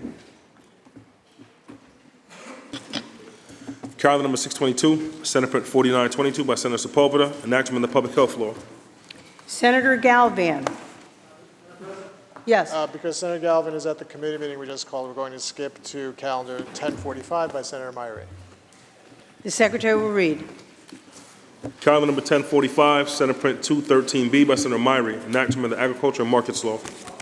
Senator Borrello, why do you rise? Madam President, will the sponsor yield for a question? Senator Myrie, do you yield? Yes. The senator yields. Through you, Madam President. Thank you, Senator Myrie. Question, this bill speaks about the rewarding cues of unhealthy food marketing. Can you explain what a rewarding cue is?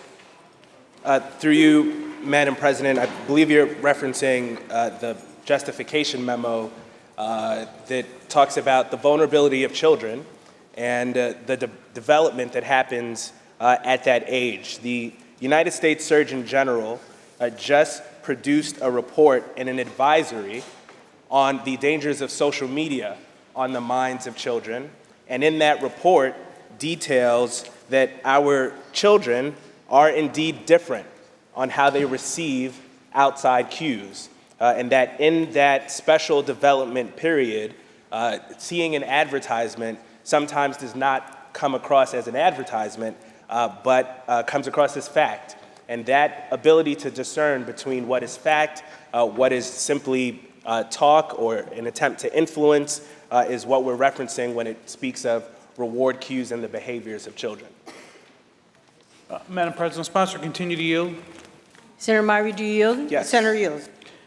So you said that the advertising is somehow fact. I guess I'm trying to determine, what that means. What do you mean when you're saying reward cue? When I think of something being a rewarding cue, I really don't know what that is, other than from an advertising standpoint, you're saying that there is some kind of a benefit for either consuming something or engaging of a certain habit. So how does that pertain to this particular bill?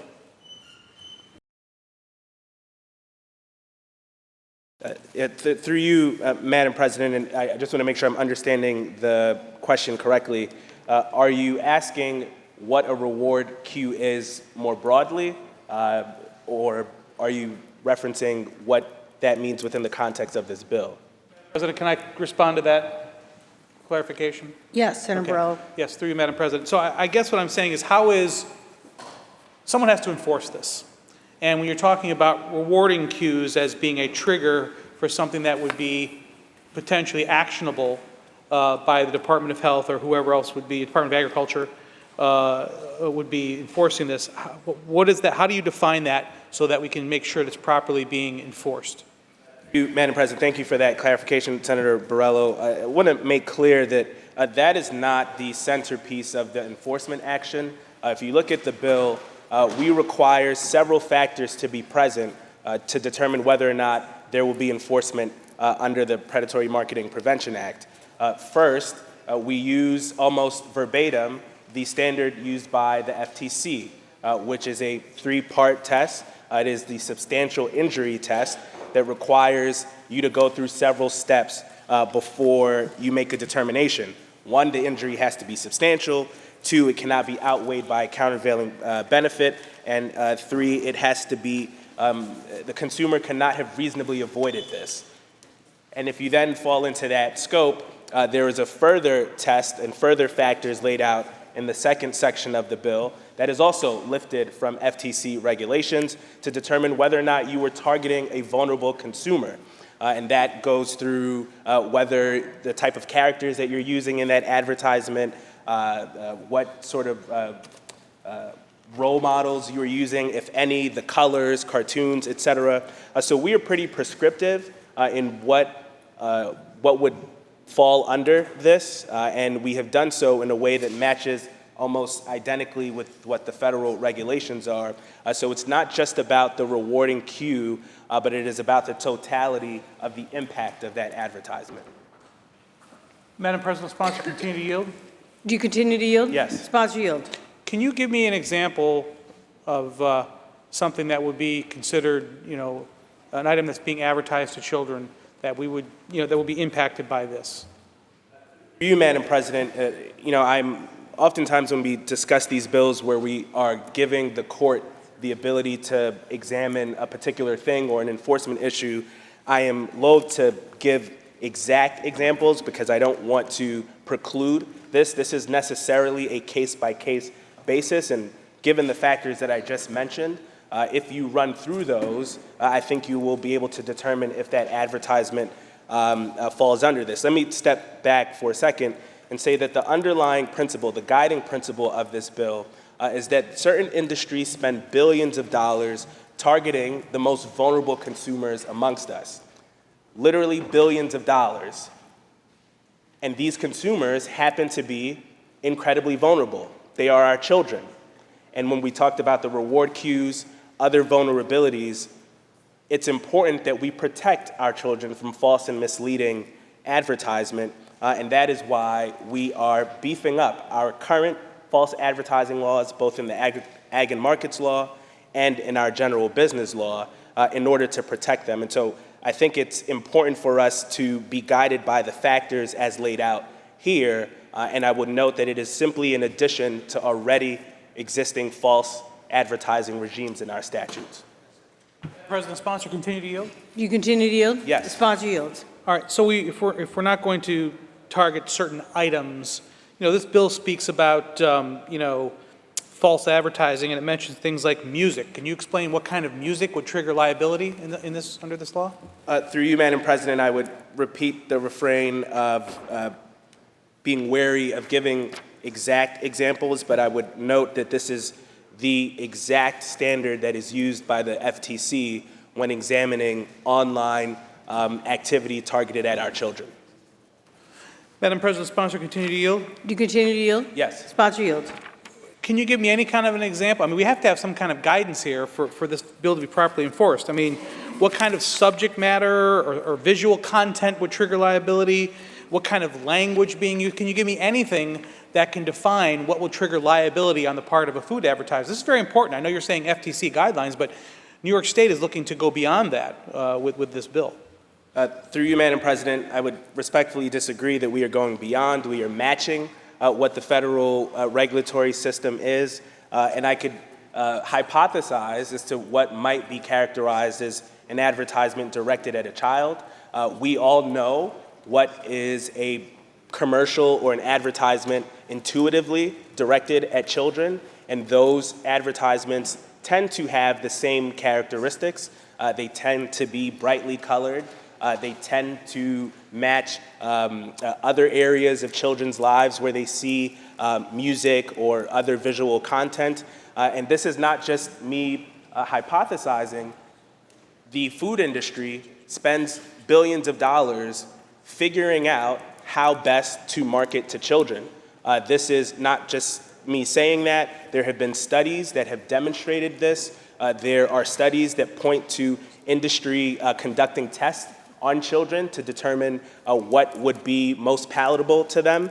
So this is not a made-up thing. This is something that the industry focuses on, and I will point out that they particularly focus on Black and brown communities. Black and brown children are almost 4 times more likely to see advertising for junk food than their white counterparts. Again, these are facts, not me hypothesizing. So I think we have a lot of material to point to see what might be examples of this type of targeted advertising. Madam President, sponsor, continue to yield? Do you continue to yield? Yes. The senator yields. So the law speaks to like celebrities and so forth that might appeal to children. I mean, so you're saying like a high sugar cereal that might use, I don't know, a famous athlete or, Batman or Spider-Man, would that then trigger a liability? I mean, I'm sure Senator Gianaris and I would like the Batman or Spider-Man references on the high sugar cereal. For you, Madam President, I have take no offense to sugared cereal, and I think people should be able to eat that if they so desire. But I would shift our focus back to what this is meant to do. It is meant to protect false and misleading advertisement targeted at our children. And so in order for this to even fall under the ambit of the bill, you have to be false or misleading. And what we are doing in this bill is defining that in a more detailed fashion to match what the federal regulations are. Madam President, sponsor, continue to yield? You continue to yield? Yes. The senator yields. So if this is matching FTC guidelines, why is this bill needed in New York State? Through you, Madam President, because 1/3 of New York children are obese.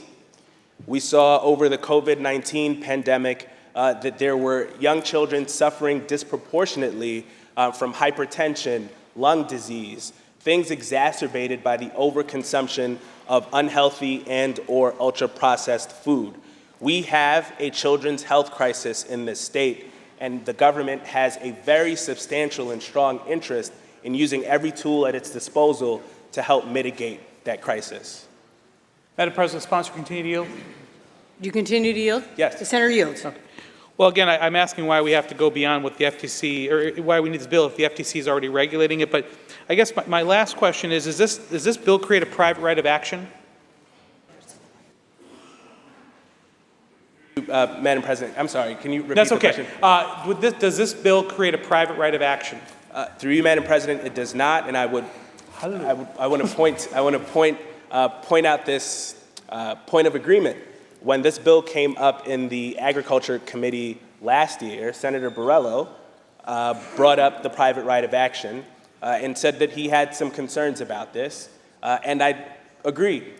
We removed that so that we could take the focus off of the private right of action and focus on the protection of our children and having the government enforce this law. On the bill. Senator Borrello on the bill. Thank you, Senator Myrie. I want to also sincerely thank you for that amendment that removed that private right of action. Thank you very much. With that being said, I think we all have concerns. There is a child health crisis. There's no doubt about it. I think we all have concerns about that. I think in our fast-paced lifestyle, we lose track of the fact that we need to have good, wholesome food for our children, particularly in those development years. That being said, I still have concerns with this bill having to do with what will actually trigger the liability. I think this is well-intentioned. I think that we need to head down this road. I'm very supportive of things like our Double Up Food Bucks program to get more people that are on SNAP to our local food farmers markets to get healthy food grown locally. So those are all good initiatives. I think we should focus on that. I think we should focus on encouraging people, because if I'm not mistaken, SNAP still allows the purchase of junk food with those SNAP benefits. You can buy prepared foods now. In fact, I think that was recently added, that you can buy prepared foods at grocery stores, which typically are not as healthy as buying, and making something at home. So I think this particular bill is targeting one area, and we may have a long way to go to ensure that our children are eating healthy. So, like I said, I agree with the spirit of this, but I still think some issues, so I'll be voting no. Thank you. Are there any other senators wishing to be heard? Seeing and hearing none, debate is closed. The secretary will ring the bell. Read the last section. Section 2, this act shall take effect immediately. Call the roll. Addabbo, Gianaris Kruger, Ort, Stewart Cousins, White. Senator Myrie to explain his vote. Thank you, Madam President, and thank you, Senator Borrello, for the questions.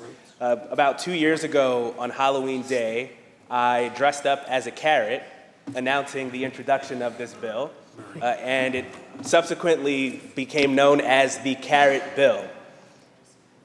And I'm very proud of this effort because this is, at its core, about protecting the most vulnerable amongst us.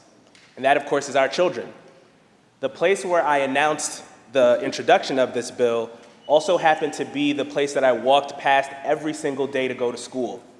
And in that intersection is a McDonald's, a Checkers, a Dunkin' Donuts, a Popeyes, and a Wendy's. And that's just right within one intersection.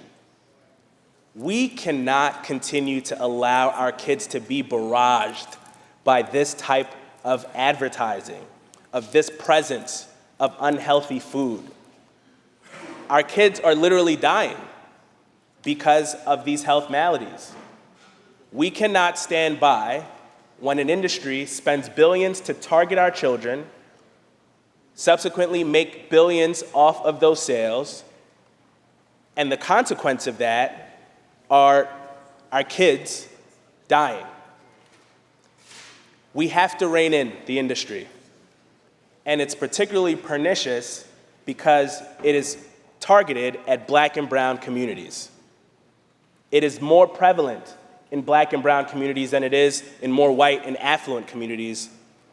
That's not hyperbole. The studies have demonstrated such. So I urge all of my colleagues to support this effort and to support protecting our children over protecting the profits of an industry. I proudly vote in the affirmative. Thank you. Senator Myrie to be recorded in the affirmative. Announce results. In relation to count at 1045, those senators voting in the negative are Senators Borrello, Gallivan, Griffo, Hellman, Murray, Oberacker, O'Mara, Ort, Rhodes, Steck, and White. Ayes 51, nays 11. The bill is passed. Senator Gianaris. I've been informed that the lay-aside on calendar 1500 has been removed, so can we please restore that to the non-controversial calendar and take that up, please? The secretary will read. Count Calendar number 1500, Assembly number 3305B by Assembly Member Clark, enactment of the Vehicle and Traffic Law. Read the last section. Section 3, this act shall take effect on the 30th day, it shall become a law. Call the roll. Adabo, Giannaris Kruger, Ort, Stewart Cousins, White. Announce the results. Ayes 62. The bill is passed. Senator Gianaris. And now can we continue on with calendar 1313 on the controversial calendar? I'm sorry, which calendar number? 1313 by Senator Hoylman Siegel. The Secretary will read. Calendar number 1313, Senate Print 582 by Senator Hoylman Siegel, enactment to amend the General Business Law.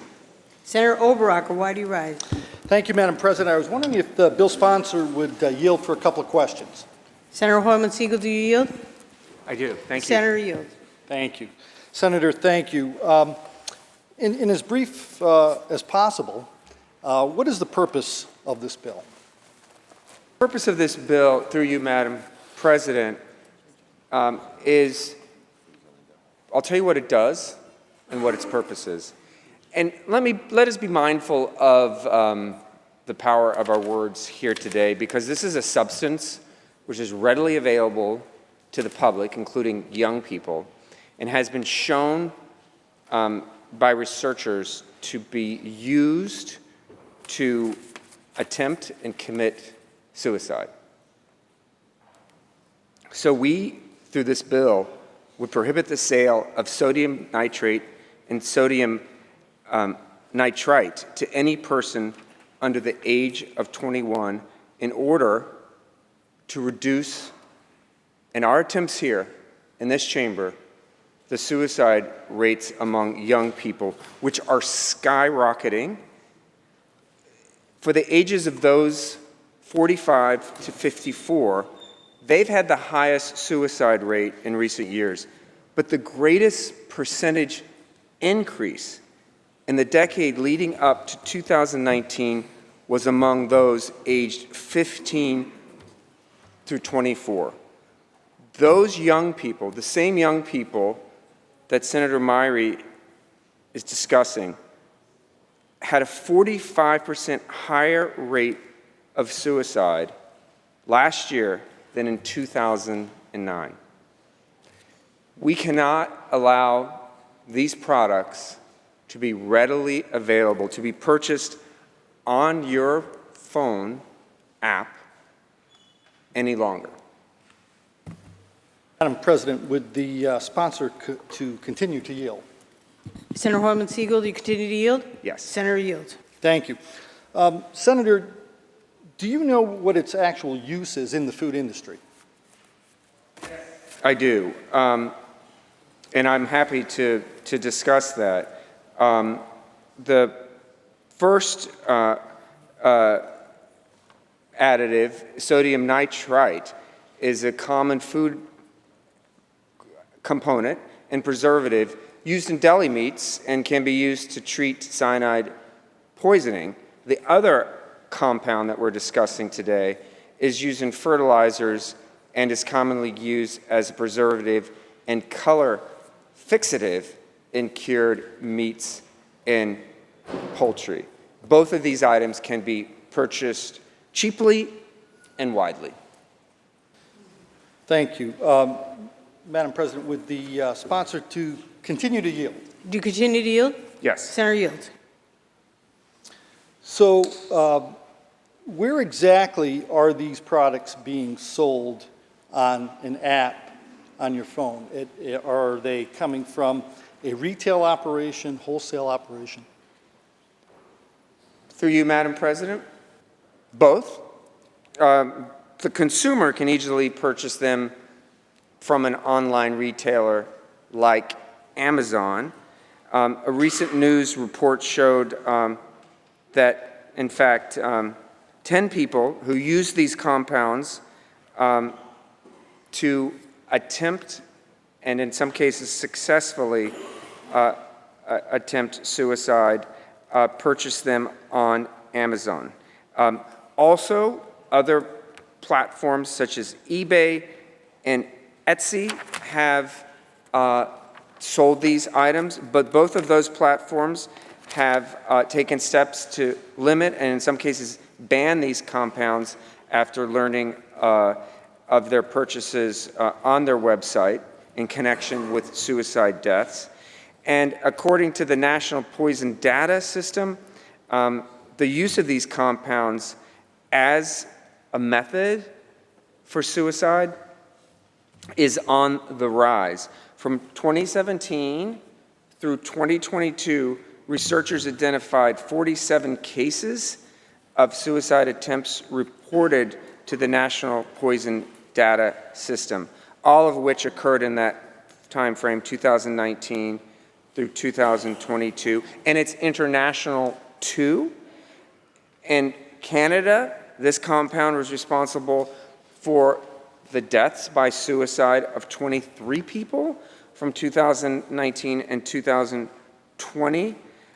Recent studies have shown a significant increasing trend in the use of this compound in countries like South Africa.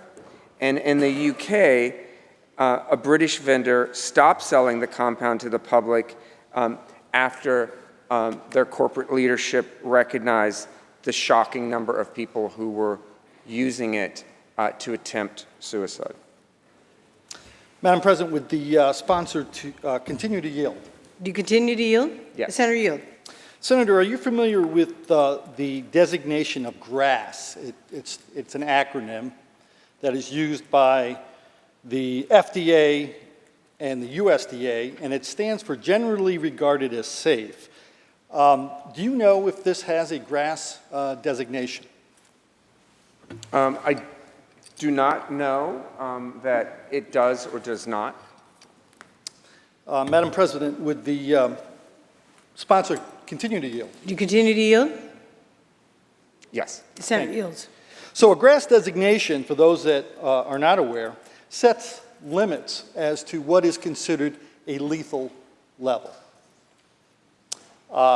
Being that I'm a food scientist, I do own a food ingredient company. We are monitored, of course, by FDA, USDA, and here in New York by Ag and Markets for all ingredients that would be sold in to the public and into the food industry. So my next question would be to the Senator, do you know what that lethal level is in an amount? Is it a gram? Is it a pound? Is there some volume we could put to what a lethal level of sodium nitrite is? Through you, Madam President, I don't think it's appropriate or wise to discuss lethal amounts of dangerous compounds like this in public. That said, I appreciate the Senator's discussion of FDA regulation, which I'd argue is beside the point, given that we're trying to limit access to this extremely dangerous compound that is used for other means by young people, and we're not restricting it from access by adults, but we're restricting access to it by vulnerable young people. Madam President, would the sponsor continue to yield? Do you continue to yield? Yes. The Senator yields. Senator, are you familiar with the word C. botulinum, or more appropriately, its scientific term is the Clostridium botulinum bacteria? Through you, Madam President, no, I can't say that rolls off of my tongue or is embedded in my memory bank quite anywhere. Madam President, through you, would the sponsor continue to yield? You continue to Yes. yield? Senator yields.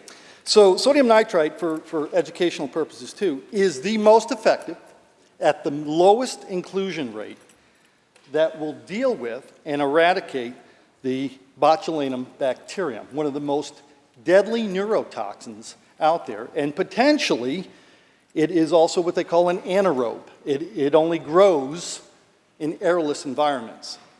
So real quickly on the bill, just to give a little bit more information. When we Senator produce- Oberacker, Yep. are you on the bill? I'm on the bill. Okay, Senator Oberacker on the bill. Thank you. So when we produced bacon, for example, which I don't know about you, but anytime I get up in the morning and I smell bacon, it's a good day. So when bacon is produced, it is actually in an environment that's airless. We have a lot of smoke, we have a lot of heat. And so sodium nitrite is added as a way of taking care of and actually making safer a food product that has mass distribution. We then take it and we vacuum pack it in another airless environment. And so sodium nitrite is a very effective antibacterial product. It is only used in 1 ounce for every 25 pounds of meat. The lethality level that I'm aware of is so high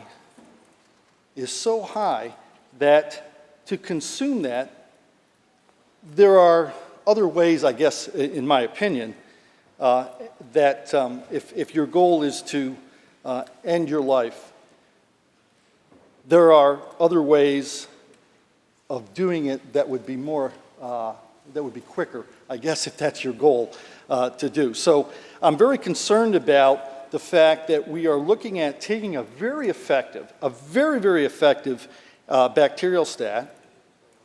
We have, I think the Senator's goal is laudable in trying to prevent this in use like that, but every ingredient has a lethal level. Every ingredient. Salt, bicarbonate of soda, which is baking soda, sodium carbonate, which is potash, sodium chloride, which is just salt. We use chemical names that sound very horrifying, and they're really everyday products. I would love an opportunity to ask our senator to lay this bill aside, and for me to have an actual opportunity to talk and discuss not only the merits of this, but maybe a way of making sure that this product, number one, is educated, that we educate ourselves. Number two, that we do look at potentially where we could monitor larger amounts of this product. Because my fear is a lot of companies are out there and they sell a simple ounce of what they call Prague powder, which is sodium nitrite and salt mixed together. It's used to cure products. And I'm afraid that we're going to really start to not enable, but make a lot more difficult those of us who like to make kielbasa, bacon, hams, or whatever at a home rate with this piece of legislation. Senator, I would love to have a cup of coffee with you.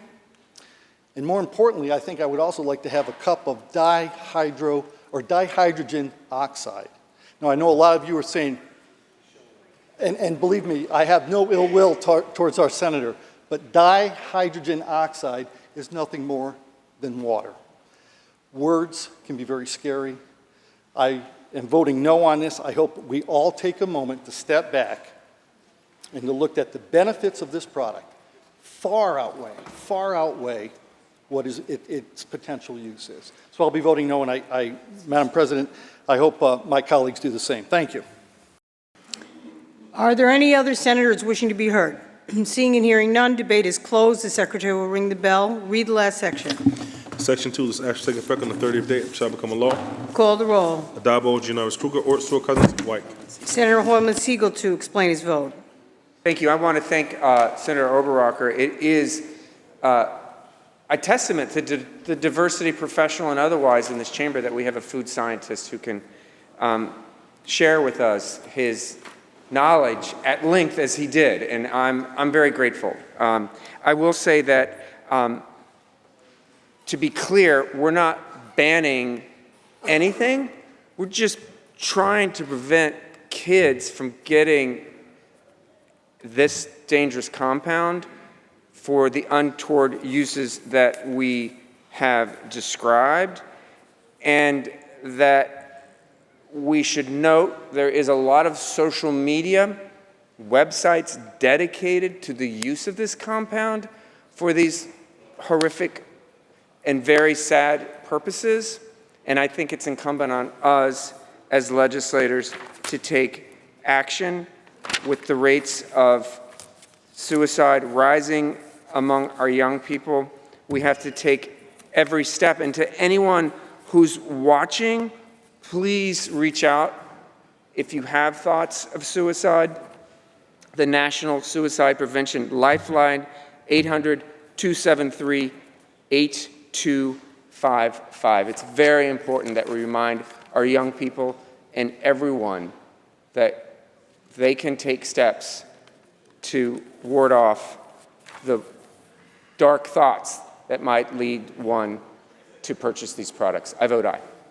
Senator Hoylman Siegel to be recorded in the affirmative. Announce results. In relation to calendar 1313, those senators voting in the negative are Senators Ashby, Gallivan, Griffo, Helming, Lanza, Murray, Oberacker, O'Mara, Ort, Palumbo, Rhodes, Steck, and Tedisco. Ayes 49, nays 13. The bill is passed.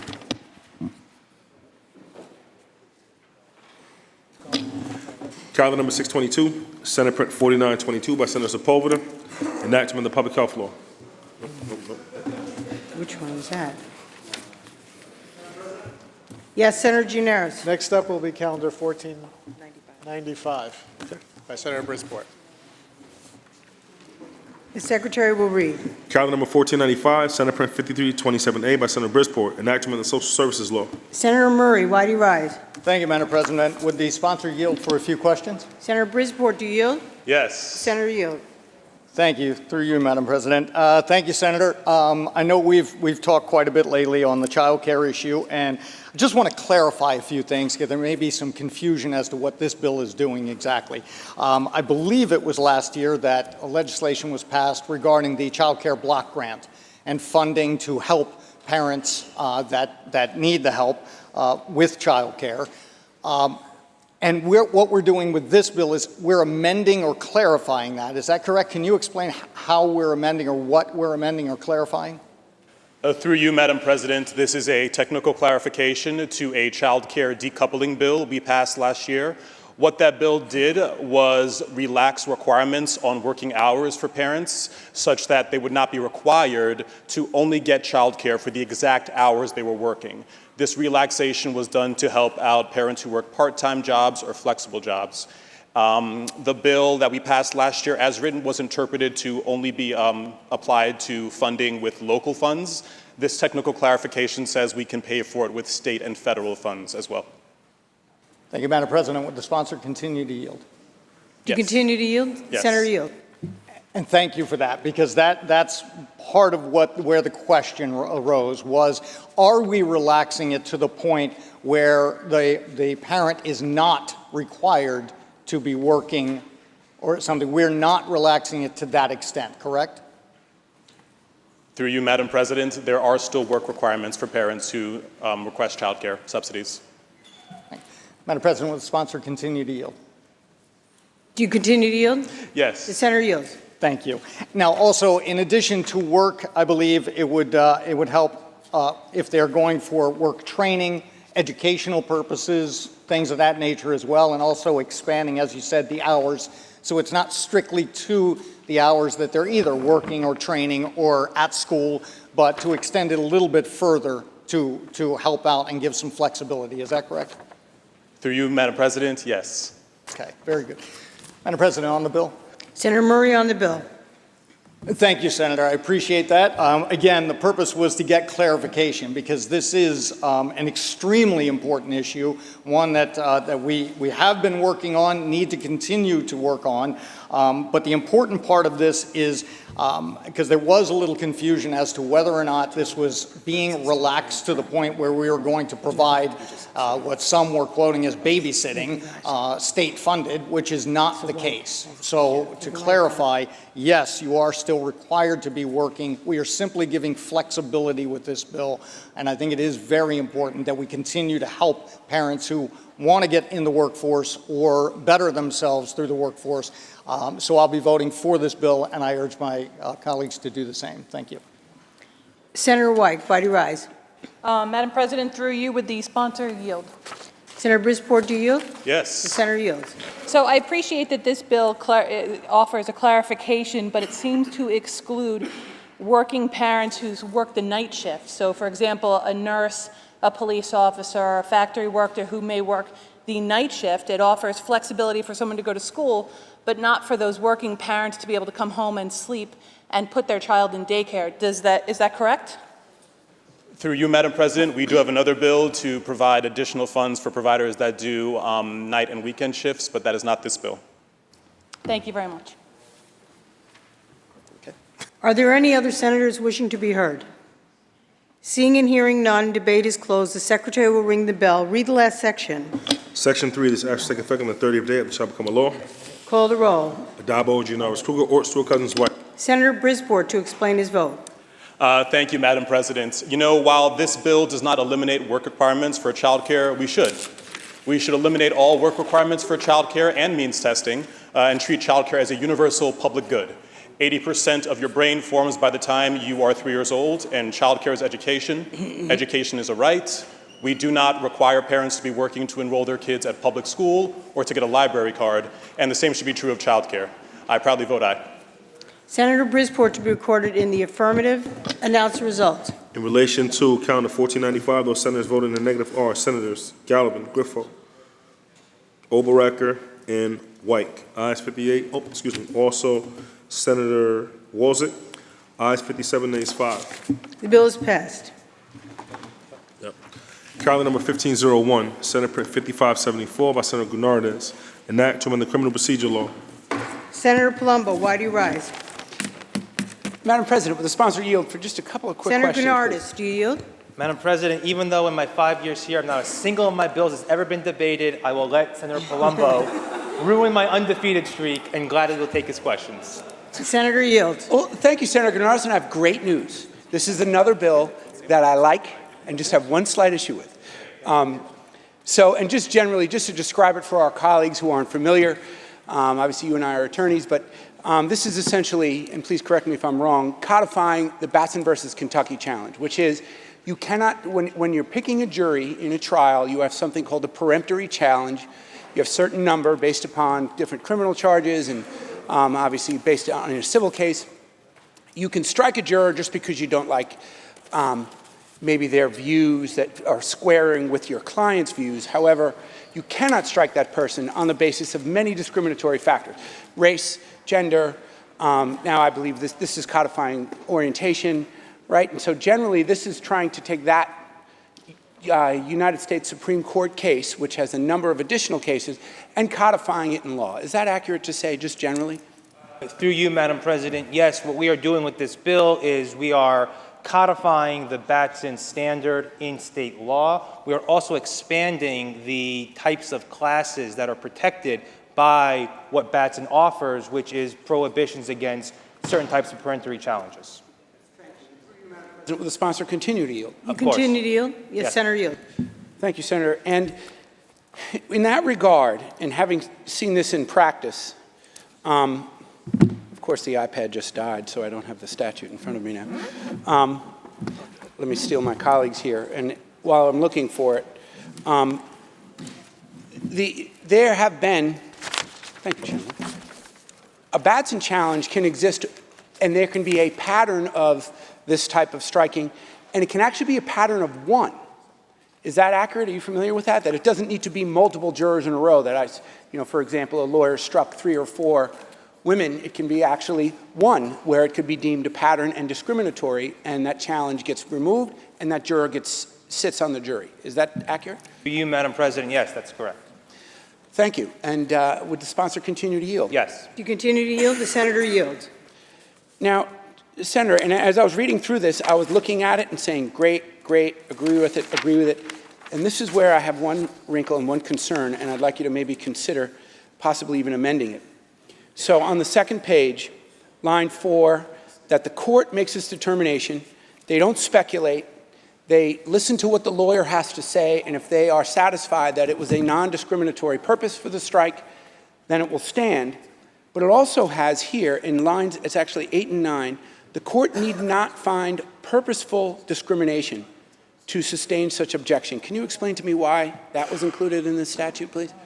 Through you, Madam President, this bill was drafted based on the recommendations of the New York State Justice Task Force, which have been meeting for over a decade to address a whole bunch of issues in our criminal justice system. And they issued a report last year specifically around issues around jury selection, jury bias, implicit bias. And in that report, the members of that commission, which is widely available for folks that have not read it, it's actually very illuminating. In that report, the commission decided first unanimously that they believe that Batson should be codified. And then secondly, they looked at the best way to do that, and the recommendation from the commission, from the task force, after looking at other states that have similarly tried to address implicit bias in jury selection, most notably California, Washington State, Arizona, and Connecticut, which is considering it, they decided to reject other approaches that those states took and instead adopt a reasonable person standard, which is throughout our laws, and especially throughout our criminal laws, which is what our text is meant to adopt in codifying the recommendations of the task force. So that language is designed to reflect the recommendation of this task force to adopt a reasonable person standard in codifying and expanding the protections of Batson. Will the sponsor continue to yield? Yes. Do you continue to yield? Yes, the senator yields. Thank you, Senator. And I understand that the task force was requesting that, and through you, Madam President, and I understand what their reasons may have been, but do you have similar reasons or any concerns that that may lead to an inconsistent application, because we now have a reasonable man standard, yet we have to have an implied finding of something that is not necessarily intentional? You, Madam President, no, I don't share that concern, because ultimately these decisions are decided by the presiding judge in these cases, and we trust that judges are able to make these decisions, as they have been for years and years, for 30 plus years since Batson, 36 plus years since Batson has been around. Thank you, Senator. On the bill, please, Madam President. Senator Palumbo on the bill. Thank you, Madam President. Thank you, Senator Gennardis. As I indicated, I do like the fact that we can clarify this and even expand these factors under the Batson case, because there have been a number of United States Supreme Court cases that have come down. In fact, there was a quintuple homicide authored by Brett Kavanaugh reversing that conviction because of a very nuanced Batson challenge, where the prosecutor even articulated so-called non-discriminatory factors, but it was determined that they were pretextual. That case was a conviction, went all the way up to the United States Supreme Court. They reversed and remanded for a new trial, because this is a very important constitutional protection in our law. So I absolutely agree with that. The wrinkle is that we have someone now who's going to be able to review a conviction, because if you improperly grant a Batson challenge, that can ultimately lead to a reversal almost every time. So now you're talking about someone who wasn't in the courtroom, who didn't hear the arguments verbally, who didn't see the jurors' responses and reaction in person. You have an appellate judge who is now going to not only inject themselves in as the reasonable person, which isn't a bad standard typically, that's a common standard in law, but now there's no purposeful discrimination that will be needed. So I think one judge could say, well, they clearly did not have an intent in their heart to be discriminatory. However, 2 or 3 appellate courts down the road, they do see what they believe based upon some statements in a subjective view that this is now, in fact, discriminatory, and then they would reverse a conviction and send it back. So I think this is generally a very good idea. I will be voting for it, and I would just ask that the sponsor continue to look at this through that lens, that this could actually be counterintuitive, that it's going to, it's not just, it's intended to protect the rights of defendants for sure, and fairness in the court system. However, I think that is actually a subjective factor and not objective, and that's something that needs to be looked at very closely. Thank you, Madam President. Are there any other senators wishing to be heard? Seeing and hearing none, debate is closed. The secretary will ring the bell. Read the last section. Section 3, this act shall take effect on the 180th day, it shall become a law. Call the roll. Dabo, Giannaris Kruger, Ort, Stewart, Cousins, White. Senator Gennardis to explain his vote. Thank you, Madam President. I thank Senator Palumbo for his questions. I just want to say, this bill is incredibly important, as I alluded to. This came directly from recommendations from the New York State Justice Task Force to help us address issues of implicit bias in jury selection. And just so we can have it on the record, I do want to share with everyone, the 5 people listening at home perhaps, exactly how this bill not only codifies Batson, but expands its protections so that an individual who is attempting to serve as a juror cannot be rejected through a peremptory challenge on the basis of their race, color, national origin, ancestry, gender identity or expression, religion, religious practice, age, disability, or sexual orientation. And these protections also match the same protections that exist in our court system for jury selection through the voir dire process. So now we have a consistent standard as to what types of classes are protected for individuals who are called to serve on a jury and then ultimately selected for a jury to serve and perform their civic duty. And I proudly vote aye, and I urge my colleagues to do the same. Thank you. Senator Gennardis to be recorded in the affirmative. Announce the results. In relation to calendar 1501, those senators voted in the negative are Senators Morello, Griffo, Hellman, Lanza, Murray, O'Mara, Ort, Rhodes, Walzig, and White. Ayes 52, nays 10. The bill is passed. Senator Gianaris. Madam President, we're going to jump around depending on members' availability relative to the committee hearing that's continuing downstairs. So next up will be calendar 1620 by Senator Comrie. Secretary will read. Calendar number 1620, Assembly number 3683 by Assemblymember Zabrowski, enactment of the Public Service Law. Senator Walzig, why do you rise? Thank you, Madam President. Would the sponsor yield? Senator Comrie, do you yield? Senator yield. And through you, Madam President, the statute of limitations for making a claim is 6 years. Is that correct? No, it's not correct. It's actually 8 years that they put the statute of limitations and make the claims. Through you, Madam President, would the sponsor continue? I said that wrong. The statute of limitations is 6 years, but it normally takes a while for the utilities to make the claim, so in the bill we're making it 8 years. They found that in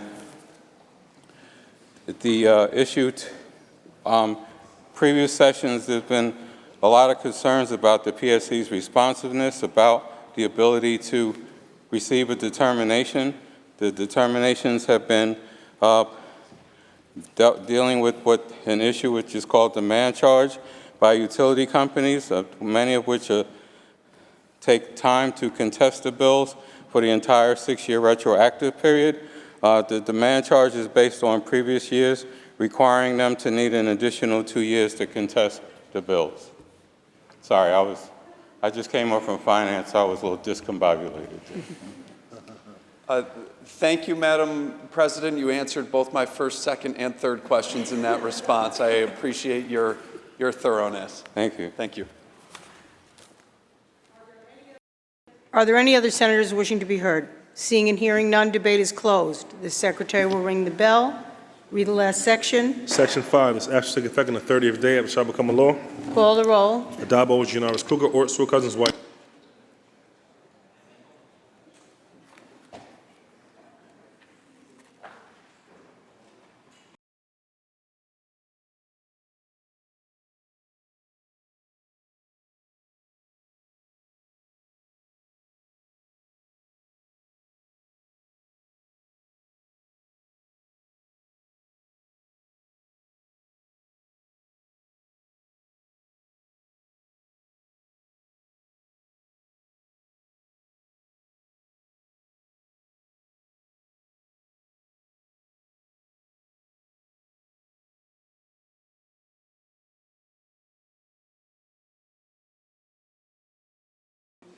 Announce the results. In relation to calendar 1620, those senators voted in the negative are Senators Ashby, Borrello, Castleton, Fitzpatrick, Gallivan, Griffo, Hellman, Martins, Murray, Oberacker, O'Mara, Ort, Palumbo, Rhodes, Steck, Tedisco, Walzig, and White. Ayes 45, nays 17. The bill is passed. Senator Gianaris. Next up, Madam President, is calendar 1658 by the esteemed Senator Janaris. The Secretary will read. Calendar number 1658, Senate Print 7394A by Senator Janaris, enactment of the election law. Senator Barilla, why do you rise? Madam President, will sponsor yield for a question. Senator Gianaris, you yield? Yes. Senator yields. The esteemed Senator Gianaris. This bill looks an awful lot like the constitutional amendment that was defeated overwhelmingly by voters in 2021, which would give essentially no excuse to absentee balloting. Isn't this just the same thing, or why aren't you just proposing another amendment? No, you're mistaken, Madam President. Senator Borrello was mistaken. The referendum was relevant to the absentee ballot process. This bill relates to a form of early voting. Madam President, on the bill. Senator Borrello on the bill. Thank you, Senator Gianaris, for that spirited and long debate. I think my concern here is, as on the part of a lot of other people, is that this essentially is saying that you can now mail in your early voting ballot, and you can, circumvent the system. The bottom line is we here in New York State have made it very, very easy to vote. Other than allowing you to vote while you're standing in line at Walmart, it couldn't get any easier than it is to vote here in New York State. When you start talking about mail-in ballots, we saw what's happened in the past when it overwhelms the system here. And I continue to say that the most important thing in New York State and across the nation is not that everybody votes, because in the end of the day, this is the United States, and you can still choose not to vote.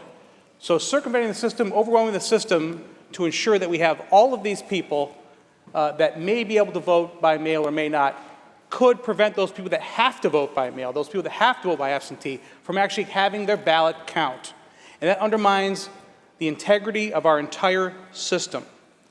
And this is just really a workaround on that bill that overwhelmingly failed here in New York State, where the voters of New York said, no, we're going to stick to the Constitution, and we're going to say that only certain circumstances should allow someone to vote by mail, vote by absentee, or whatever it might be.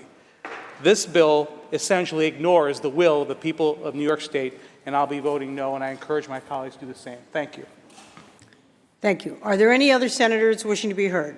Seeing and hearing none, debate is closed. The Secretary will ring the bell. Read the last section. Section 55, this act shall take effect January 1st, 2024. Call the roll. Addabbo, Janoris, Kruger, Ort, Stewart, Cousins, White.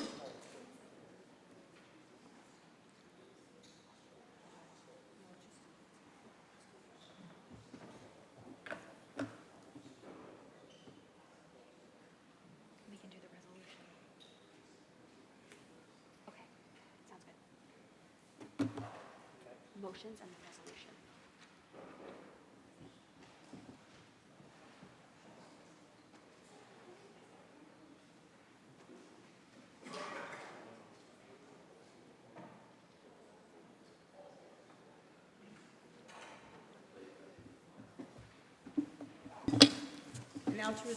Announce results. In relation to calendar 1658, those senators voted in the negative are Senators Ashby, Borrello, Cancel Fitzpatrick, Gallivan, Griffel, Hellman, Lanza, Martins, Matera, Murray, Oberacker, O'Mara, Ort, Palumbo, Rhodes, Rollinson, Steck, Tedisco, Walzik, and White. Ayes 42, nays 20. The bill is passed. Senator Gianaris. Return for a moment, Madam President, to motions and resolutions. On page 16, I offer the following amendments to calendar 668, Senate 6218, and ask that said bill retain its place on third reading calendar. The amendments are received, and the bill will retain its place on the third reading calendar. Also, on behalf of Senator Parker, on page 13, I offer the following amendments to calendar 529, Senate 5343, and ask that said bill retain its place on the third reading calendar. The amendments are received, and the bill will retain its place on the third reading calendar. Again, on behalf of Senator Parker, I wish to call up Senate Print 1201, recalled from the Assembly, which is now at the desk. Secretary will read. Calendar number 126, Senate Print 1201 by Senator Parker, enactment of the Public Service Law. Move to reconsider the vote by which the bill was passed. Call the roll. Addabbo, Gianaris, Kruger, Ort, Stewart, Cousins, White. Ayes 62. Amendments? The amendments are received, and the bill will retain its place on the third reading calendar. I now offer the following amendments. The amendments are received, and the bill will retain its place on the third reading calendar. On behalf of Senator Skoufis, I wish to call up Senate Print 6441, recalled from the Assembly, which is now at the desk. Secretary will read. Calendar number 1580, Senate Print 6441A by Senator Skoufis, an act relating to approving certain employee benefit costs for transportation employees for the Goshen Central School District. Move to reconsider the vote by which the bill was passed. Call the roll. Adabo, Giannaris Kruger, Ort, Sewell Cousins, White, ayes 62. The bill is restored to its place on the third reading calendar. I offer the following amendments. The amendments are received, and the bill will retain its place on the third reading calendar. Recognize Senator Lanza. Senator Lanza. Thank you, Senator Giannaris. Madam President, on page 441, I offer the following amendments to Calendar 1297, Senate Print number 6493B, and ask that said bill retain its place on third reading calendar. The amendments are received, and the bill will retain its place on the third reading calendar. Senator Giannaris. Madam President, I believe the next bill we are taking up is yours, so we'll give you a moment to get to your seat. And then when Senator Prasad reaches the desk, she can call up Calendar 1657.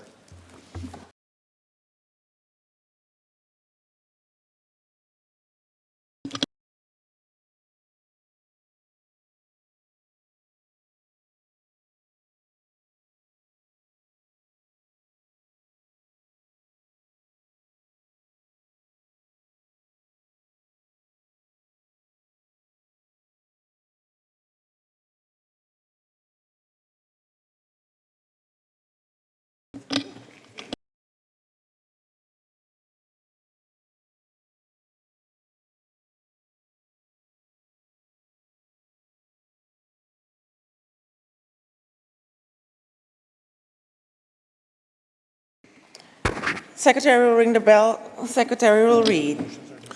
Calendar number 1657, Assembly number 237 by Assemblymember Sayegh, an act to amend the Public Service Law. Senator Walczak, why do you rise? I rise, Madam President, because I'm hoping the sponsor will yield for a couple of questions about this bill. Will the sponsor yield? Yes, of course. The sponsor yields. Through you, Madam President. So this, currently already in law, we require utilities to respond and report a downed power line within 36 hours. Is that correct? Through you, Madam President, the relevant section of the law does require that the plan that the utility files provides for appropriate safety precautions regarding electrical hazards, including plans to promptly secure downed wires within 36 hours of notification. Through you, Madam President, would the sponsor continue to yield? Does the sponsor yield? Yes. The sponsor yields. And the current law also requires that the utilities respond to municipal officials that make an official report about a downed wire. Is that correct? Well, through you, Madam President, I'm not sure I would call it an official report. The language of the existing law requires that they respond upon notification of the location of the downed wires from a municipal emergency official. The point of this bill is because ordinary citizens see a line down and want to complain to their utility, and currently, basically the utility's position is, don't come to us, go to your municipal official. And that really doesn't make sense to ordinary individuals who drive and see a line down or see a line down in front of their home. So this bill will authorize individuals to make a complaint directly to the utility when they see a down line. Madam President, would the sponsor continue to yield? Does the sponsor yield? Yes. The sponsor yields. Do you know why individuals were left out in the past? Why this statute, when we first laid it down, required the 36 hours response and specifically says such down wires from a municipal emergency official, as it reads in the current statute? Why were the individuals left out? I don't know, Senator Walczak. Through you, Madam President, would the sponsor continue to yield? Does the sponsor yield? Yes. The sponsor yields. And in this bill, you've chosen to use the word individual. Does that include anyone? Through you, Madam President, the word individual isn't defined, but the intent is clear, as what I described, is when you're driving and the road is blocked because a line is down, you shouldn't have to call the mayor, the supervisor, figure out who the right person is. You should be able to call the utility. And in fact, on many of the utilities' websites, it says when you see a down line, call. So you're doing what you should do. And through you, Madam President, would the sponsor continue to yield? Does the sponsor yield? Yes. The sponsor yields. What would be the way that an individual would notify the utility? All the same as they do when there's a power outage at their home, when they see something that causes their concern. That is the way we've dealt with utility companies, and that's what you would do here. And through you, Madam President, would the sponsor continue to yield? Does the sponsor yield? Yes. The sponsor yields. Would the individual have to have a phone number that's from the state of New York or be a resident in the state of New York? The statute does not provide that.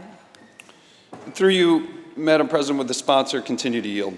Does the sponsor yield? Yes. The sponsor yields. Does this legislation prescribe in any way for the utility what the priority of effort should be when they're hearing from individuals in addition to municipal emergency officials? Does it create a priority to handle the emergency municipal officials' request on a down power line before an individual, or does it speak to that at all? My experience, having lived through multiple storms with the utility company and worked very cooperatively with them throughout, is that they prioritize based on the degree of risk, the number of people impacted by a down power line, and I'm confident that's what they continue to do. Sponsor continue to yield. Does the sponsor yield? Yes. The sponsor yields. Do you think most individuals in the state of New York, when driving around, and you use the example of driving and seeing a downed line, do you think most individuals in the state of New York from their vehicle could tell the difference between downed coaxial cable, downed telephone wire, and down phased power? Do you think they'd be able to identify the difference? Madam President, I'm confident when they see a line down and the road is blocked, they frequently anticipate it is a down power line, or when the power is out because a storm came and the line is down in front of their home or in their neighborhood, they assume it's a down power line and they rightly call. Just as I would point out a municipal official frequently doesn't know exactly what kind of line is down. Thank you, Madam President. On the bill. Senator Walczak on the bill. I know my colleague is well-intentioned in this, and I know in emergency situations it can be helpful to have as much data about what the real on-the-ground situation is, and I know that that's the intent. But in an emergency situation, it's also important to filter through some of the chaos, and I think that's why the statute right now says from a municipal emergency official, which would require those same individuals to go through their emergency departments so that we've got good lines of communication and so that utilities can continue to prioritize their effort based on the needs of the municipality and the emergency officials that understand where the priority of effort can be. So while I think it's well-intentioned, my concern is that if we allow any individual, we could run into two problems. In a very real emergency, we could inundate utilities with requests, some of them not being about down power lines, but down other lines, as people are pushing data and overwhelming the phone lines at a utility.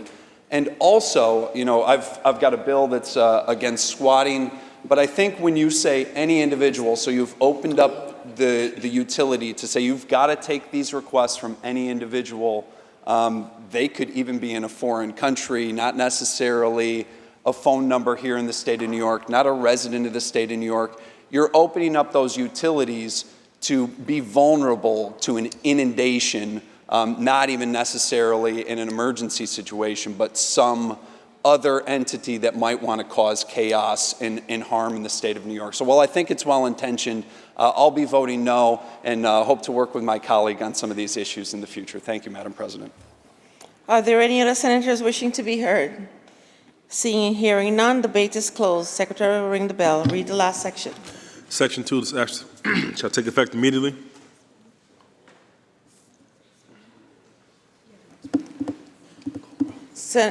Call the roll. Adabo, Gianaris Kruger, Orso Cousins White. Senator Merritt to explain her vote. Thank you. I just wanted to briefly explain this very common sense and simple bill. When you see a power line down or a line down and there is no power, we serve our constituents, the regular, everyday people who see this experience, to think that they're supposed to figure out who to call when they can easily call and frequently do call their utility company sort of begs credulity. So this is a simple edit to a law that just expands where a person can file a complaint. Frequently, I think it will be helpful to the utilities, and I look forward to it passing and allowing our constituents to simply be able to call the utility when they see a down power line. Thank you. I vote aye. Senator Meir to be recorded in the affirmative. Announce the results. In relation to calendar 1657, voted in the negative, Senator Walsey. Ayes 61, nays 1. The bill is passed. Senator Gineris. Madam President, next up is calendar 622 by the witty Senator Sepulveda. Please call that bill up, please. Secretary will ring the bell. Secretary will read. Calendar number 622, Senate Print 4922 by Senator Sepulveda, an act to amend the public health law.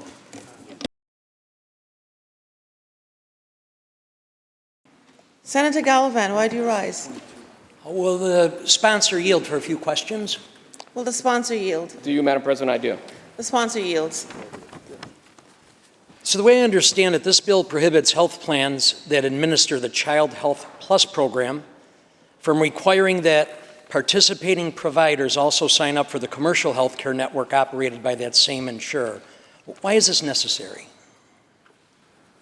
The problem that you have is that you have providers that are part of a network, and many of these providers don't want to work with other products that the network has. For example,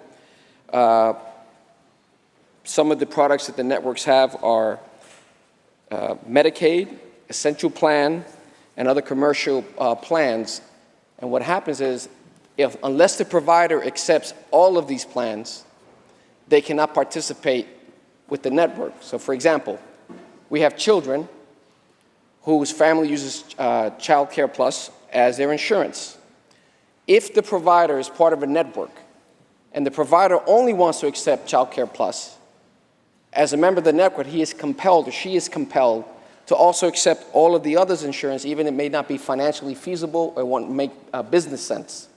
And so what this bill does is says, the provider can accept Child Care Plus without having to be compelled to accept all of the other products that that network may have. Will the sponsor continue to yield? Does the sponsor yield? Through you, Madam President, I do. The sponsor yields.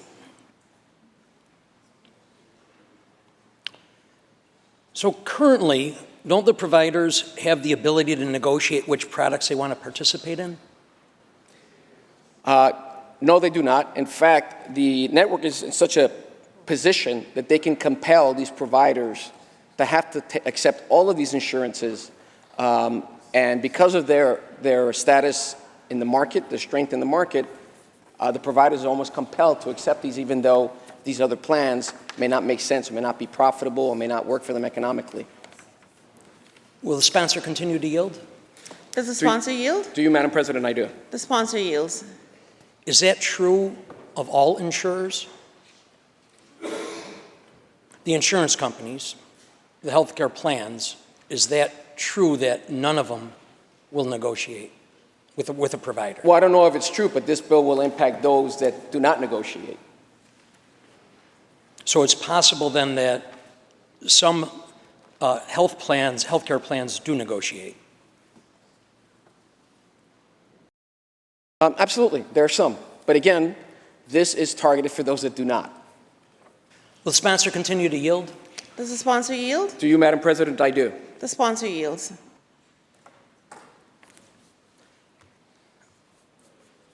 So it's common, I can't speak to how common, that it's the majority or not, but certainly health plan members, based on their eligibility, in this case, most likely the rising income that then exceeds the standards, often stay with the same insurance company and use different products. Are you concerned at all that this might cause confusion with the insured, with the plan member, and they would be out of luck and have to go search for a different insurance company? Through you, Madam President, Senator Gallivan, can you explain your question again? I'm sorry, I didn't quite understand it. I'll try to put it a different way. Yes.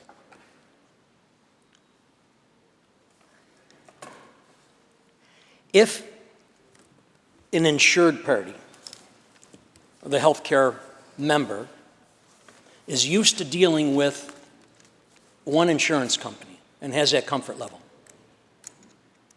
then their eligibility for Child Health Plus changes. Are you concerned at all that they would have some confusion or they would not be able to find a provider that's covered by their insurance company?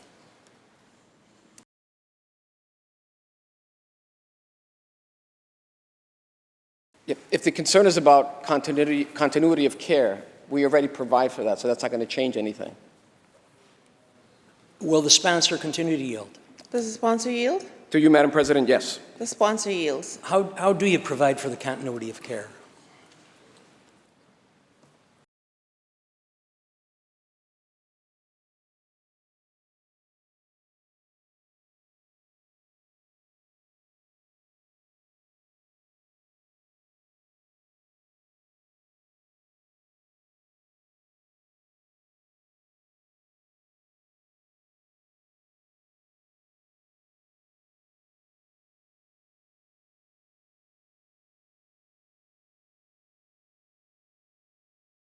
Again, there's protection in law, there's protection so that those that are providing the service, the continuity continues. So you have the protection so that the provider can still service the patient. Will the sponsor continue to yield? Does the sponsor yield? Through you, Madam President, yes. The sponsor yields. So that reference then would be to not this particular bill, but other provisions of law? Yes. All right. Thank you. Will the sponsor continue to yield? Does the sponsor yield? Through you, Madam President, yes. The sponsor yields. So this bill, I believe, was vetoed by the governor last year. And my question is, have there been any changes made to the bill to address the concerns that the governor raised in her veto message? Madam President, no. All right. On the bill? Senator Gallivan and the bill. First, I'd like to thank Senator Sepulveda for answering the questions. In the governor's veto message last year, she raised two main concerns. The first has to do with potential unintended consequences of causing narrower networks in the commercial market. That's the portion of the market that this bill would provide that, well, would permit the providers to not have to be a part of, if they so chose. The second area is a concern about allowing providers to favor participation in only plans with higher reimbursement will leave fewer health care options, not just for the children, but for others. I think these concerns are still valid, and for that reason, I'll be voting against the bill. Thank you. Thank you. Are there any other senators wishing to be heard? Seeing and hearing none, debate is closed. Secretary will ring the bell. Read the last section. Section 2, this action take effect immediately. Call the roll. Addabbo, Gianaris Kruger, Ort, Sewell Cousins, White.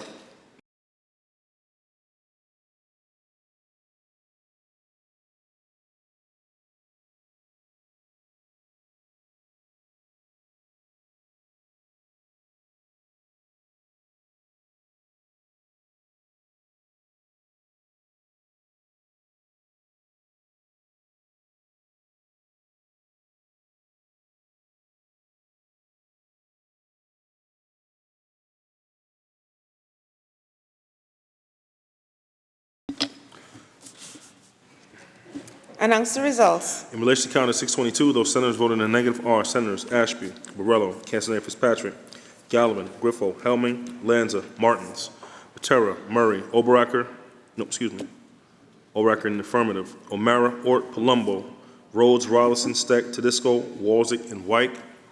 Ayes 43, nays 19. The bill is passed. Senator Gianaris. Now we move to calendar 1650 by Senator Kavanaugh. Secretary will ring the bell. Secretary will read. Calendar number 1650, Senate Print 6419C by Senator Kavanaugh, an act to amend the Environmental Conservation Law.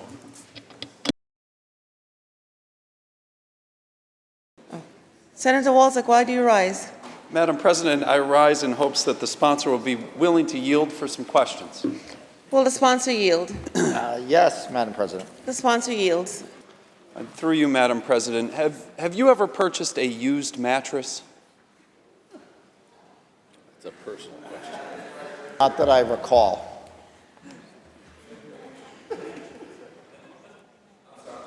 Madam President, I didn't hear the response. Through you, Madam President, I guess I could ask my colleague to tell me what he means by used mattress, but I would say not that I recall, at least as I understand the term used mattress. And through you, Madam President, would the sponsor continue to yield? Does the sponsor yield? Yes, Madam President. The sponsor yields. Have you purchased a mattress from a mattress store or retailer in the state of New York before? Through you, Madam President, yes. And through you, Madam President, would the sponsor continue to yield? Does the sponsor yield? Yes, Madam President. Are you aware that Section 389A of the General Business Law would require currently that if it were a used mattress in whole or in part, that there be a large sticker permanently affixed to the mattress that says used bedding? Are you aware of that? Through you, Madam President, I'll take it for this purpose of this conversation that that's what the General Business Law says. I'm not familiar with that particular section. Madam President, I don't know if it's the noise in here or whether you're not speaking directly into the. I'm having a hard time hearing my colleague's response. Through you, Madam President, I'll speak up and say that I'm not personally familiar with that particular provision of the General Business Law. Through you, Madam President, would the sponsor continue to yield? Does the sponsor yield? Yes, Madam President. The sponsor yields. So this bill that you've brought before us here today, which is pretty lengthy, is titled the Extended Producer Responsibility for Mattresses, and sort of outlines the way that they can be circularly recycled or recycled in whole or in part and returned back to various forms. In doing some research, and I noticed that this bill's been recently amended, in doing some quick research, New York State wouldn't be the only state to have some kind of mattress recycling. Connecticut, Rhode Island, California, and Oregon all have, Oregon just recently, but they all have mattress recycling programs that they've worked with industry on developing with a nonprofit situation to help with free turn-ins and that kind of thing. Is this legislation modeled off of what those states are doing working with the mattress industry? Through you, Madam President, this legislation is informed by the experiences of those states and also by discussions with various participants in the industry who would be in the New York market, but it is more closely modeled off the various laws that we've already enacted in New York State that create extended producer responsibility, including the most recent one, which was extended producer responsibility for carpets, which we enacted last year. And through you, Madam President, would the sponsor continue to yield? Would the sponsor yield? Yes, Madam President. The sponsor yields. Does New York State currently have something that's concurrent with this on the books? Do we already have a mattress recycling program similar to Connecticut, Rhode Island, California, and Oregon? Through you, Madam President, perhaps my colleague didn't understand my last answer. We have extended producer responsibility programs in New York for various products, including the most recent one we passed last year, required extended producer responsibility for carpeting. I would say this bill is more closely modeled on the manner in which we have enacted extended producer responsibility programs in New York than it is modeled on the way they've done that for mattresses in other states. But there are great similarities among all of the programs because there's a similar concept which has been around for at least a third of a century now. And so there's a lot of, collective wisdom about how to do this effectively. And through you, Madam President, would the sponsor continue to yield? Yes, Madam President. The sponsor yields. So those states are recycling about 2 million mattresses a year. Why not just follow their program? Why have it modeled after our carpet recycling program rather than adapt a program that's working in other states currently? Through you, Madam President, I'm not sure what differences between our program and those programs that my colleagues concerned about, and perhaps we can talk about those. There are some differences that I'm aware of, but we think this is an effective way to address this issue. The program we did with respect to carpeting was broadly supported, including by local governments, because they understand that these programs effectively take costs off their books and put them on the industries that are producing these products. And the biggest difference between those states, at least some of those states that I'm aware of, and this bill is that in those states they allow a direct consumer fee for the privilege of purchasing a mattress and then having it recycled. And this bill assumes that that the cost of this program, because it's borne collectively by the industry, will be incorporated into the cost of mattress programs. And economically, if you allow somebody to charge a fixed fee for providing a particular service, they have no incentive to do it efficiently. They just charge that fee. So this bill is intended to basically do this efficiently in the manner that we do it with other products in New York State. And through you, Madam President, would the sponsor continue to yield? Does the sponsor yield? Yes, Madam President. The sponsor yields. So on page 6, section 3, your language states the program shall be free to the consumer, convenient, and adequate to serve the needs of the consumers in all areas of the state and on an ongoing basis. You said no fee. Free to the consumer, does that mean mattress prices can't go up to account for the program that they've got to pay for now? Through you, Madam President, no, I do not believe that it would do that. It would be that way, but a program, if somebody offers you, a free coffee with your sandwich, we assume that, that's not because they own a coffee farm out back and they don't have cost of coffee. Free means you can't charge for that particular thing, and this program would not have a separate designated charge for the purpose of participating in the program. And through you, Madam President, would the sponsor continue to yield? Does the sponsor yes, Madam yield? The President. sponsor yields. Yeah, I think if someone offered me free coffee with a sandwich that I purchased, I would automatically assume that the sandwich is upcharged in order to pay for that cup of coffee, which is marketed as free. And I think there's something similar going on in this legislation when you say free to the consumer. It's a little bit misleading, as those marketing practices would be. But I want to ask this question. So, and I think you begged this question because you were talking about some of the areas of difference between some of the other state models that are in effect millions of mattresses are being recycled in other states right now and have an effective program that they've worked with industry on. Here's one way on page 5 that I think this differs.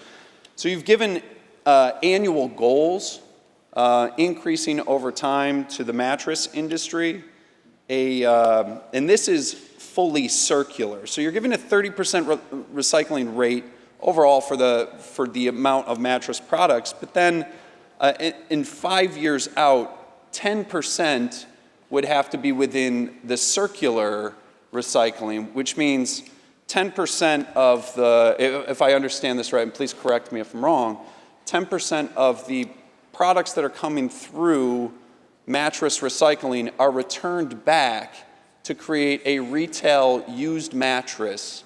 Am I understanding that correctly? Through you, Madam President, not exactly. And also just to note that, I don't think the person who gets the free coffee is misled any more than the note here that the program has to be free to the consumer is misled to think that, it's the costs of it, fall out of the sky. But it's just to make it clear that they cannot charge particularly for participation in this program, which is a service that is distinct from the service of purchasing a mattress, just as the cup of coffee might be distinct from the sandwich, at least hopefully so.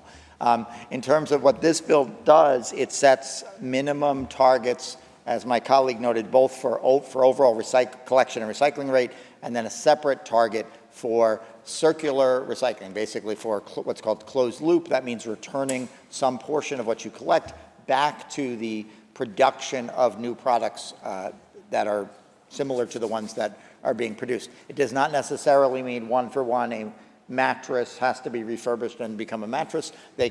Industry is able to find ways to recycle the materials of that mattress that is collected efficiently and put it back into the production of new mattresses. For what it's worth, those targets are minimum standards in this bill, subject to DEC. Again, having conversations with the industry, there's a advisory group that would advise DEC before this program went into effect. And just for comparison, since we're talking about other states, in 2020, California set standards, and the goal there for 2021, 1 year after their bill went into effect, was 81% recycling rate plus or minus 5%. So the 30% recycling rate in year 5 is a very minimal standard relative to what's been happening in other states and relative what the industry has been capable of doing. And also industry in this state has objected neither to the overall recycling rate nor to the closed loop recycling rate in this bill after a number of discussions. Through you, Madam President, with the sponsor continue to yield? Does the sponsor yield? Yes, Madam President. The sponsor yields. So when you say that closed loop, that 10%, does that mean 10% of used mattresses? Through you, Madam President, it would mean 10% of the materials that they collect. So it's conceivable that they could, remove the cloth from the thing, but recycle the materials that are mattresses are made up. There are lots of different kinds of mattresses made up of different kinds of materials, but they would have to this would also be pursuant to a plan that they would submit to DEC within a year of the effective date of this, and then DEC would approve that plan. So basically this bill, like most EPR programs, is intended to allow industry to define how they're going to meet regulatory standards and then achieve the standards in the manner that they have established with the approval of the environmental agency. So it wouldn't be necessarily that if they collect 1,000 mattresses, they need to create 100 mattresses out of 100 of those 1,000 mattresses. It would mean that if they're collecting 1,000 mattresses, they would have a standard for determining how much material, and 10% of that material would have to be in the production process of new mattresses. And through you, Madam President, with the sponsor continue to yield? Will the sponsor yield? Yes, Madam President. The sponsor yields. So just running by your numbers and what we already know about the general business law, with the requirement that if you're using any portion of a used mattress or used bedding to create bedding once again, that a fixed sticker is required to say used bedding.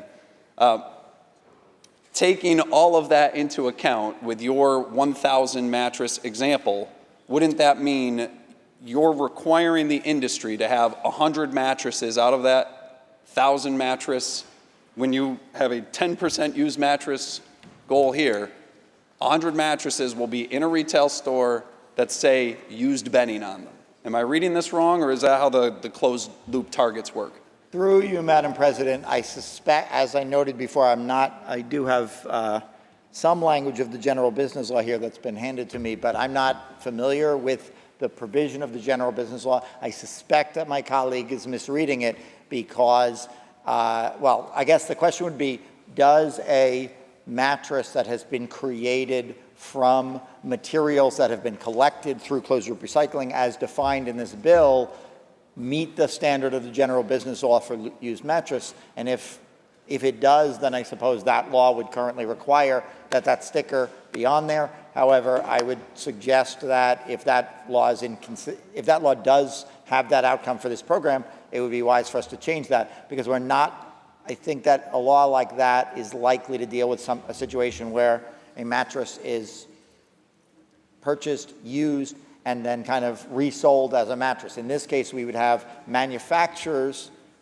collecting mattresses and then finding ways to remanufacture new products that are mattresses or box springs or other products that count in the mattress definition here. So if they take all the wood out of a box spring and they use it to make new box springs, I would not suggest that seems unlikely that the general business law ought to characterize that as a used product, but we will have ample opportunity to look at the general business law because, of course, this bill wouldn't require anybody to do anything until 1 year after its effective date. So I appreciate my colleague flagging this issue, and I certainly will review the general business law.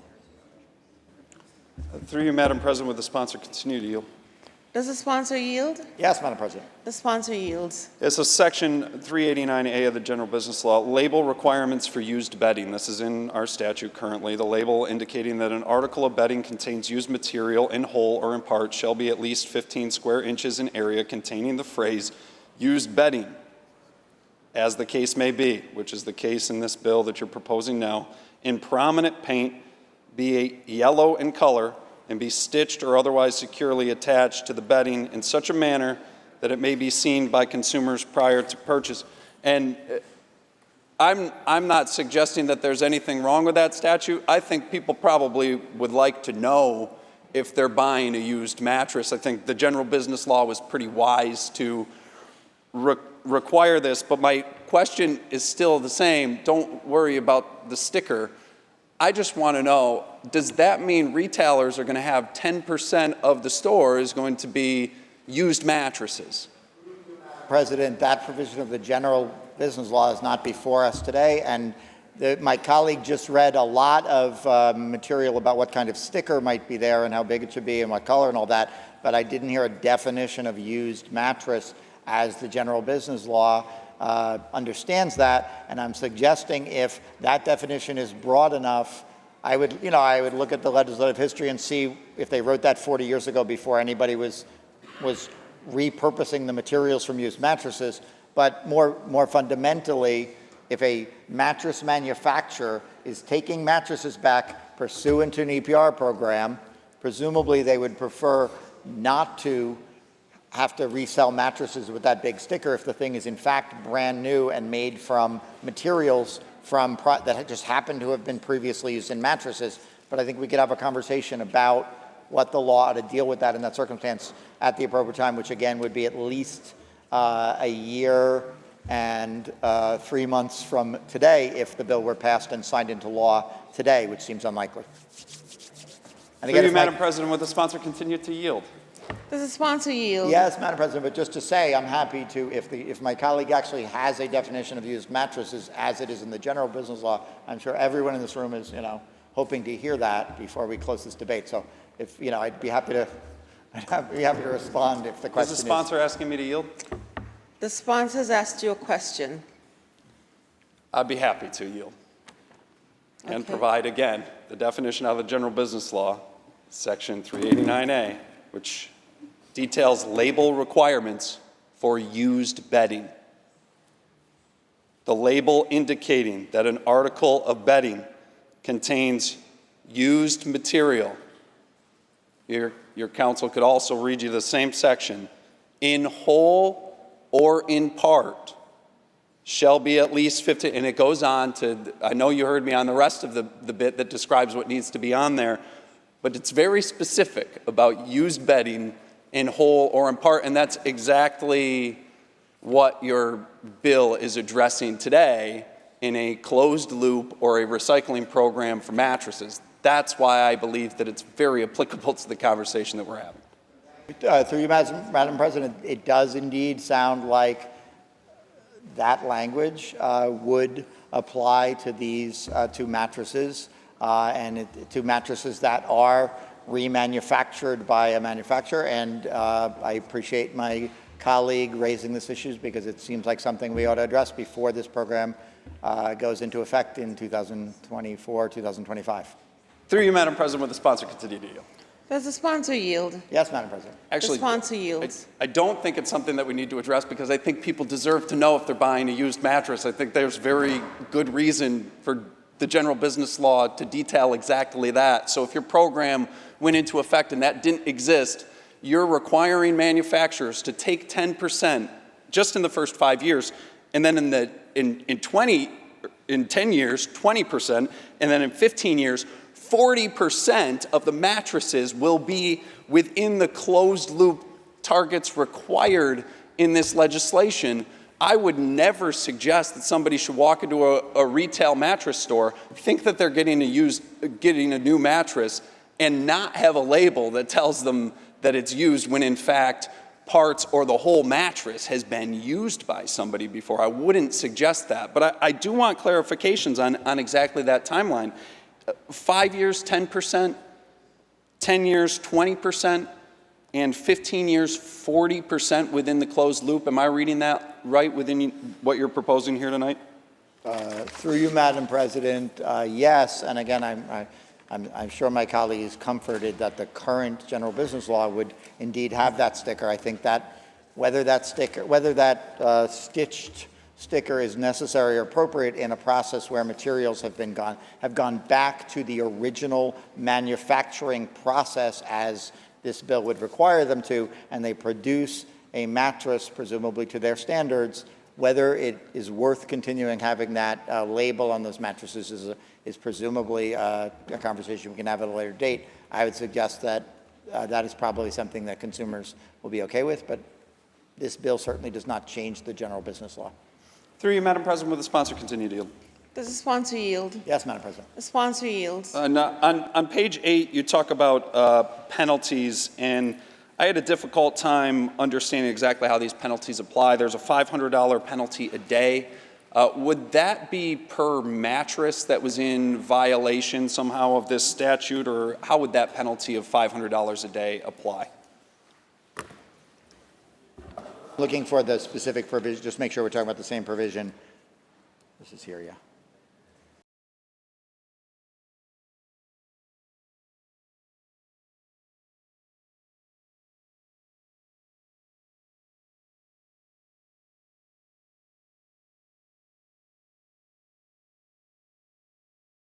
Madam President, it is not a, there's no, I just wanted to, reread this. There's nothing in the provision that suggests it's per mattress, it's per day, so a producer violating this law and continuing to do so would indeed be responsible for that penalty. And again, this is the same penalty that we've enacted for producers of other products in extended producer responsibility. Through you, Madam President, will the sponsor continue to yield? Does the sponsor yield? Happily, Madam President. The sponsor yields. There's an enacting clause on this bill. When would it go into effect? Madam President, the bill would take effect immediately, but again, the bill requires that within 1 year of that date, of the effective date, this is on page 4, lines 4 through 9. 1 year from the effective date of the plan, the first obligation that producers would have would be within 1 year of the effective date to produce a plan for the review of DEC. They could do that plan individually, or they could do it jointly with other producers, or they could do it collectively through a representative organization, which is the manner in which it's done in several of the states that have it. And then within 6 months of that, of the plan being approved, they would then have to start complying with the terms of this, taking the collection and then engaging in the recycling activities that are required. And through you, Madam President, will the sponsor continue to yield? Does the sponsor yield? Yes, Madam President. The sponsor yields. You mentioned earlier in debate about the Mattress Collection Program Advocacy Board. When would those appointments be due under this legislation?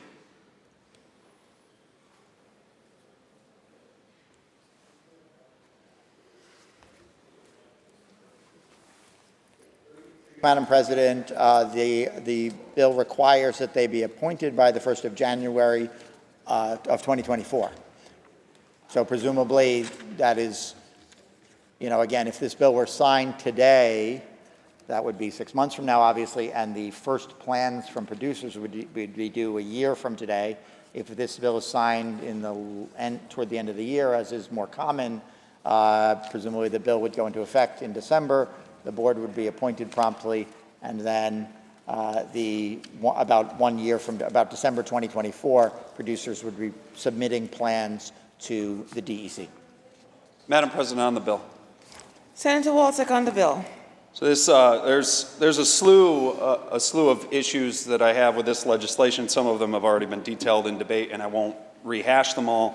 But I think to finish on this note, so the Program Advisory Board is made up of a lot of the folks that you would imagine would have input on how you would recycle mattresses if this is the goal of the body.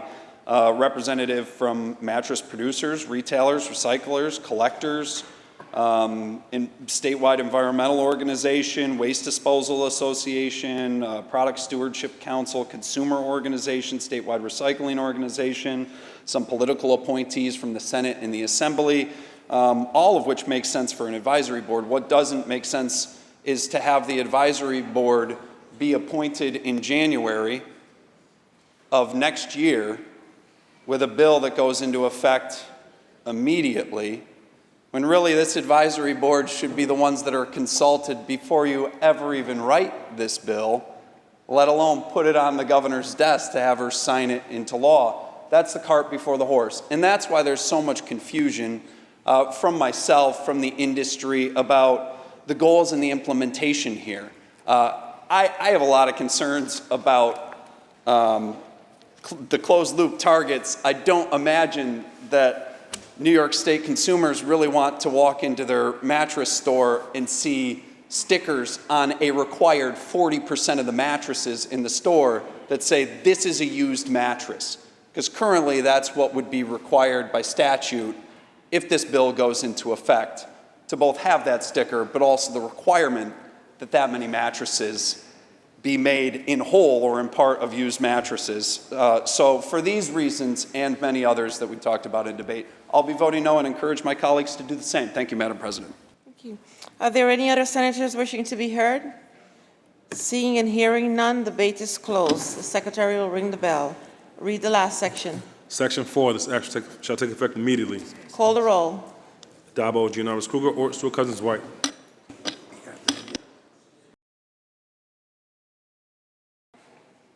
Senator May to explain her vote. Thank you, Madam President. In 2020, the U.S. threw out 18.2 million mattresses, but there were only 56 recycling facilities available to deal with the waste. The thing about extended producer responsibility, and I want to congratulate Senator Kavanaugh on this bill, is that it isn't about just trying to figure out at the end of the whole life of the mattress what to do with it, because that's what we've been doing and it isn't working. They're filling up landfills and we don't have more space to put them. The point of extended producer responsibility is to put the onus on the producers to figure out ahead of time what is the final use of this material, and with the idea that they will then produce mattresses that can be taken apart and the pieces of them can be reused and made into new mattresses or something else rather than simply thrown away. So this kind of closed loop system is the direction we have to go, and I am pleased to vote aye on this bill. Thank you. Senator May to be recorded in the affirmative. Announce the results. Volusia County, 1650. Those senators voting in the negative are Senators Ashby, Borrello, Canzone Fitzpatrick, Gallivan, Griffo, Hellman, Lanza, Mannion, Martinez, Martins, Matera, Murray, Oberacker, O'Mara, Ort, Rhodes, Rolison, Scarcella, Spanton, Steck, Walzik, and White. Ayes 41, nays 21. The bill is passed. Senator Gianaris. Madam President, I believe that concludes the controversial calendar. Ooh. Senator Gianaris, it does. That concludes the reading of the controversial calendar. Can we now return to resolutions and pick up previously adopted Resolution 557 by Senator Webb? Read its title and recognize Senator Webb. The Secretary will read. Resolution 557 by Senator Webb, commemorating the 7th Annual Sock Out Cancer Day on June 4, 2023. Senator Webb on the resolution. Thank you, Madam President. I rise to speak on this resolution commemorating an important... Can we have some order in the chamber, please? Senator Webb, excuse us. Can we have some order in the chamber, please? Thank you, Madam President. My resolution is actually commemorating an important awareness campaign that's been going on in my district for quite some time, and that is the 7th Annual Sock Out Cancer Day. And this is done in conjunction with the observance of National Cancer Survivors Day and in solidarity with all New York State residents and family members who are fighting cancer. Unfortunately, if we were to do a poll of us here in this chamber, I would imagine many of us can identify either a loved one or a family member who was taken from us far too soon due to cancer. And so this particular event that Security Mutual Life Insurance Company that's in my district in Binghamton founded Sock Out Cancer in 2017 to help cancer patients in need of financial assistance to pay for non-medical expenses such as food, transportation, also housing. And in recognition of the enormous emotional and financial strain and challenges that impact cancer patients and their families. Sock Out Cancer works with hospitals and charitable organizations to assist financially distressed cancer patients throughout the entire state with non-medical needs such as food, housing, transportation to treatment, and so on. By making sure cancer patients are able to pay for their basic everyday life necessities, Sock Out Cancer ensures that patients are able to focus their energy on fighting cancer. With its signature multicolored socks, hence Sock Out for Cancer, it helps to raise public awareness of the financial challenges facing families who are fighting cancer, and it has raised over $1.32 million for the benefit of financially distressed cancer patients being treated in Binghamton, Syracuse, Albany, New York City, and throughout the state. I am very proud to be voting in favor of this resolution. I want to thank Security Mutual Life Insurance Company for starting this initiative and bringing together so many stakeholders together for the last 7 years to deliver these important resources to our families across the Southern Tier and beyond.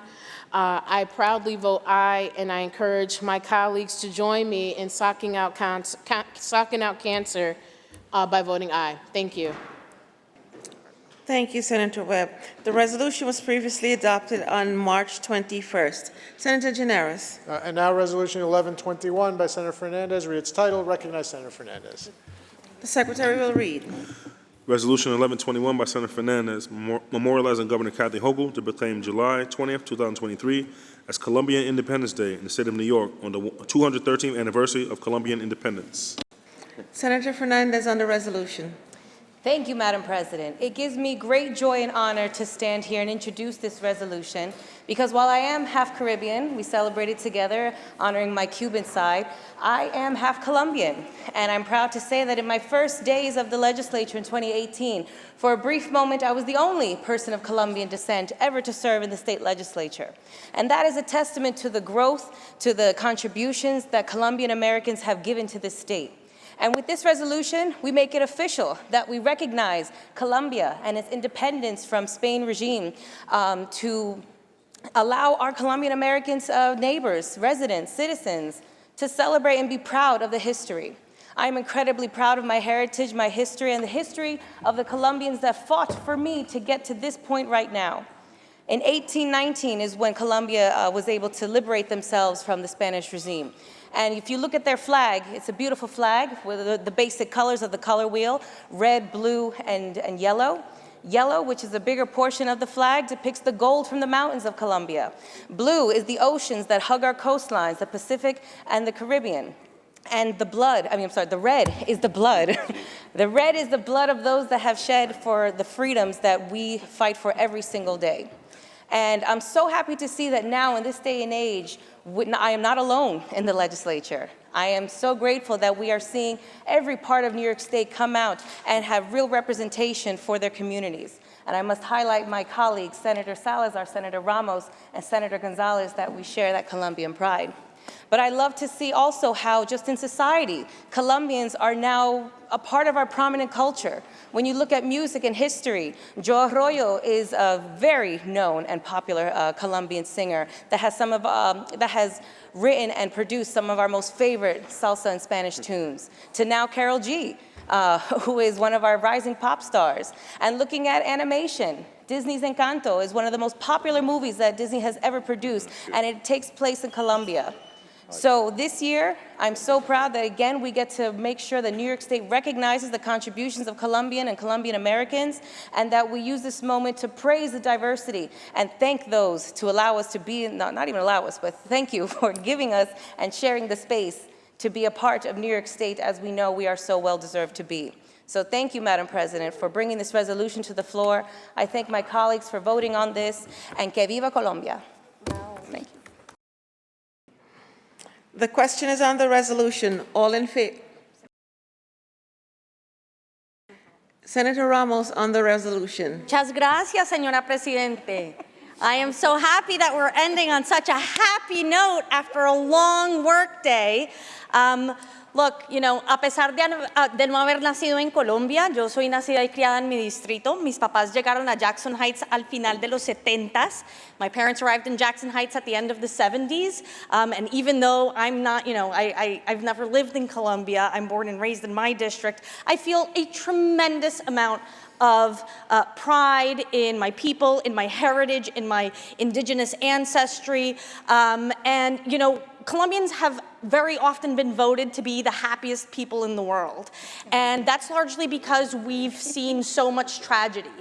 Colombia has been at civil war since 1949.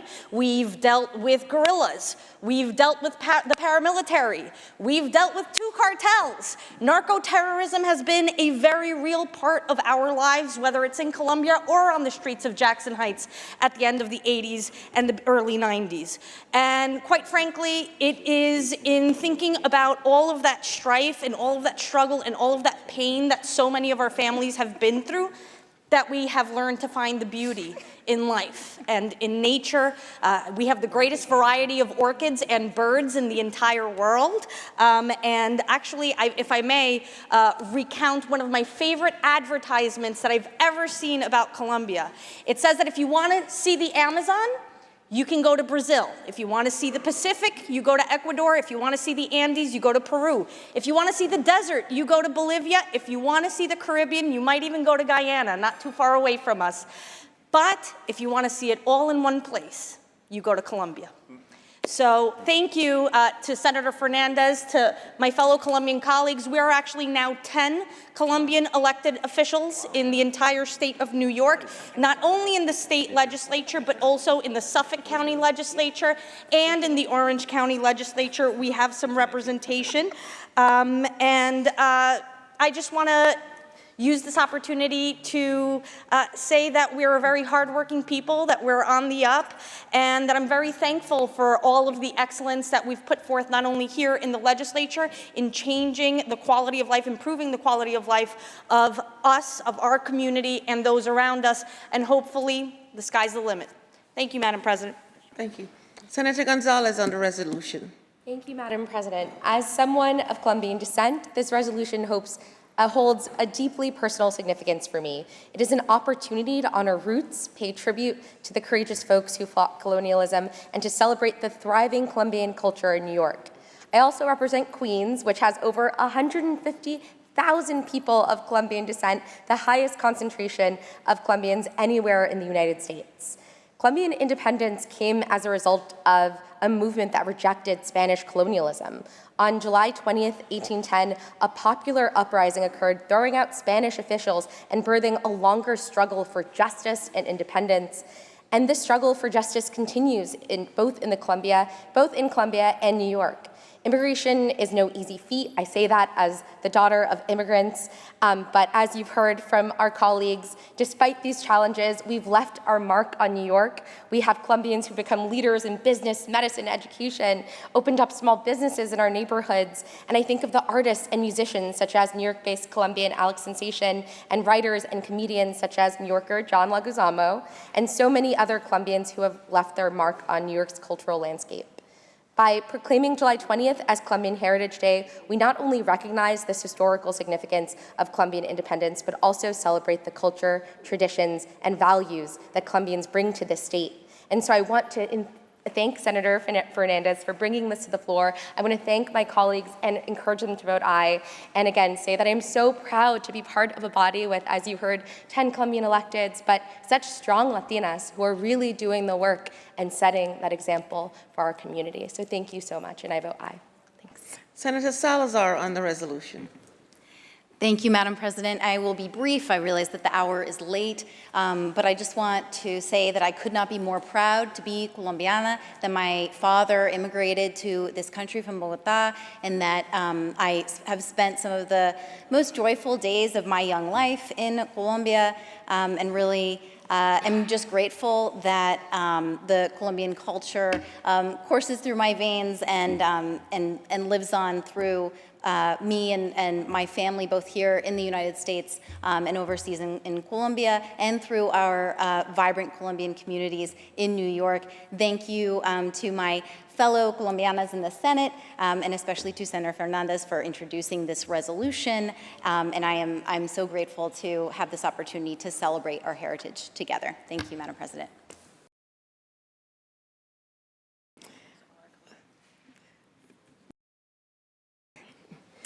The question is on the resolution. All in favor signify by saying aye. Aye. Opposed, nay.